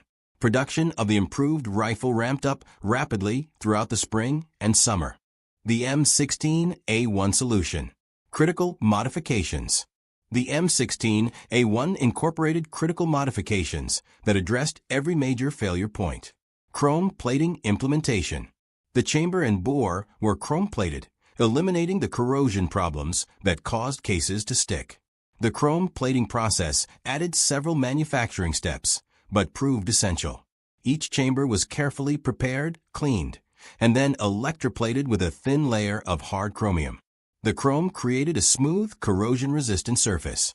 Spent cartridge cases no longer stuck in corroded chambers. Extraction failures dropped dramatically. Buffer system redesign. A new buffer assembly reduced the cyclic rate back toward the original specifications. The buffer consisted of weights and springs inside the buttstock that absorbed the impact of the bolt carrier at the end of its rearward travel. The redesigned buffer used heavier weights and stiffer springs to slow the action cycling. This reduced the cyclic rate from over 900 rounds per minute back down to between 750 and 850 rounds per minute. The slower cyclic rate meant less violent action cycling and reduced stress on all components. Forward assist improvement. The forward assist was strengthened and improved. While Eugene Stoner had opposed this feature, soldiers in the field found it useful when properly applied. The improved forward assist had a stronger pawl and could apply more force to close a reluctant bolt. However, training emphasized that the forward assist was for chambering around when loading the rifle quietly, not for forcing a jammed action. The training revolution. Most importantly, the designation change came with a complete overhaul of training and maintenance procedures. The self-cleaning myth was explicitly and publicly debunked. Army training commands rewrote all instruction materials. The new doctrine emphasized that the M16 required regular, thorough cleaning, especially in combat conditions. Field Manual 23-9 was completely rewritten with detailed cleaning instructions. The new manual included step-by-step procedures with photographs and diagrams. It specified exactly how to disassemble a rifle, what to clean, how to clean it, and how often. Soldiers were instructed to clean the chamber and bore after every firing session. The gas tube required cleaning weekly in combat conditions. The bolt and bolt carrier needed to be disassembled, cleaned, and lubricated daily when in the field. Visual training materials. Comic book-style manuals were produced showing soldiers exactly how to maintain their rifles. These manuals, with simple illustrations and step-by-step procedures, could be understood even by troops with limited literacy, or for whom English was not their primary language. The comic format used clear drawings showing each step of disassembly and cleaning. Arrows indicated direction of movement. Text was minimal and simple. A soldier who could not read technical prose could follow the illustrated guide. Comprehensive cleaning kits. Comprehensive cleaning kits were manufactured and distributed throughout Vietnam. Each kit contained everything needed to maintain the rifle in combat conditions. A 3-piece aluminum cleaning rod that could be screwed together to reach the full length of the barrel. A bore brush with stiff bronze bristles to scrub fouling from the rifling. A chamber brush specifically designed to clean the chamber walls where cases stuck. Pipe cleaners to clean the gas tube without disassembling the rifle. Cotton patches to wipe surfaces clean. A small bottle of lubricating oil. A toothbrush-style brush for cleaning the bolt and bolt carrier. The entire kit fit in a small plastic case that could be carried in a cargo pocket or attached to load-bearing equipment. New standards and discipline. Soldiers were required to clean their rifles daily in combat conditions, more often if they had fired extensively. Squad leaders inspected weapons regularly. Platoon sergeants conducted detailed inspections before and after operations. A dirty rifle was treated as a serious offense equivalent to other failures of discipline. The message was clear: your rifle will work if you maintain it. It will fail if you neglect it. New training programs emphasized that the M16 required regular maintenance, just like any other mechanical device. The self-cleaning myth was explicitly debunked in training classes. Drill instructors taught proper cleaning procedures and inspected rifles rigorously. Recruits spent hours learning to disassemble, clean, and reassemble their rifles until they could perform the procedure quickly and correctly, even in darkness. Before deploying to Vietnam, soldiers received additional training specifically on maintaining weapons in tropical conditions. Ammunition improvement. Most critically, the ammunition itself was improved.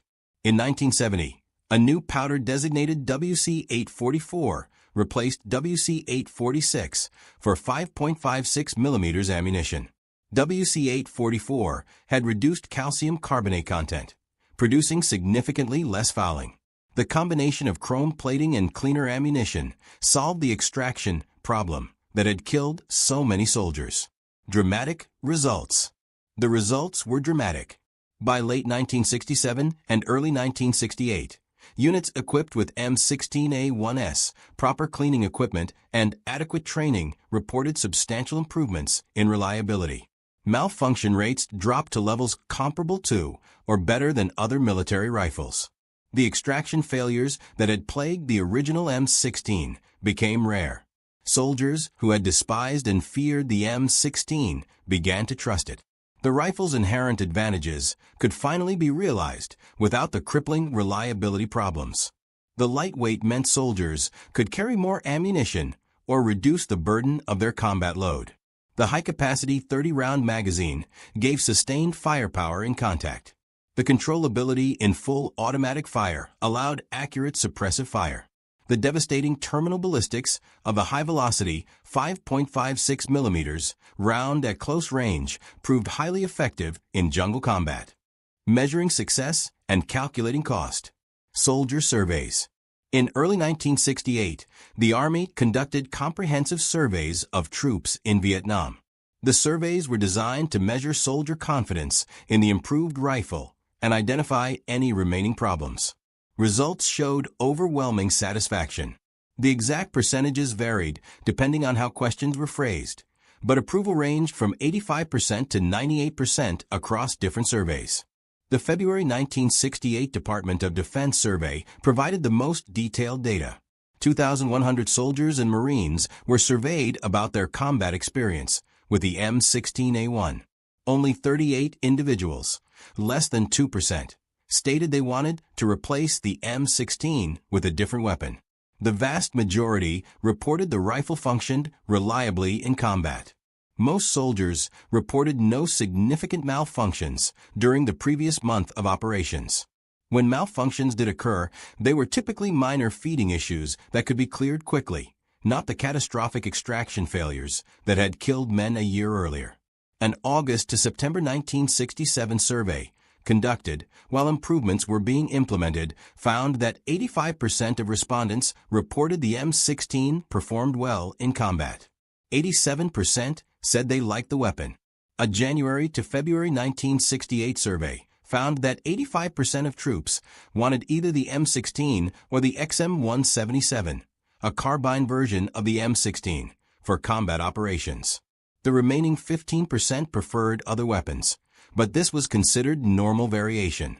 No weapon satisfies all users under all conditions. The complete transformation. The transformation was complete. A weapon that had been called a death trap, that soldiers had refused to carry, that men had died cursing, had become trusted and effective. The same basic design, when properly implemented with appropriate ammunition, chrome plating, cleaning equipment, and training, proved to be an excellent combat rifle. The human cost. The human cost of the delay was incalculable. No one knows exactly how many American soldiers died because their M16s jammed during firefights. The number was certainly in the hundreds, possibly more. Each death was preventable. Each resulted from decisions made in offices thousands of miles from Vietnam. Decisions that prioritized production speed and cost savings over soldier survival. Beyond deaths, thousands of soldiers had been wounded while fighting with jammed rifles or using inferior weapons. The psychological cost was equally severe. Soldiers lost faith not just in their rifles, but in the institution that had sent them into combat with defective equipment. A symbol of larger failures.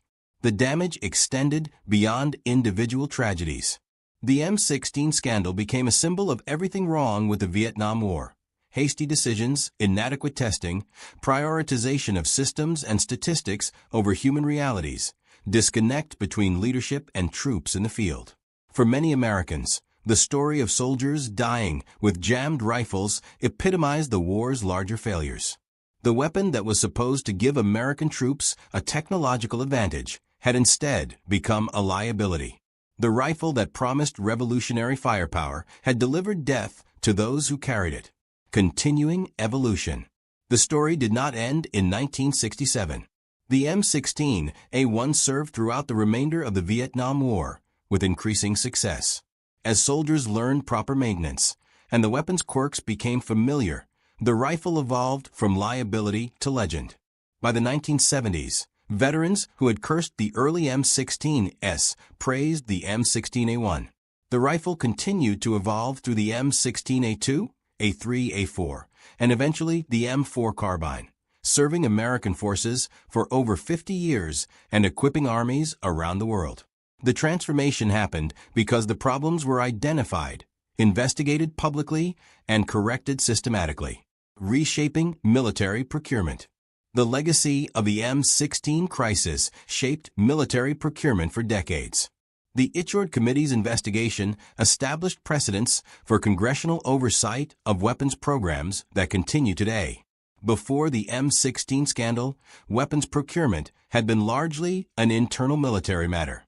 Congress appropriated funds, but rarely questioned technical decisions about weapons design, testing, or deployment. The military and defense contractors operated with minimal outside scrutiny. The Untold investigation changed this fundamentally. Institutionalizing soldier feedback. The concept of soldier feedback became institutionalized. Before Vietnam, weapons were tested by ordnance experts and evaluated by technical specialists. The opinions of ordinary soldiers who would actually carry the weapons into combat were rarely solicited and often dismissed when offered. The M16 crisis demonstrated that soldiers in combat conditions discovered problems that laboratory testing missed. Their feedback was not merely anecdotal complaint, but essential operational data. The Army established formal mechanisms for troops to report equipment problems. After the war, the Army created the Product Quality Deficiency Report System, allowing soldiers to file official reports about equipment failures. These reports were tracked, investigated, and could trigger engineering changes or procurement modifications.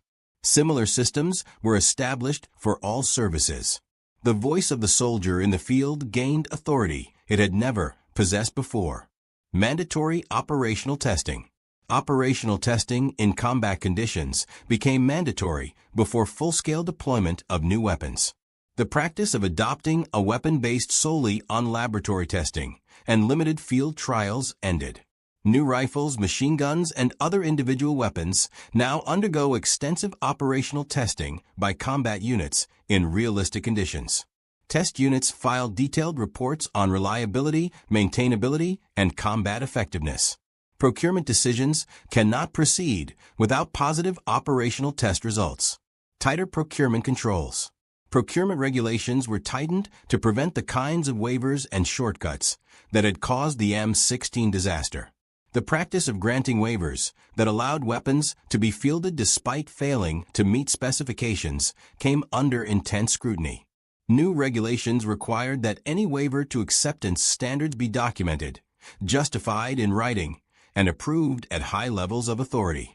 The casual granting of waivers that had allowed defective M16s to be shipped to Vietnam became much more difficult. Systemic reform and lasting impact. Independent quality control. Quality control inspections became more rigorous and independent. Previously, contractors often performed their own quality control with minimal oversight. After the M16 scandal, government inspectors gained more authority to reject defective weapons, even if contractors accepted them. The practice of overruling inspector rejections to meet production quotas was forbidden by new regulations. Manufacturing defects had to be corrected, not ignored. The system integration principle. Most importantly, the fundamental lesson was learned. A weapon system must be tested as a complete system.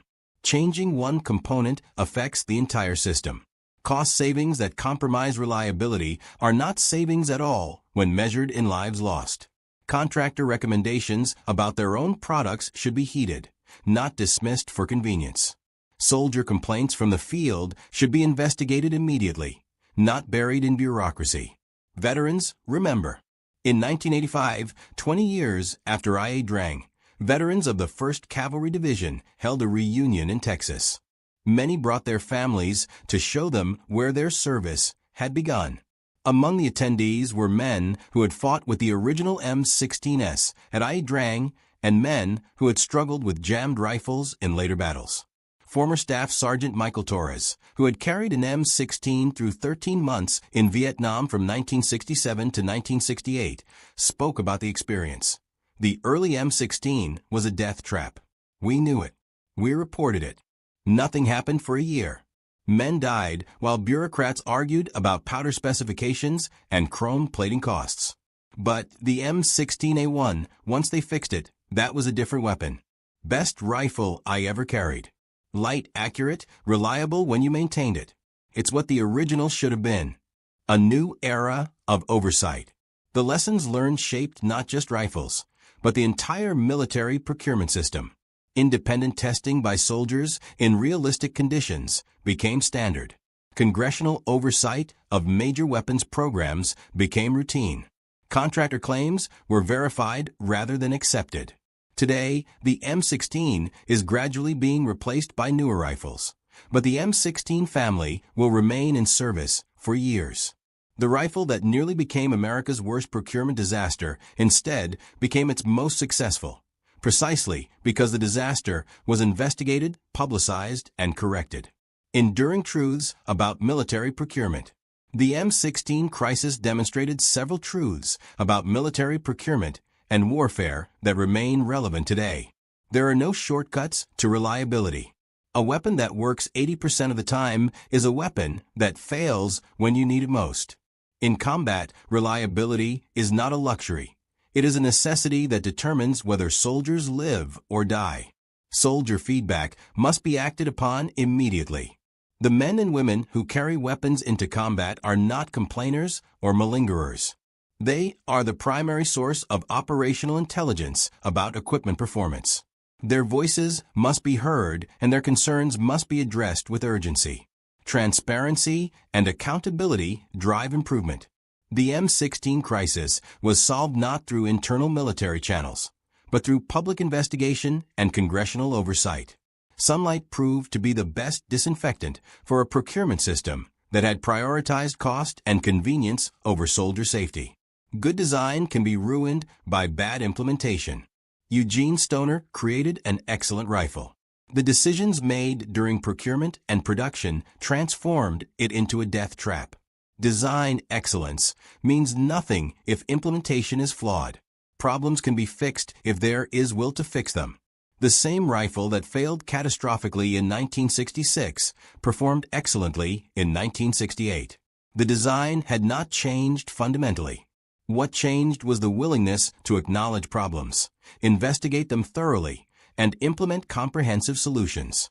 Those who deserved better. The soldiers who died because their M16s jammed in combat deserved better. They deserved rifles that had been properly tested with the ammunition they would actually use in combat.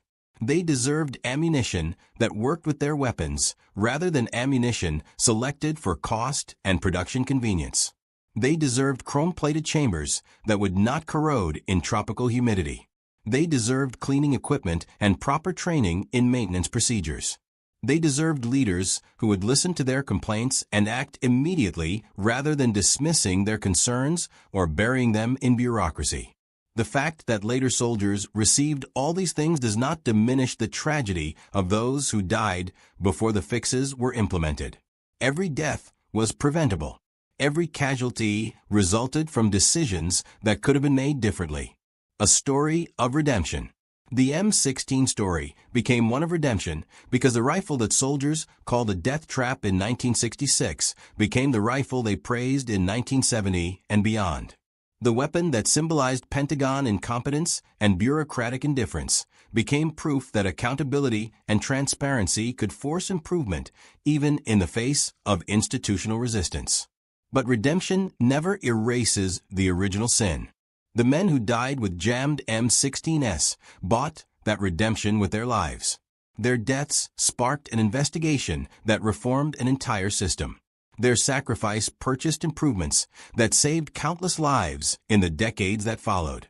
The power of public accountability, the congressional investigation, the media exposure, the public outrage.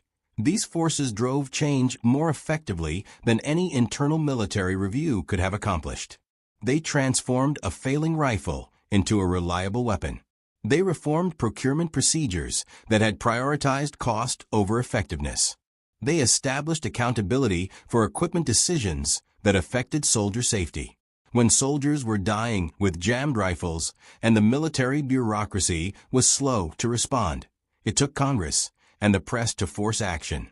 The Untold Committee's investigation saved American lives by exposing the truth and demanding comprehensive fixes. The Washington Daily News article that brought the crisis to public attention created political pressure that could not be ignored. Learning from failure. Today's soldiers carry weapons that work because soldiers in Vietnam carried weapons that failed. And because those failures were investigated publicly and corrected systematically rather than covered up or minimized. Legacy and final reflections. Success through accountability. The M16 succeeded in the long run, not because it was perfectly designed from the beginning, but because when it failed, the failure was not covered up or ignored. The sequence tells the complete story. The rifle jammed. Soldiers died. The news got out. Congress investigated. Changes were made. The rifle worked. This sequence, failure, exposure, investigation, reform, success, became a template for how military procurement failures should be addressed. It established the principle that transparency and accountability are not obstacles to military effectiveness, but essential components of it. Recognition for persistence. The men who carried M16s in Vietnam, particularly those who served in 1966 and 1967 when the problems were worst, deserve recognition not just for their combat service, but for their persistence with defective equipment. They fought enemy forces with rifles that too often would not fire. They improvised using grenades and captured weapons and sheer determination. They reported problems up the chain of command even when those reports were dismissed or ignored. They wrote letters home describing the failures, letters that eventually reached newspapers and triggered political action. Their complaints eventually triggered the investigation that fixed the system. Their willingness to speak truth about equipment failures, even when that truth was unwelcome, saved the lives of soldiers who came after them. The dual nature of the M16 story. The M16 failed American soldiers in Vietnam. Then America fixed the M16. That sequence, failure followed by correction, defines both the tragedy and the triumph of the story. The tragedy was entirely preventable. Every decision that led to the crisis involved choices that could have been made differently. The triumph was hard-earned through the courage of soldiers who spoke up, journalists who investigated, and congressmen who demanded accountability. Together, the failure and the correction taught lessons that shaped American military procurement for generations. The crisis as catalyst. In the end, the M16 crisis stands as a testament to what can happen when cost and convenience override soldier safety, and what must happen when such failures are exposed. The rifles that jammed in the jungles of Vietnam became catalysts for systemic change, ensuring that future generations of American soldiers would deploy with weapons that had been properly tested, honestly evaluated, and thoroughly proven. The soldiers who died with jammed rifles did not die in vain. Their deaths sparked an investigation that reformed an entire system. Their sacrifice bought improvements that saved countless lives in the decades that followed. The Product Quality Deficiency Report System, the requirement for operational testing by combat troops, the enhanced congressional oversight of weapons programs. All these reforms emerged from the M16 crisis. The true legacy. That is the true legacy of the M16 crisis, not the failure itself, but the refusal to accept failure as inevitable. The insistence that soldiers deserve better. The determination to learn from mistakes rather than repeat them. The understanding that accountability and transparency are not threats to military effectiveness, but prerequisites for it. More than a rifle story. The M16 story is not just about a rifle. It is about accountability in government procurement. It is about transparency in military decision-making. It is about the price of putting anything, cost, convenience, production schedules, corporate profits, bureaucratic inertia, above the lives of soldiers who trust their government to equip them properly for combat. It is a story about the gap between what soldiers are promised and what they actually receive. It is about the disconnect between laboratory testing and battlefield reality. It is about the difference between what works in theory and what works when lives depend on it. A story for all time.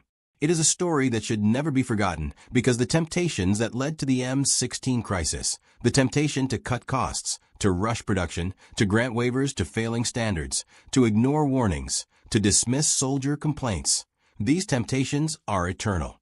They exist in every procurement program. They whisper in every budget meeting. They lurk in every production deadline.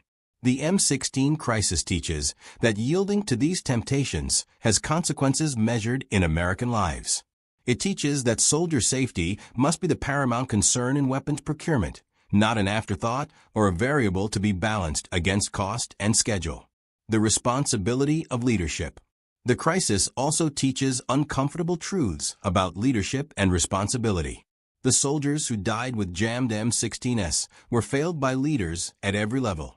Engineers who approved ammunition changes without adequate testing, procurement officers who rejected manufacturer recommendations to save costs, quality control inspectors whose rejections were overruled to meet quotas, training commands that perpetuated the self-cleaning myth, generals who were slow to acknowledge problems, and politicians who had to be forced by public outrage to investigate. These failures of leadership were not acts of malice. They were sins of omission, of misplaced priorities, of institutional inertia. But they killed American soldiers just as surely as enemy bullets did. The path forward. The M16 story shows that such failures can be corrected, but only through transparency, accountability, and a willingness to prioritize soldier safety above all other considerations. It shows that public oversight of military procurement is not an infringement on military prerogatives, but a necessary check on institutional tendencies toward cost-cutting and corner-cutting. Honoring the fallen. When we remember the M16 crisis, we must remember first the soldiers who died because their rifles failed. We must remember the Marine corporal killed while using his cleaning rod to clear other Marines' jammed rifles. We must remember the 7-man patrol found dead, all with jammed M16s, cleaning rods scattered around their bodies. We must remember every soldier who pulled the trigger in combat and heard only a click, who faced the enemy with a rifle that would not fire, who died cursing the weapon that had betrayed them. Honoring those who spoke up. We must also remember those who survived and spoke up, the soldiers who wrote letters home describing the failures, the officers who filed official complaints despite pressure to remain silent, the journalists who investigated and published the truth, the congressmen who demanded accountability despite military resistance. These people, soldiers, journalists, politicians, saved lives through their courage to speak truth to power. They proved that change is possible when failures are exposed rather than concealed, when accountability is demanded rather than excused, when soldier safety is prioritized above institutional convenience. The enduring questions. The M16 crisis leaves us with questions that every generation must answer anew. How do we ensure that the weapons we give soldiers actually work when their lives depend on them?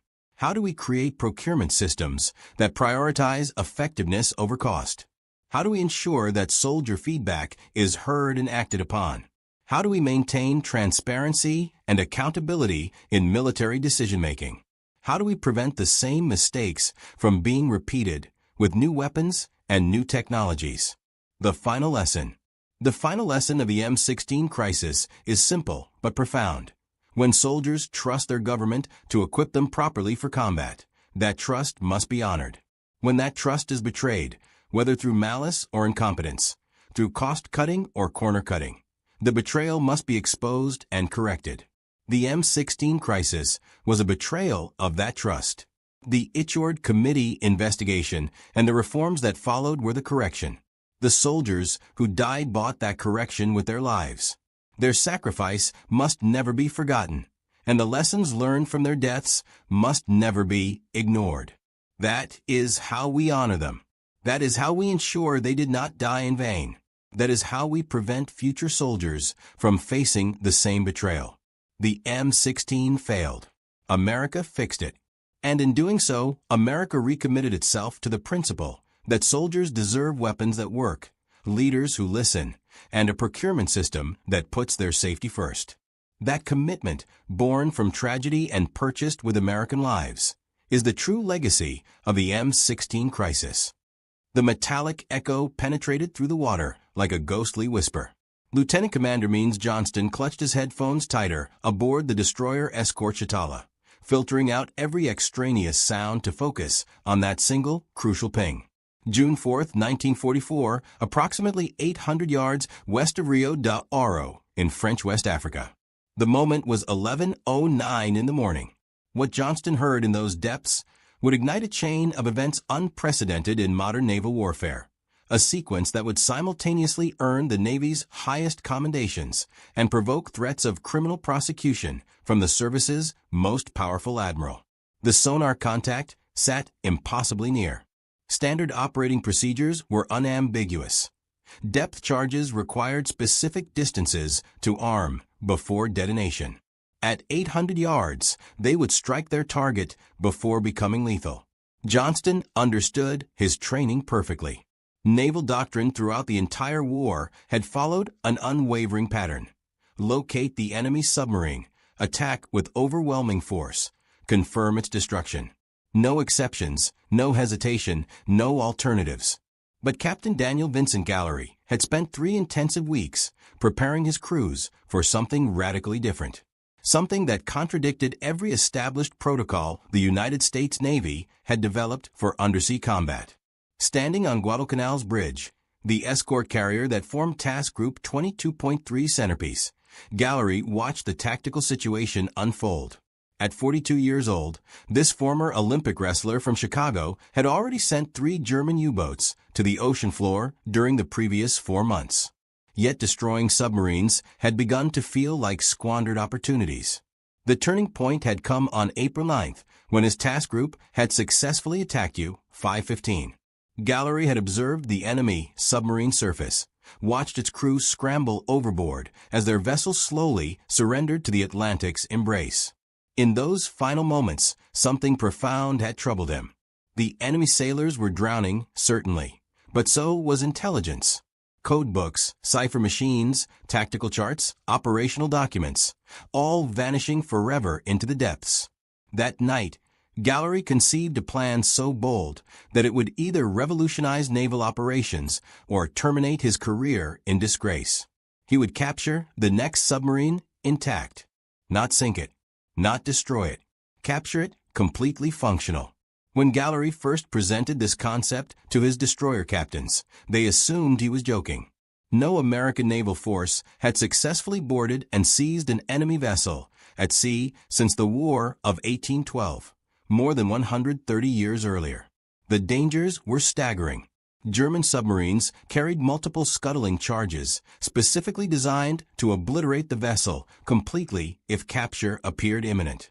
Any boarding team would essentially be entering a potential explosive tomb, with no guarantee they wouldn't be blown apart before taking 3 steps inside. Gallery, however, had done something extraordinary.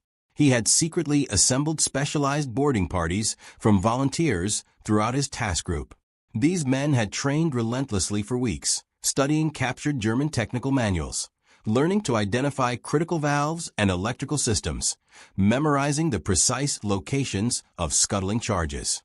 He had equipped them with specialized tools, portable pumps, and emergency repair equipment that seemed excessive for normal destroyer escort operations. His crews thought their captain had lost touch with reality. They were about to discover he was orchestrating a gamble whose true stakes exceeded anything they could comprehend. The submarine ascending through the depths toward them was U-505, commanded by Oberleutnant Harold Lang, a 40-year-old veteran specifically brought in to restore morale aboard what had become known as the most cursed vessel in Germany's entire submarine fleet. Since her commissioning in August 1941, U-505 had been plagued by disaster. Her previous commander, Peter Czech, had shot himself in the head during a depth charge attack, the only submarine commander in any navy to commit suicide during actual combat conditions. Equipment failures plagued every single patrol. The crew genuinely believed their boat was hexed, cursed by forces beyond their understanding. Lang had spent 6 months attempting to restore confidence among his demoralized sailors. He had managed to bring the troubled vessel back to fighting condition, but this patrol had gone catastrophically wrong from the beginning. Battery power was dangerously low, detection equipment was malfunctioning badly, and they remained completely unaware they had sailed directly into the center of an American hunter-killer group specifically designed to destroy submarines like theirs. At 11:10, Shatala fired her Hedgehog mortars. 24 projectiles arced through the air before splashing into the ocean in a precise circular pattern. Unlike conventional depth charges, Hedgehogs only detonated upon direct contact with a submarine's hull. The silence that followed felt eternal. Then came the distinctive crack of underwater explosions. Direct hits. Immediately, Shatala followed with a pattern of conventional depth charges set for shallow detonation, creating a devastating underwater barrage that would crack the submarine's hull integrity. Inside U-505, the explosions hurled men violently against bulkheads and shattered instrument gauges into fragments. The submarine rolled with terrifying force, its bow angling toward the surface at an impossible degree. In the engine compartment, high-pressure valves ruptured, releasing sprays of oil mixed with seawater. The rudder jammed completely, locking the vessel into an uncontrollable spiral pattern. Machinist Matt-Hans Gobeler, thrown from his duty station, watched in absolute horror as the depth gauge spun wildly backward. They were in an uncontrolled ascent toward the surface, and no one could do anything to prevent it.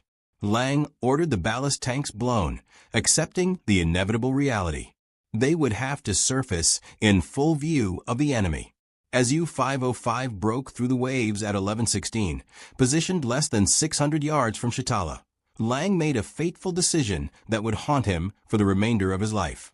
Convinced his submarine was mortally wounded, with water flooding the aft compartments rapidly, he ordered his entire crew to abandon ship immediately. "Set the scuttling charges," he commanded urgently. "Open all sea valves. Destroy the code books completely." But everything happened too quickly. As the crew scrambled up the conning tower ladder in panic, American gunfire erupted from 3 destroyers simultaneously. Wildcat fighters from Guadalcanal dove from the sky, their .50 caliber machine guns stitching lines across the water surrounding the submarine. Lang, wounded in the leg by shrapnel fragments, was assisted over the side by his executive officer.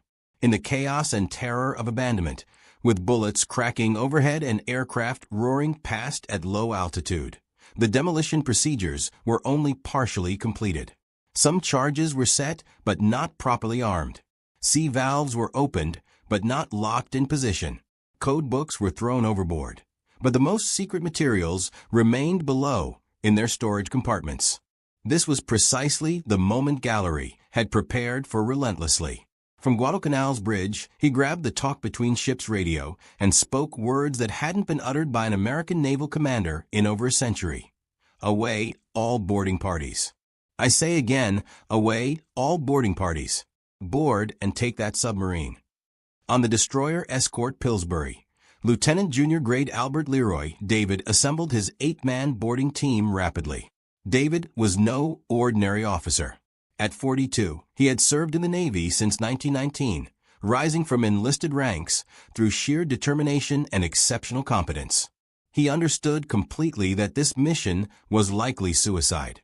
German submarine doctrine mandated multiple scuttling charges distributed throughout the boat. If even one had been properly armed, the submarine would disintegrate the instant they entered its hull. The whaleboat launched from Pillsbury at 11:22, bouncing across the choppy Atlantic toward the circling submarine.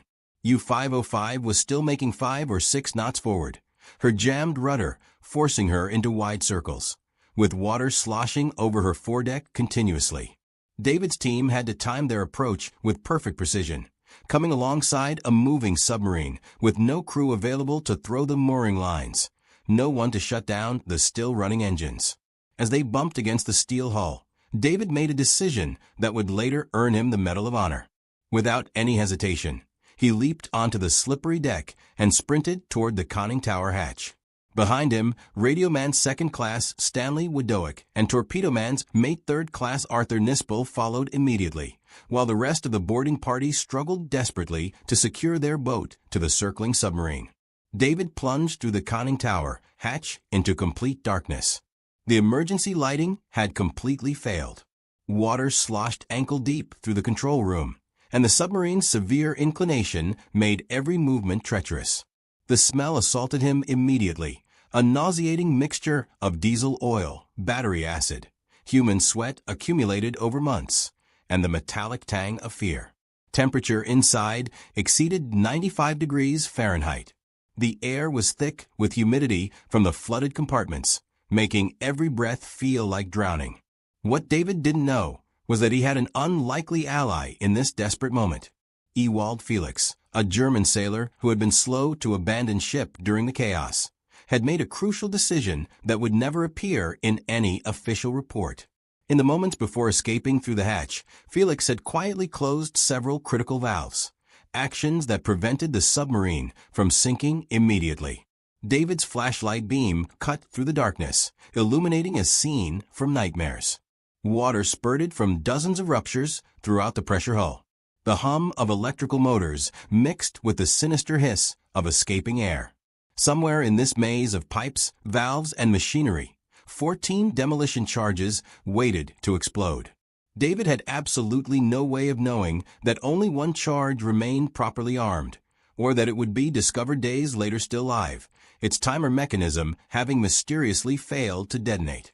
Behind David, Torpedoman Arthur Nispel squeezed through the narrow hatch, immediately slipping on the oil-slick deck plates. The submarine lurched violently as it continued its circular path, throwing both men hard against the periscope housing.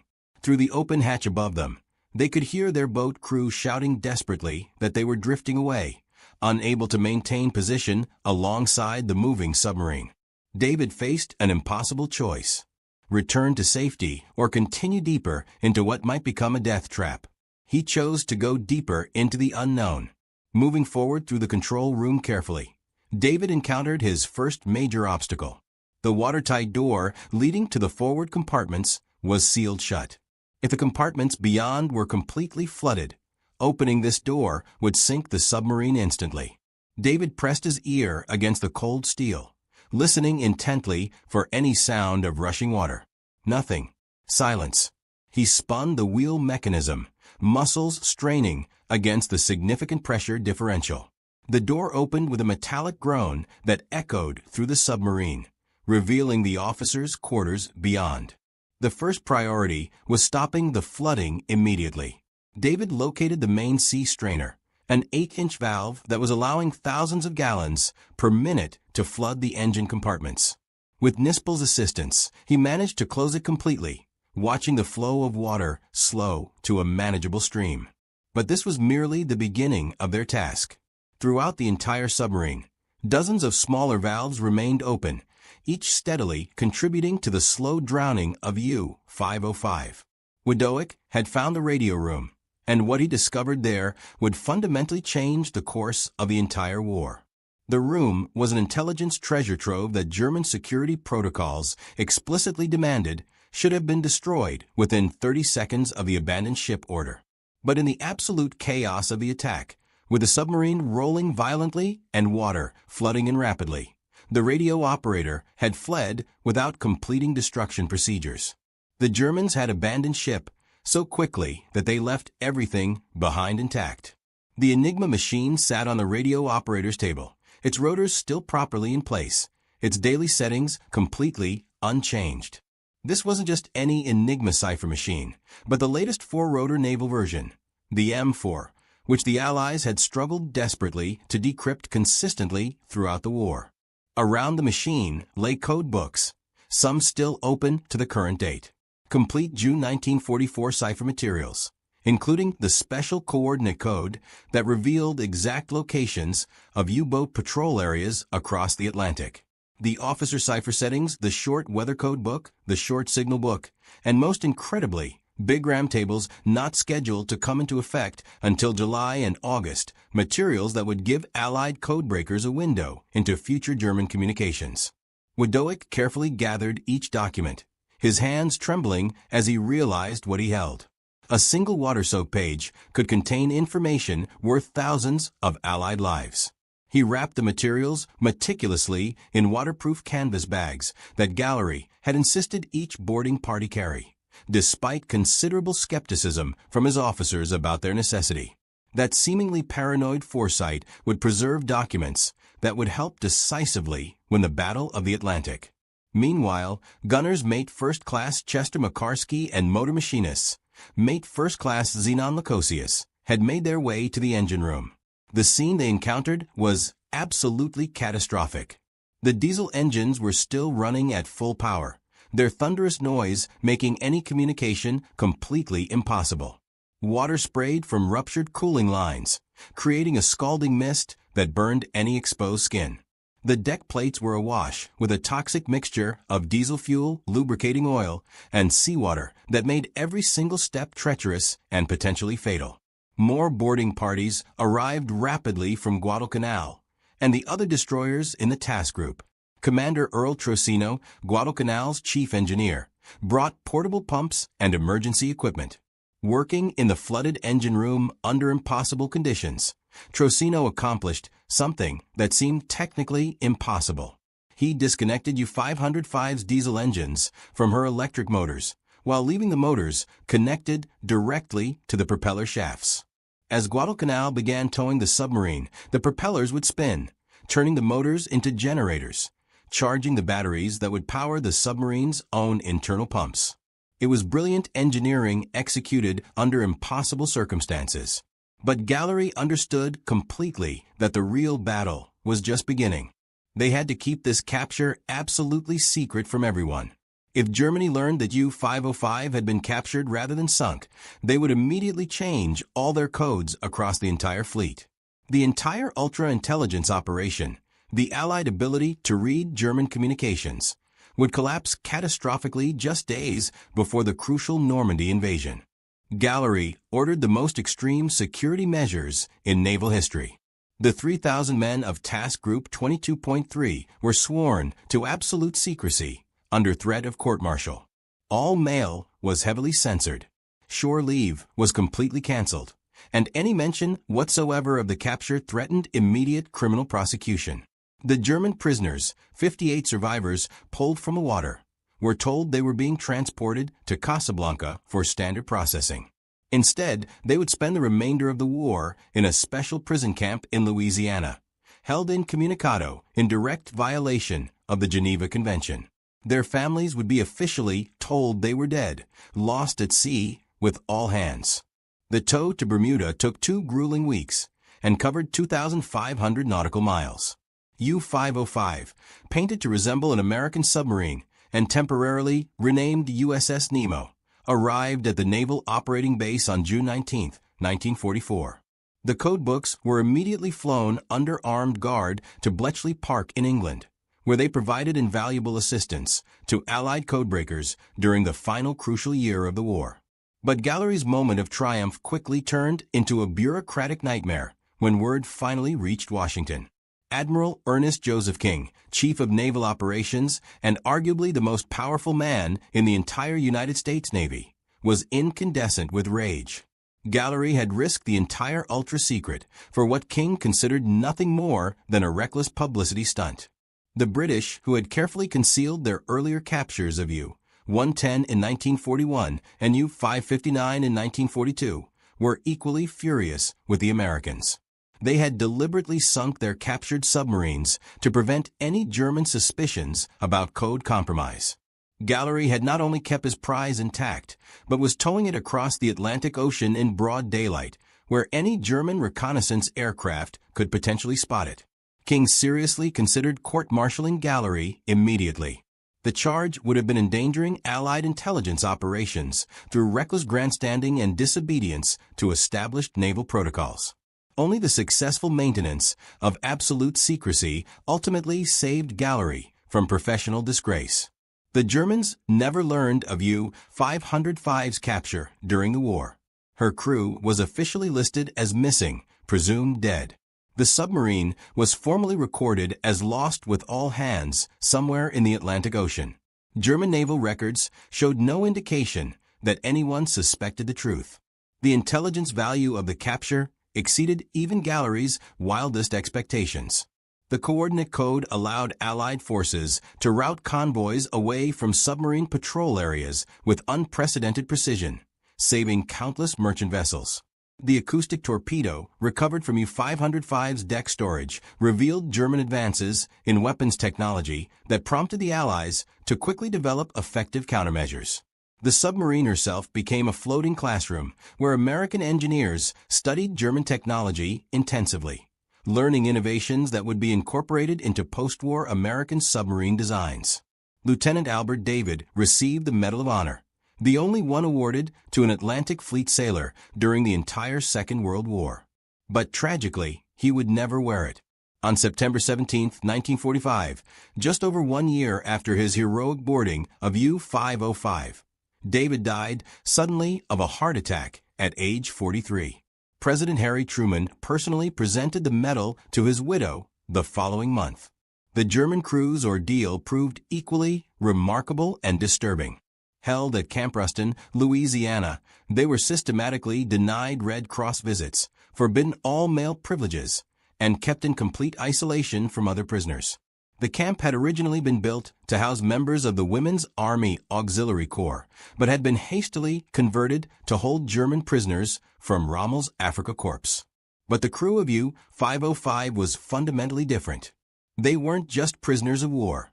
They were secrets that had to be kept at absolutely any cost. The 58 survivors were placed in a special compound within the main camp, surrounded by a second fence topped with additional barbed wire. Guard towers were manned exclusively by Navy personnel specifically chosen because they spoke no German whatsoever. Even the camp commandant was deliberately kept ignorant of why these particular prisoners required such extreme security measures. The official cover story was that they were suspected war criminals awaiting special investigation. Hans Gobeler, the machinist who had experienced the terrifying uncontrolled ascent, later described the psychological torture of their captivity in stark terms. "We were ghosts," he wrote in his post-war memoir. "Our families had been told we were dead. We could hear other German prisoners in the main camp receiving mail, Red Cross packages, even occasional visits from clergy. We received nothing. We existed in a void, neither properly dead nor truly alive." The prisoners were interrogated repeatedly and intensively, though they couldn't understand why their captors seemed so obsessively interested in technical details about their boat rather than standard military operations. American intelligence officers, posing as fellow prisoners, were deliberately placed among them to gather casual conversation that might reveal important technical details. Every word spoken was secretly recorded and meticulously analyzed. The prisoners' notebooks were regularly confiscated and studied. Even their chess games were carefully monitored for possible coded communications. Oberleutnant Harold Lang spent his captivity in even greater isolation than his crew. Initially held in the base hospital for treatment of his leg wound, he was kept under 24-hour armed guard. No medical personnel were permitted to speak to him beyond essential medical communications. For 6 long months, he genuinely believed he was the sole survivor of his entire crew. The psychological impact was absolutely devastating. In letters written after the war, Lang described seriously contemplating suicide, convinced he had failed catastrophically in his duty by surviving when he believed his men had all perished. The truth was far more complex and manipulative. American intelligence officers were deliberately using Lang's isolation as a psychological tool. By carefully controlling what information he received, they could verify intelligence gathered from other sources. When Lang was finally informed that his crew had actually survived, his relief was so overwhelming that he became unexpectedly cooperative, providing technical details about German submarine operations that he might have withheld under different circumstances. Meanwhile, the other prisoners created their own small universe within their compound. They organized classes teaching everything from English to advanced mathematics. They formed an orchestra using instruments improvised from Red Cross packages and scrap materials. They even published a secret handwritten newspaper passed between barracks, maintaining morale through dark humor about their ghost status. One cartoon depicted a skeleton in a U-boat uniform with the caption, "Still waiting for mail from home." The Geneva Convention was systematically violated to preserve the capture secret. International law explicitly required that prisoners' names be reported to the International Red Cross within weeks of capture. The Red Cross would then notify families and arrange for mail and package delivery. For the crew of U-505, this never happened. Their names appeared on no official lists. Their families received no notification of any kind. In Germany, memorial services were solemnly held for the lost crew. Wives became widows without knowing their husbands lived. Children grew up genuinely believing their fathers had died heroically at sea fighting for their country. The prolonged isolation took a severe psychological toll. 3 prisoners attempted suicide during their captivity. Several developed what camp psychiatrists clinically termed acute depressive episodes. Others retreated into elaborate fantasy worlds, creating detailed mental constructions about post-war lives that seemed increasingly impossible. One young sailor spent hours each day writing love letters to his girlfriend that could never be sent, filling notebook after notebook with declarations of love and descriptions of the future they would share together. The story took an extraordinary and unexpected turn 20 years later. In 1964, Gallery, now a rear admiral, personally invited Lang to Chicago for the 20th anniversary commemoration of the capture. The two former enemies met at the Museum of Science and Industry, where U-505 had been permanently installed as a public exhibit. The meeting had been carefully orchestrated by Gallery, who had tracked down Lang through German naval veterans organizations. Lang, now working as a harbor pilot in Hamburg, had initially refused the invitation outright. The memories were too painful, the shame of losing his boat too deep and personal. But Gallery persisted, writing thoughtful personal letters that emphasized not defeat but survival, not shame but honor under impossible circumstances.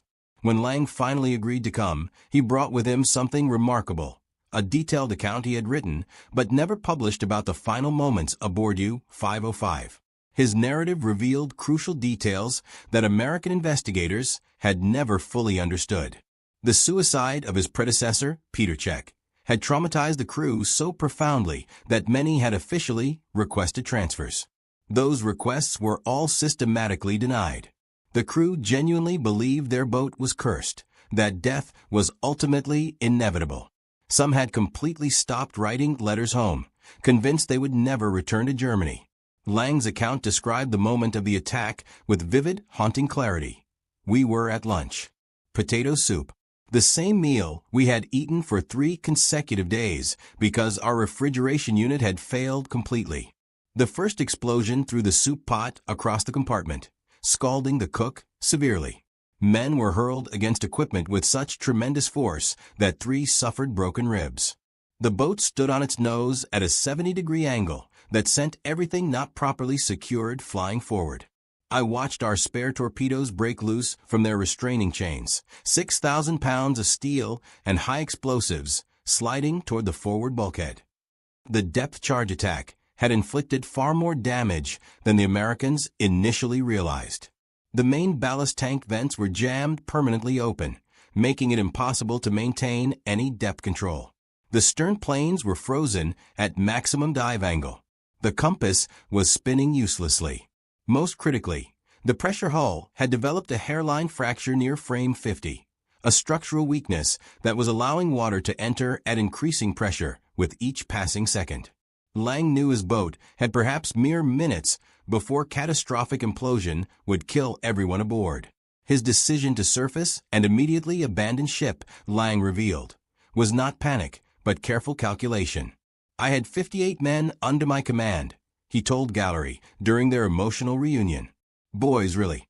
The youngest was just 17 years old. I could die with my ship, fulfill the romantic notion of a captain's sacred duty, or I could save these boys' lives. I chose life. There is absolutely no honor in unnecessary death. In a gesture that brought tears to the elderly submarine commander's eyes, Gallery solemnly returned Lang's binoculars, which he had kept as a war trophy for 2 decades. But Gallery had something else, something he had never reported to Navy intelligence or mentioned in any official document. He produced Lang's personal diary, which had been discovered hidden behind a pipe in the captain's cabin during the initial boarding. I read it, Gallery admitted quietly. Every single page. It helped me understand profoundly that you were not monsters, just men doing your duty as you understood it. This diary should be with your family, not locked in my safe. Lang opened the water-stained diary with trembling hands, reading his own words from 20 years earlier. My hands shake as I write this. We have been at sea for 40 consecutive days. No contact with base for 2 weeks. The men are psychologically breaking down. Yesterday, I discovered Seaman Krause crying alone in the torpedo room. He had received no mail from home in 6 months. He believes his family thinks him dead. Perhaps they are correct. Perhaps we are all dead already, just waiting for the ocean to finally claim us. We were enemies who tried desperately to kill each other, Lang told assembled reporters at the reunion. Now we are friends. The submarine that nearly ended Gallery's career has become a symbol of reconciliation. The incident that almost destroyed Gallery's naval career had transformed into a powerful symbol. The submarine that should have been destroyed had become a memorial to the profound complexity of war, where enemies could become friends, where disobedience could become heroism, where capturing rather than killing could fundamentally change history. The magnitude of Gallery's audacious gamble only became truly clear after the war when intelligence analysts meticulously calculated the value of the captured materials. The coordinate code alone was credited with saving dozens of merchant vessels and thousands of Allied lives during the final critical year of the war. The detailed knowledge of German submarine operations obtained from studying U-505 influenced American submarine development for decades afterward. Admiral Karl Donitz, supreme commander of the German submarine fleet, never knew one of his boats had been captured intact. In his memoirs written after the war, he expressed genuine puzzlement about how the Allies seemed to anticipate U-boat movements with uncanny accuracy during the last year of the war. He never learned the answer lay in a converted warehouse in Bermuda, where American intelligence officers had spent months systematically extracting every secret from U-505. The 58 German sailors who survived the capture experienced a remarkable transformation that mirrored their boat's journey from deadly weapon to educational museum piece. Many maintained lifelong correspondence with their American guards after the war ended. Several eventually immigrated to the United States during the 1950s. Hans Gobeler, the machinist who had watched his submarine's terrifying, uncontrolled descent toward the surface, wrote a best-selling book about his experiences that became widely read in Germany. He dedicated it simply to the American sailors who saved my life. The boarding party members became celebrated figures within the Navy, though the public wouldn't learn their dramatic story until after the war concluded. Arthur Nispel and Stanley Widowick both received Navy Crosses. The other 6 boarding party members received Silver Stars. But they all understood the real reward was simply survival. They had entered a potentially explosive submarine, successfully disarmed its destruction mechanisms, and emerged not just alive, but victorious. Gallery's post-war career was marked by both significant triumph and considerable controversy. His decision to capture rather than sink U-505 had placed him fundamentally at odds with naval orthodoxy, a pattern that would define the remainder of his military service. He wrote several books about the capture, each revelation carefully cleared by protective Navy censors to safeguard still classified intelligence methods. His first book, Clear the Decks, published in 1951, became a national bestseller, but absolutely infuriated Admiral King, who had never forgiven Gallery for risking the ultra-secret. Gallery's real vindication came from an unexpected source decades later. In 1974, when British intelligence finally declassified portions of the Ultra program, historians discovered that Gallery's capture had actually enhanced, rather than endangered, Allied code-breaking efforts. The materials from U-505 had provided crucial verification of decrypts that British intelligence had been uncertain about for months.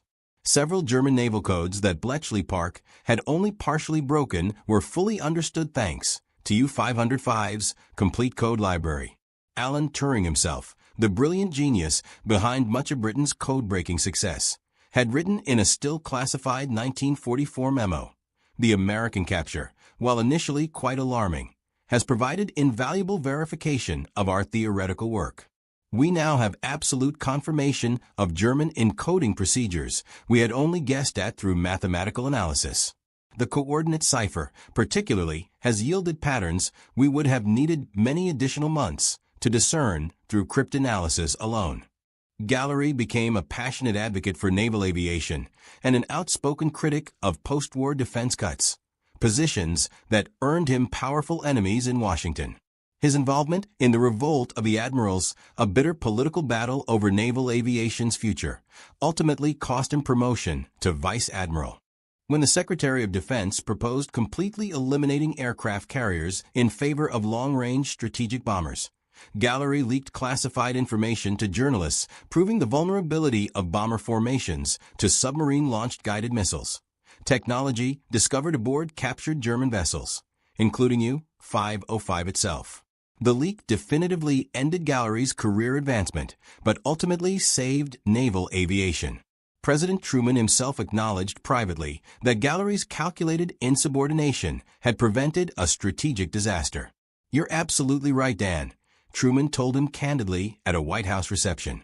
"But being right and being promoted are two entirely different things in this town." Yet Gallery never expressed even the slightest regret about capturing U-505. In his autobiography, 8 Bells and All's Well, he revealed the full, remarkable extent of his preparation for the capture. I had meticulously studied every after-action report from British submarine captures. I knew the British had captured U-110 in 1941, but had kept it secret even from us, their closest allies. I suspected they had obtained code materials that gave them intelligence advantages they weren't sharing with American forces. I wanted America to have its own intelligence coup, independent of British control. Gallery had actually begun detailed planning for a submarine capture months before the June 4th encounter. He had requisitioned specialized equipment under deliberately false pretenses. Portable pumps were officially for damage control training exercises. Waterproof document bags were ostensibly for preserving ship's logs during abandoned ship drills. Canvas patches and wooden plugs were standard damage control supplies that just happened to match German submarine hull specifications perfectly. The final chapter of U-505's extraordinary story was written in Chicago, where it became the Museum of Science and Industry's most popular permanent exhibit. But the journey from captured enemy vessel to beloved museum centerpiece was itself an epic worthy of recognition. After the war ended, U-505 sat deteriorating at Portsmouth Naval Yard for 9 long years, systematically picked clean by souvenir hunters and Navy personnel looking for spare parts. By 1953, virtually nothing remained of her interior equipment. The submarine that had once represented Germany's most advanced underwater warfare technology was reduced to a rusting steel shell. The Navy's plan was brutally simple and final. Use U-505 for target practice until she sank to the bottom. Admiral Gallery, learning of this plan, was absolutely horrified. He immediately contacted his brother, Father John Ireland Gallery, a Catholic priest who had become a prominent and influential figure in Chicago civic affairs. Father Gallery reached out to Lennox Lohr, president of the Museum of Science and Industry, with an audacious proposal. Why not save the submarine as a permanent memorial to American naval achievement? Lohr was intrigued but deeply skeptical. Moving a submarine from Portsmouth, New Hampshire to Chicago would require passage through the St. Lawrence Seaway, which couldn't possibly accommodate a vessel of U-505's substantial dimensions. The submarine would have to be towed down the Atlantic coast, through the Caribbean, up the Mississippi River to the Great Lakes, a journey of thousands of miles. The cost was estimated at $250,000 in 1954 money, equivalent to over $2 million in today's currency. Chicago responded with unprecedented public enthusiasm. School children donated their nickels and dimes. Labor unions offered free skilled work. Corporate sponsors competed aggressively to fund specific restoration projects. The city that had sent thousands of sailors to fight in the Atlantic desperately wanted to preserve this tangible piece of the victory they had helped achieve. The complex towing operation began in May 1954. Coast Guard vessels escorted U-505 on a journey that attracted massive crowds at every port. In Detroit alone, over 100,000 people came to see the captured submarine. Veterans brought their children and grandchildren. Former Rosie the Riveters, who had built Liberty ships, touched the hull of the enemy vessel their wartime work had helped defeat. German-American communities sent official delegations, viewing the submarine with profoundly complex emotions. Pride in German engineering excellence, mixed with deep relief that such weapons were now safely confined to museums. But the restoration challenge seemed completely insurmountable. U-505 was an empty shell. Gallery's solution was both audacious and brilliant.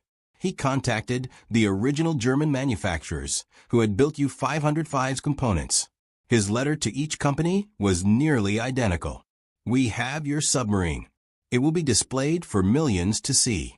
Would you prefer it to represent German engineering at its absolute best, or as the empty, rusting shell it currently is?" The response exceeded all expectations.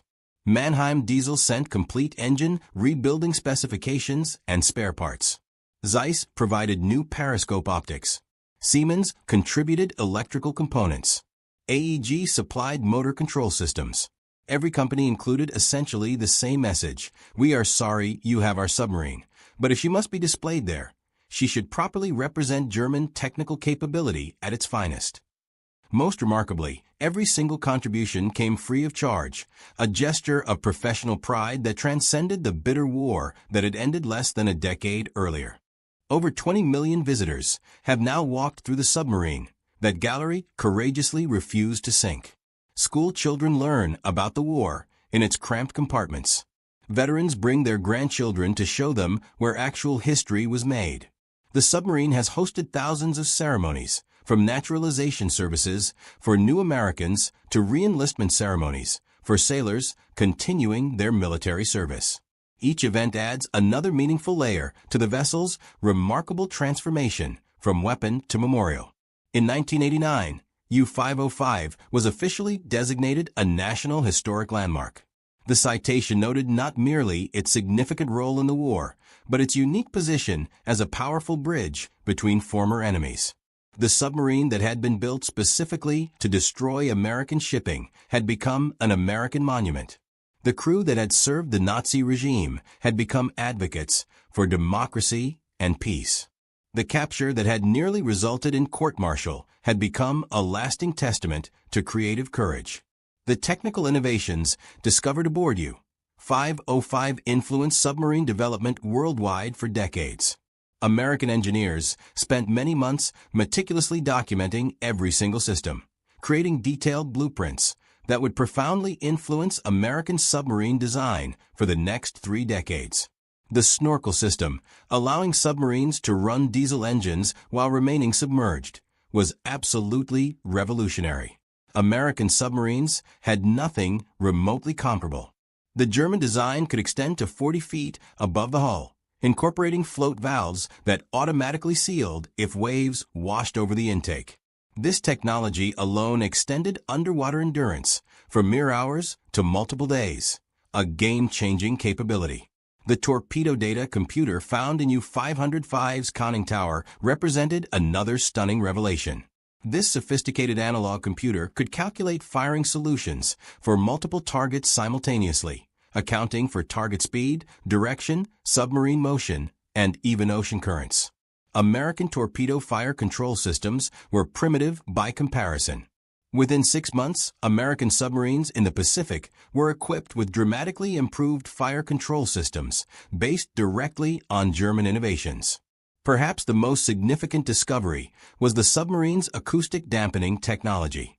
The interior of U-505's hull was lined with a synthetic rubber compound called alberich, named after the dwarf in Wagner's Ring Cycle who could become invisible. This coating, embedded with air pockets in a specific engineered pattern, absorbed sonar pulses rather than reflecting them.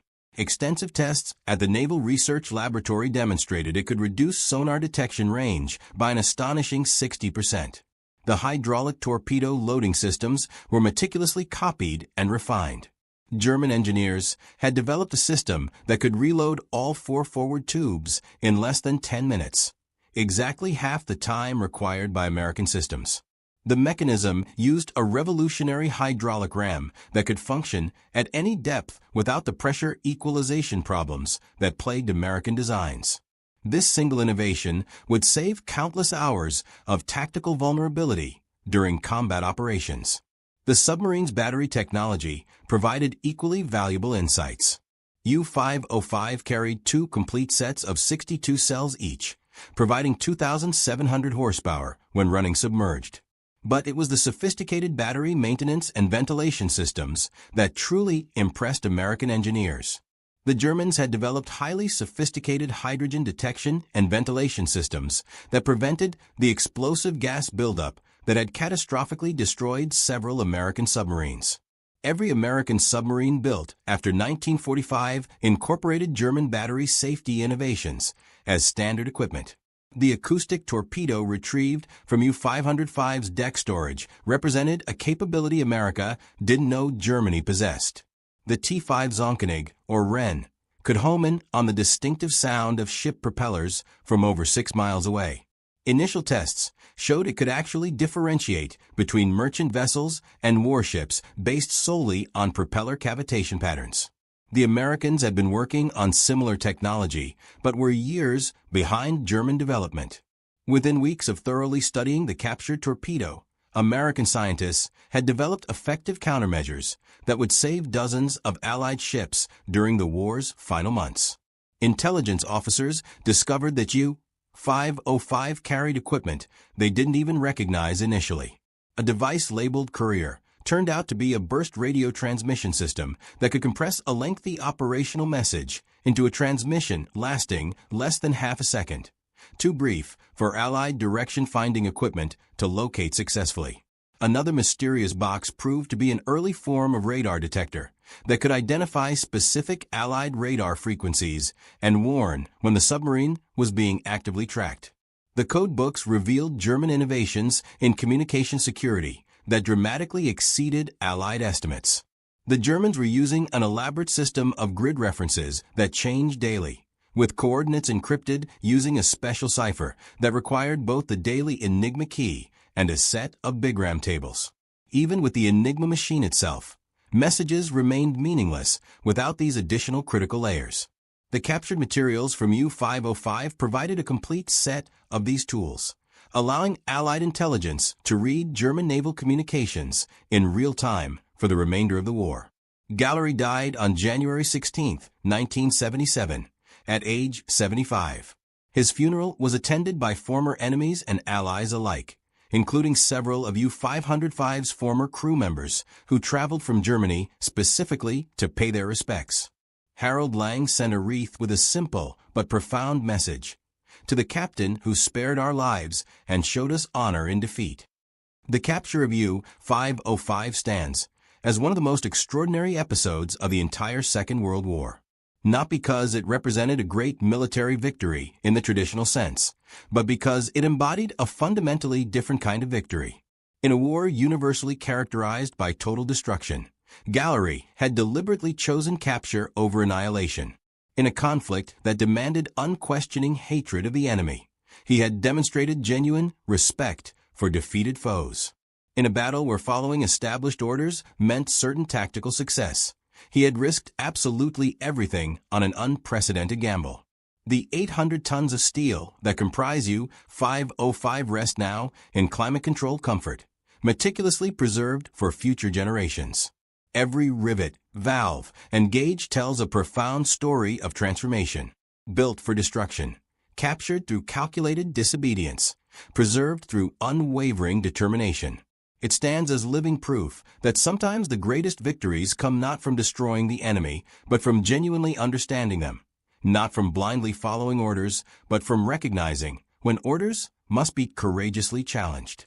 The story of U-505 is ultimately about the pivotal moment when one captain made the audacious decision that intelligence was worth more than simple destruction, that capturing could achieve what killing could not, that disobedience in service of a greater good could transform a routine combat patrol into genuine history.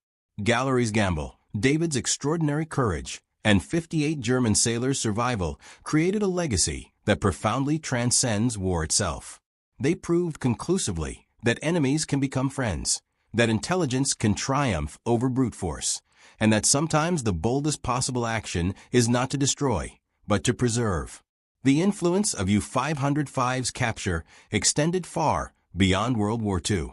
During the Cold War, American submarine doctrine systematically incorporated crucial lessons learned from the German vessel. The ability to capture enemy technology intact became a strategic priority that fundamentally shaped special operations development.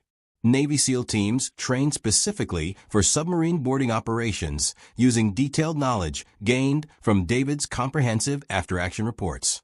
Every submarine capture attempted by any Navy since 1944 has meticulously studied the U-505 operation as foundational doctrine.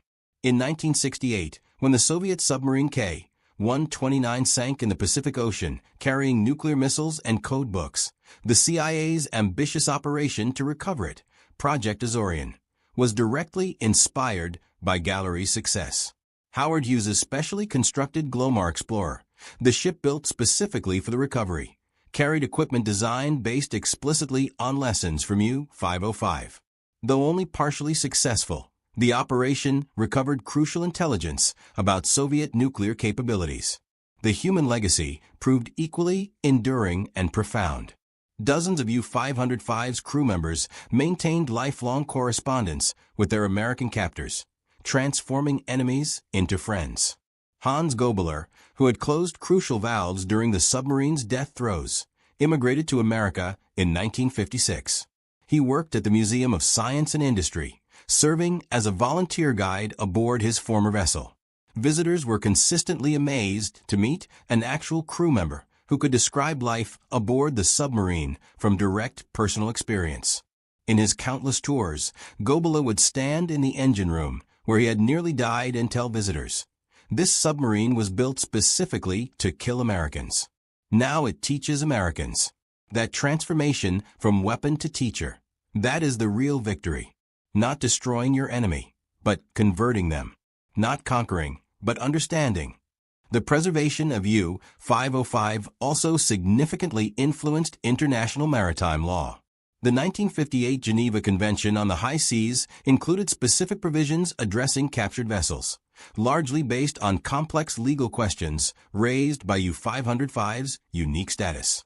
The submarine that had violated neutrality, attacked civilian shipping, and served a criminal regime had ironically contributed substantially to strengthening international law. Modern submarine warfare still reflects innovations discovered aboard U-505. The acoustic torpedo technology led directly to development of the Mark 48 torpedo, still the primary weapon of American submarines today. The snorkel system evolved into sophisticated modern air-independent propulsion.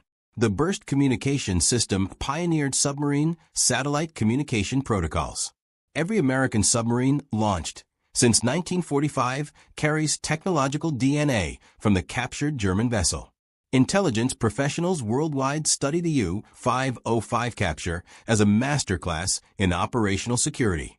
Gallery's ability to keep 3,000 sailors completely silent about the war's most dramatic capture remains legendary in intelligence circles.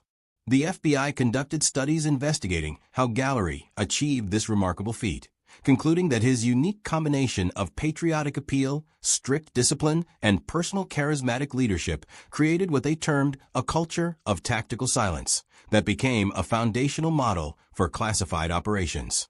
The Museum of Science and Industry has meticulously documented over 40,000 veterans who have visited U-505 with their families, using the submarine to explain their service to generations who never experienced war firsthand.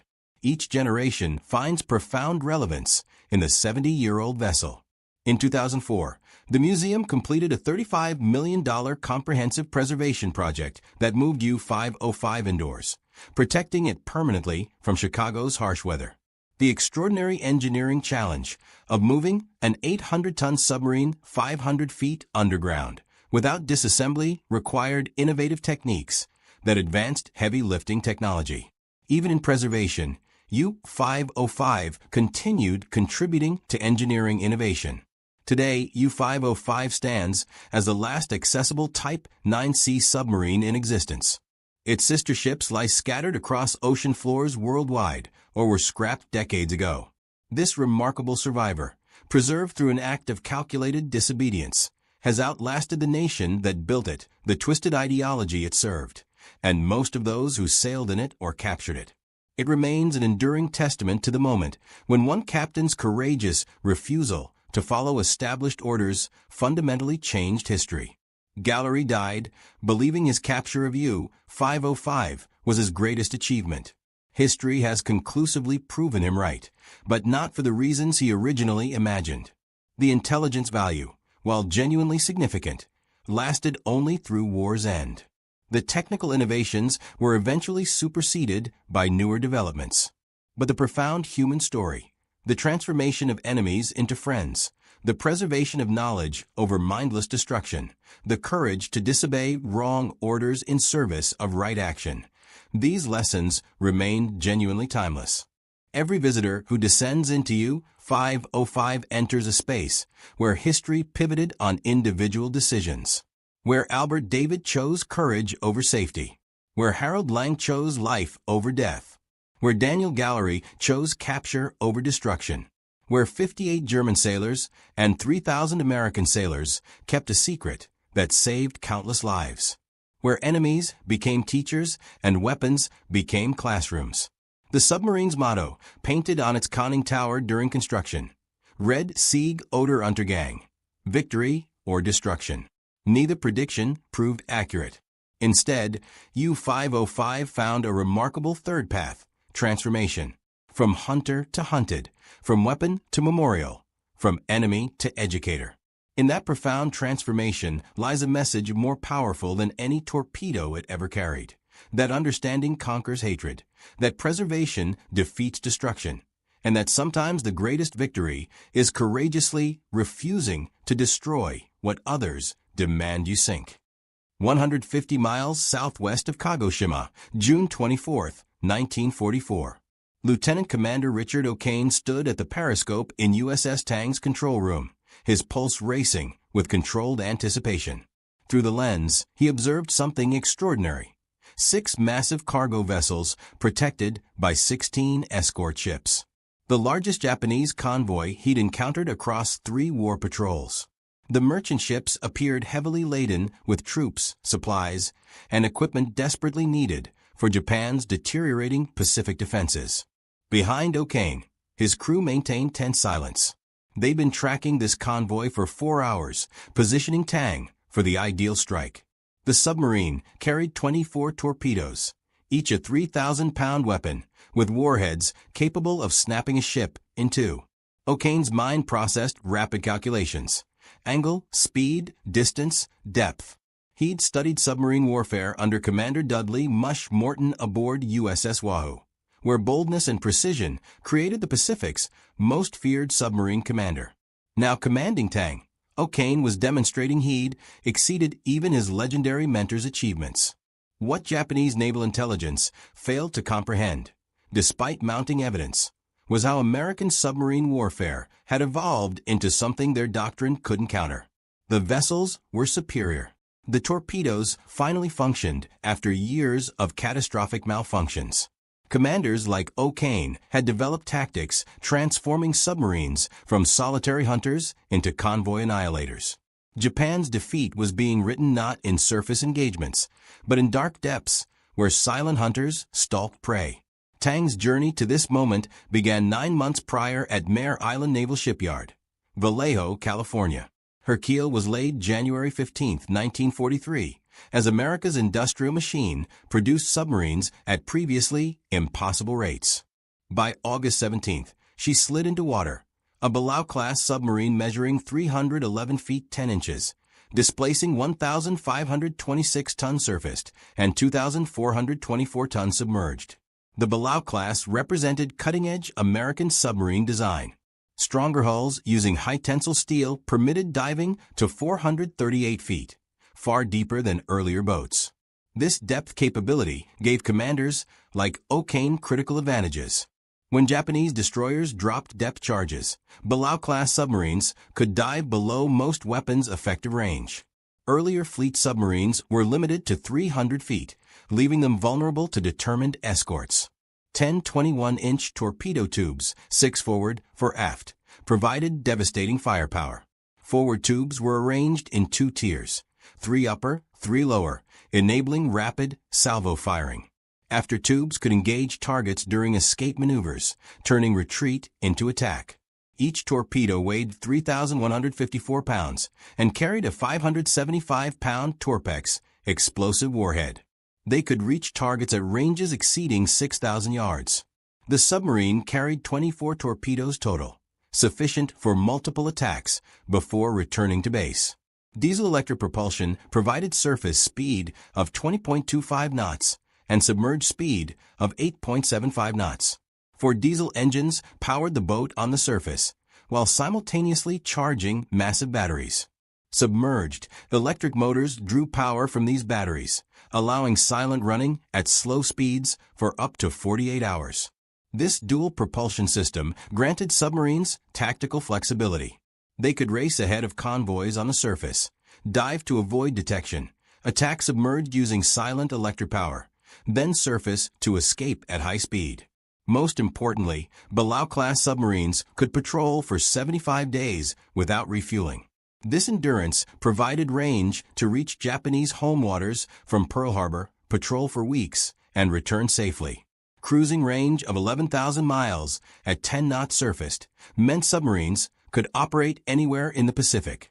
They carried provisions for 90 days, enough food and supplies to sustain 87 men through extended patrols in hostile waters. This combination of range, firepower, and endurance made them perfect weapons for strangling Japan's maritime supply lines. On October 15, 1943, Tang was commissioned with Lieutenant Commander Richard Hetherington O'Kane commanding. O'Kane was 32 years old, a Naval Academy graduate, class of 1934. He'd spent the previous year as executive officer aboard USS Wahoo under Morton, participating in 5 war patrols that sank 20 ships. When Morton took Wahoo on her 6th patrol in October 1943, O'Kane was already preparing Tang for commissioning. Just 4 days before Tang entered service, Wahoo was sunk with all hands in La Perouse Strait. Morton's death devastated O'Kane, but cemented his determination to continue his mentor's aggressive tactics. The difference between O'Kane and Morton was calculation. Morton was pure aggression, charging into convoys with reckless courage. O'Kane combined that same boldness with mathematical precision. He drilled his crew relentlessly on periscope recognition, range estimation, and tactical coordination.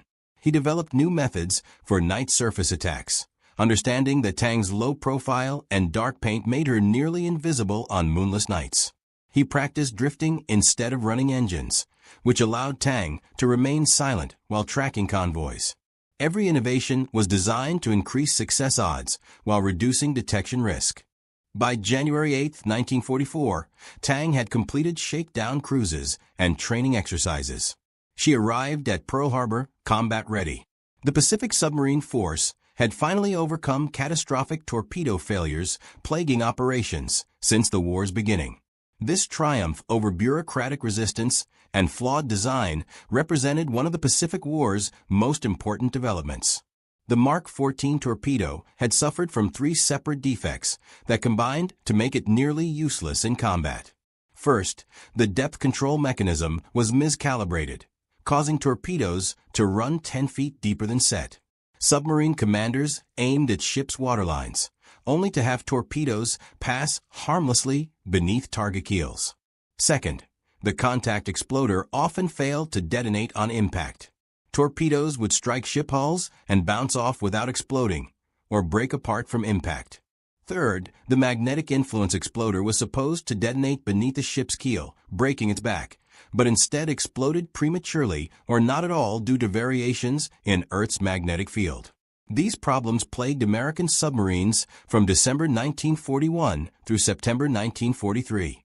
Submarine commanders fired spreads of torpedoes at perfect angles, watched them hit targets, and saw nothing happen. Ships steamed away unharmed while submarines dove to avoid counterattacks. Patrol after patrol returned with reports of torpedo failures. The Bureau of Ordnance, responsible for torpedo development, insisted the weapons were perfect and blamed submarine crews for poor shooting. This denial persisted despite overwhelming evidence from combat reports. Admiral Charles Lockwood, Commander Submarines Pacific, finally forced the issue by conducting systematic tests. Submarines fired torpedoes at nets suspended at measured depths, proving the depth control problem. They fired at cliffs to test contact exploders, demonstrating failure rates exceeding 70%. These tests, conducted in mid-1943, forced the Bureau of Ordnance to acknowledge defects and implement fixes. By late 1943, depth control was corrected, contact exploders were redesigned, and magnetic exploders were deactivated. For the first time since war began, American submarines possessed reliable weapons. This transformation revolutionized submarine warfare. In 1942, submarines achieved minimal success despite conducting hundreds of attacks. In 1943, with partially fixed torpedoes, sinking rates improved but remained inconsistent.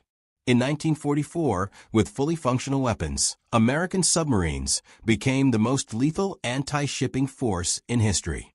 Tang entered service at exactly the right moment, equipped with working torpedoes and commanded by an aggressive officer trained in new tactics. The combination would prove devastating. Tang departed Pearl Harbor on January 22, 1944, for her first war patrol in the Caroline and Mariana Islands. The first test came on February 17. Tang tracked a convoy of 2 freighters escorted by 5 smaller vessels. As she closed for attack, an escort suddenly appeared at 7,000 yards and closing fast. O'Kane ordered Tang deep. 5 depth charges exploded nearby, rattling the hull, but causing no damage. When the escort departed, Tang returned to periscope depth and resumed the attack. At 1,500 yards range, O'Kane fired a spread of 4 torpedoes. 3 struck the freighter Jayatan Maru amidships. The 6,800-ton ship sank by the stern in minutes. 5 days later, Tang caught another convoy in darkness. O'Kane maneuvered Tang to within 1,500 yards and fired a perfect spread. The torpedoes slammed into Fukuyama Maru, tearing the ship apart in a series of explosions. Tang shadowed the convoy for another 2 hours before striking again, firing 4 torpedoes at Yamashimo Maru. The ship disintegrated in a massive explosion that lit up the night sky. Survivors later reported the ship's cargo of ammunition had detonated, magnifying torpedo damage. By the end of her first patrol, Tang had fired all 24 torpedoes and scored hits on 16 of them. She was credited with sinking 5 ships totaling approximately 18,000 tons. The Navy awarded her crew the Submarine Combat Patrol insignia, a distinction earned only by submarines that sank at least one enemy vessel. O'Kane received his first Navy Cross. Tang's second patrol began March 16, 1944, operating around the Palau Islands, Davao Gulf, and the approaches to Truk. She made 5 surface contacts, but had no opportunity to attack. Instead, Tang was assigned lifeguard duty near Truk during American carrier strikes on the heavily fortified Japanese base. This mission would prove as important as any combat patrol. On April 29, 1944, American carrier aircraft pounded Truk in massive raids. Dozens of planes were shot down, their crews parachuting into the lagoon or open ocean. Tang positioned herself near the atoll to rescue downed aviators. Over the next 3 days, O'Kane and his crew pulled 22 airmen from the water, including 9 rescued by a Vought OS-2U Kingfisher floatplane that landed inside Truk Lagoon to recover them. The Kingfisher, overloaded with survivors, couldn't take off again. Tang surfaced nearby, took the pilots aboard, and watched as the empty floatplane was destroyed to prevent capture. The rescue operation set a record and earned Tang's crew a Presidential Unit Citation. More importantly, it demonstrated O'Kane's willingness to risk his boat and crew for missions beyond pure destruction. The 22 pilots returned to Pearl Harbor aboard Tang, their lives saved by submariners' courage. Tang returned to base on May 15th, having fired no torpedoes, but having performed one of the war's most dramatic rescue operations. Tang's third war patrol would prove the most devastating single submarine deployment ever conducted against Japanese shipping during World War II. O'Kane requested assignment to the East China Sea and Yellow Sea, waters that brought submarines dangerously close to Japanese-controlled territory, but offered rich hunting grounds for convoys moving between Japan and the Asian mainland. Tang departed Pearl Harbor on June 8, 1944, loaded with 24 Mark 18 electric torpedoes. These newer weapons ran on battery power instead of compressed air, making them weightless and nearly impossible for lookouts to track back to their source. The Yellow Sea in summer 1944 was a shooting gallery for American submarines. Japan's merchant fleet, already savaged by 2 years of submarine attacks, was forced to concentrate shipping into larger convoys with more escorts. This defensive measure actually made convoys more visible to submarines equipped with radar and easier to track once located. The Japanese Navy, obsessed with offensive operations and battleship combat, had failed to develop adequate anti-submarine warfare doctrine. Escort vessels were few, poorly equipped, and commanded by officers whose training emphasized surface combat over convoy protection. Japan's failure in anti-submarine warfare was puzzling for an island nation that depended entirely on maritime transportation. Britain, facing a similar submarine threat in the Atlantic, devoted enormous resources to convoy protection, developed sophisticated tactics, and built hundreds of escort vessels. Japan did none of this. The Imperial Japanese Navy viewed submarines as fleet scouts and convoy protection as a defensive, unglamorous mission unworthy of top officers and new equipment. This cultural bias, combined with the Navy's fixation on decisive surface battles, left merchant shipping catastrophically vulnerable. The Grand Escort Command, Japan's belated attempt to organize convoy protection, wasn't established until November 1943. Even then, it received mostly obsolete destroyers, poorly trained crews, and minimal resources. Planners requested 360 anti-submarine frigates, but received only 40. These vessels lacked modern sonar, possessed only primitive depth charges, and operated without air support or coordinated tactics. American submarines equipped with radar could detect convoys at night from 15 miles away. Japanese escorts equipped with outdated listening devices could detect submarines only at ranges under 2,000 yards, usually too late to prevent attacks. Furthermore, Japanese anti-submarine doctrine emphasized aggressive counterattacks rather than convoy protection. Escorts would chase submarines after attacks instead of remaining with the convoy. This left merchant ships vulnerable to follow-up attacks by other submarines in the area. American submarine commanders learned to exploit this weakness. One submarine would attack, drawing away escorts, while others moved in to finish the convoy. Tang operated independently, but her tactics assumed Japanese escorts would chase her after attacks, leaving the damaged convoy exposed. Japanese merchant ship construction couldn't replace losses. American submarines in 1944 sank ships faster than Japanese shipyards could build them. Japan's annual shipbuilding capacity was approximately 1 million tons. American submarines were sinking over 2 million tons annually. The mathematics were brutal. Every month, Japan's merchant fleet shrank. By mid-1944, critical raw materials, oil, and food couldn't reach Japanese factories and cities in sufficient quantities. The submarine blockade was strangling Japan more effectively than any surface campaign could achieve. On June 24th, southwest of Kagoshima, Tang's radar detected a massive convoy, 6 large ships shielded by 16 escorts. O'Kane spent 4 hours maneuvering Tang into position, using the submarine's superior surface speed to race ahead of the convoy, then submerging to wait in ambush. As darkness fell, he brought Tang to periscope depth and aligned for a surface attack. The convoy steamed directly toward him in 2 columns. At 2,300 hours, O'Kane gave the order to fire. Tang launched 3 torpedoes at the nearest ship in the lead column, then swung her bow and fired 3 more at a second target in the far column. The torpedoes ran hot, straight, and normal. 6 explosions erupted across the convoy. Tang went deep to avoid escorts, which dropped depth charges in wild patterns nowhere near the submarine's actual location.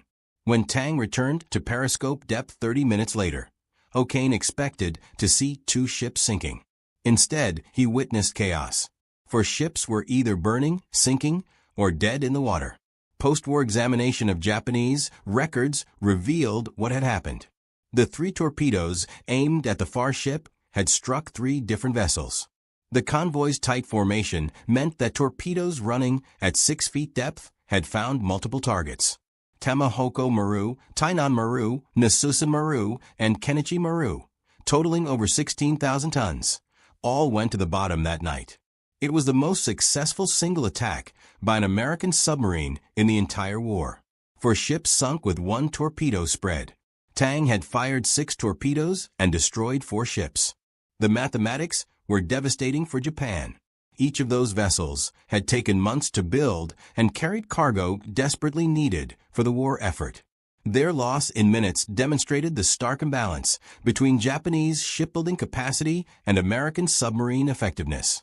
6 days later, on June 30th, Tang encountered the cargo ship Nikken Maru steaming without escort on the route from Kyushu to Dairen.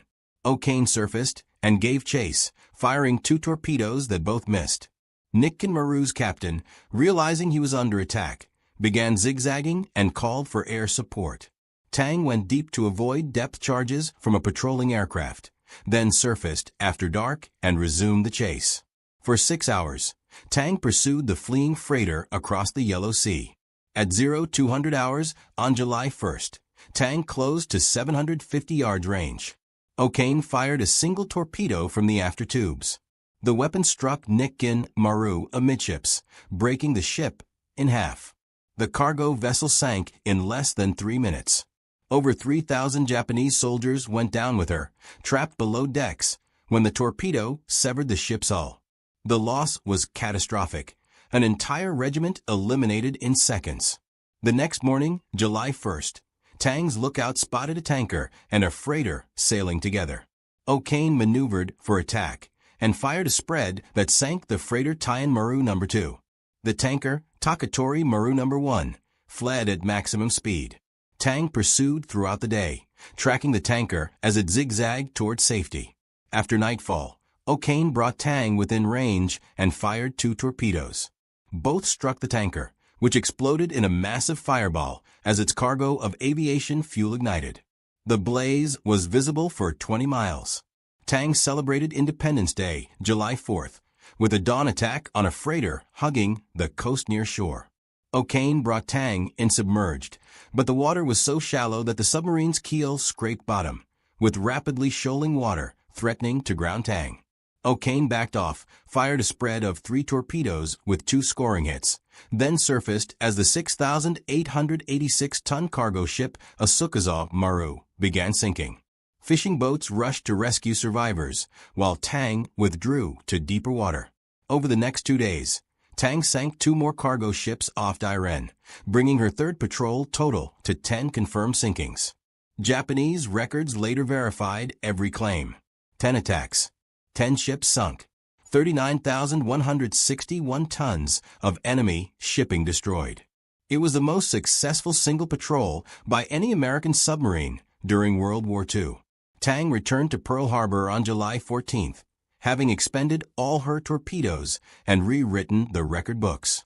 The Navy credited O'Kane and his crew with demonstrating what aggressive, skillful submarine warfare could achieve.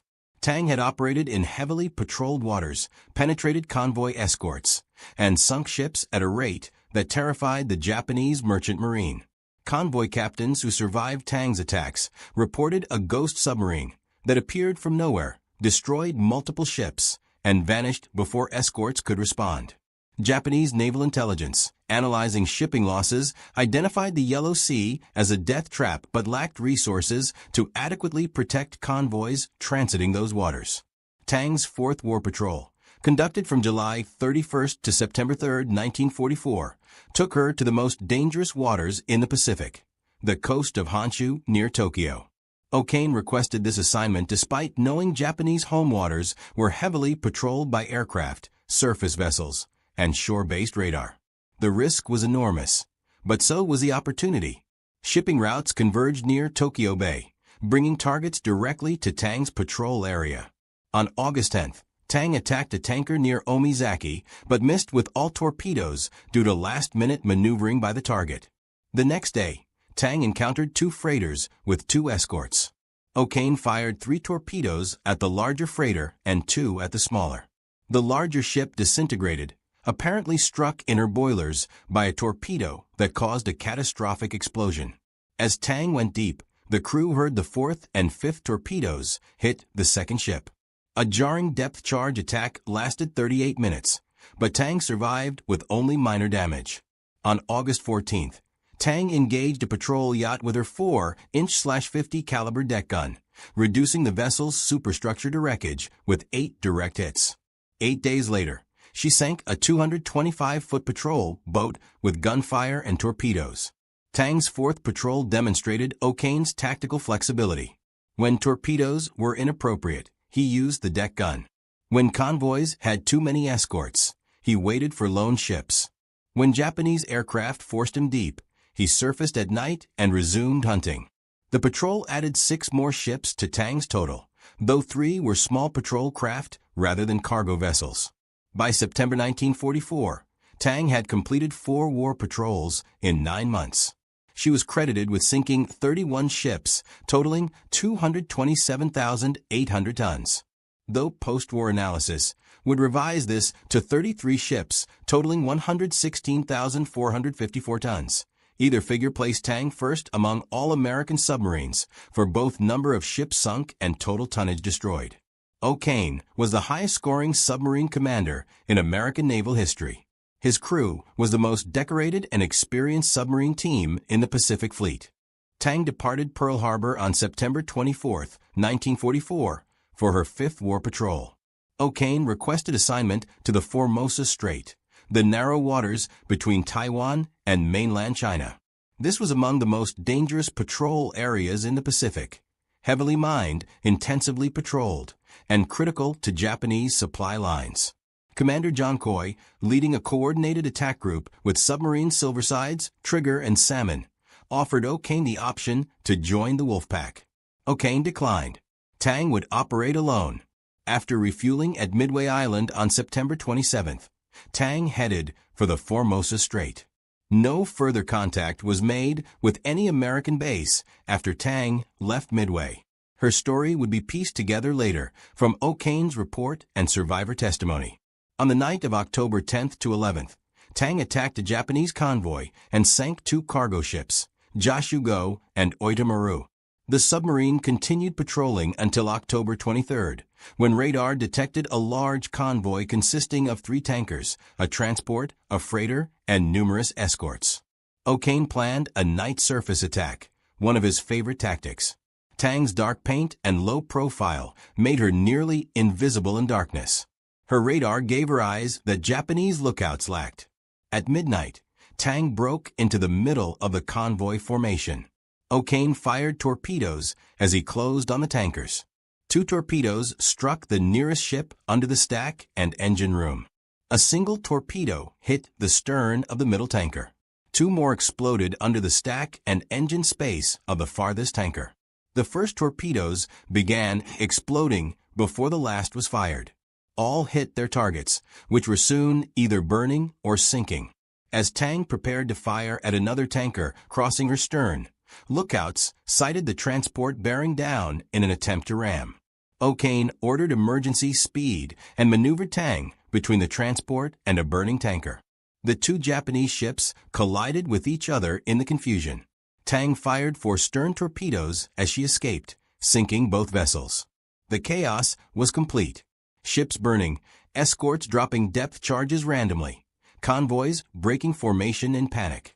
Tang had destroyed the convoy's organization in minutes. Tang resumed patrol near Turnabout Island. On October 24th, at approximately 2,100 hours, radar detected another large convoy. As searchlights stabbed the darkness and escorts swept the area, Tang picked her targets. O'Kane launched a series of torpedoes. A destroyer moving to attack exploded, either from one of Tang's torpedoes or friendly fire. In the confusion, a transport and a tanker were also sunk. Japanese records would later confirm the destruction of Kogen Maru and Matsumoto Maru, totaling over 13,000 tons. By 02:30 on the morning of October 25th, Tang had fired 23 of her 24 torpedoes. O'Kane had 1 weapon left. One more chance to add to the most successful patrol ever made by an American submarine. Tang had been attacking continuously for 2 nights, had survived multiple depth charge attacks, and had sunk 13 ships. The submarine's crew was exhausted but exhilarated. One more shot, then they could head for home and a hero's welcome. O'Kane identified a final target, a cargo ship attempting to escape the carnage. Tang maneuvered into position. At 0230, O'Kane gave the order to fire the 24th and final torpedo, a Mark 18 electric weapon. The torpedo ejected from the tube, entering the water smoothly. Then something went catastrophically wrong. The torpedo broached, breaking the surface in a geyser of white water. Instead of running straight toward the target, it curved hard to the left. The crew watched in horror as the torpedo began a circular run, turning back toward Tang. O'Kane ordered emergency speed, attempting to maneuver Tang out of the torpedo's turning circle. For 20 seconds, the submarine raced ahead, propellers thrashing the water. The torpedo continued its arc, homing on the noise of Tang's engines. 20 seconds after launch, the torpedo struck Tang abreast the after torpedo room, approximately 20 feet from where it had been fired. The explosion was devastating. The warhead contained 575 pounds of Torpex explosive, far more powerful than TNT. The blast severed Tang's stern, flooding 3 compartments instantly. Men as far forward as the control room received broken limbs from the concussion. The submarine's stern sank immediately, dragging the rest of the hull down. 9 officers and men were on the bridge when the torpedo struck. O'Kane, thrown clear by the explosion, found himself in the water. Bosun's mate First Class William Leibold and radioman First Class Floyd Caverly also reached the surface. 1 officer escaped from the flooded conning tower without using the escape trunk, a feat considered nearly impossible. Lieutenant Commander Lawrence Savadkin, the engineering officer, somehow swam clear and survived. Tang hit bottom at 180 feet depth. Inside the forward torpedo room, 30 survivors crowded into the space, intending to use the forward escape trunk. They'd been trained in escape procedures using the Momsen lung, a breathing device designed for submarine escapes. In all of submarine warfare history, the Momsen lung had never been successfully used to escape from a sunken submarine in combat conditions. Tang's crew was about to attempt what everyone believed was impossible. The escape trunk could accommodate 8 men at a time. Water pressure at 180 feet created crushing force. Survivors had to flood the trunk, equalize pressure, open the outer hatch, and ascend slowly while breathing from the Momsen lung. Ascending too fast would cause the bends, nitrogen bubbles forming in blood and tissue, causing paralysis or death. Panic would be fatal. Discipline was everything. 13 men attempted escape. 8 drowned in the trunk or during ascent. 5 reached the surface alive.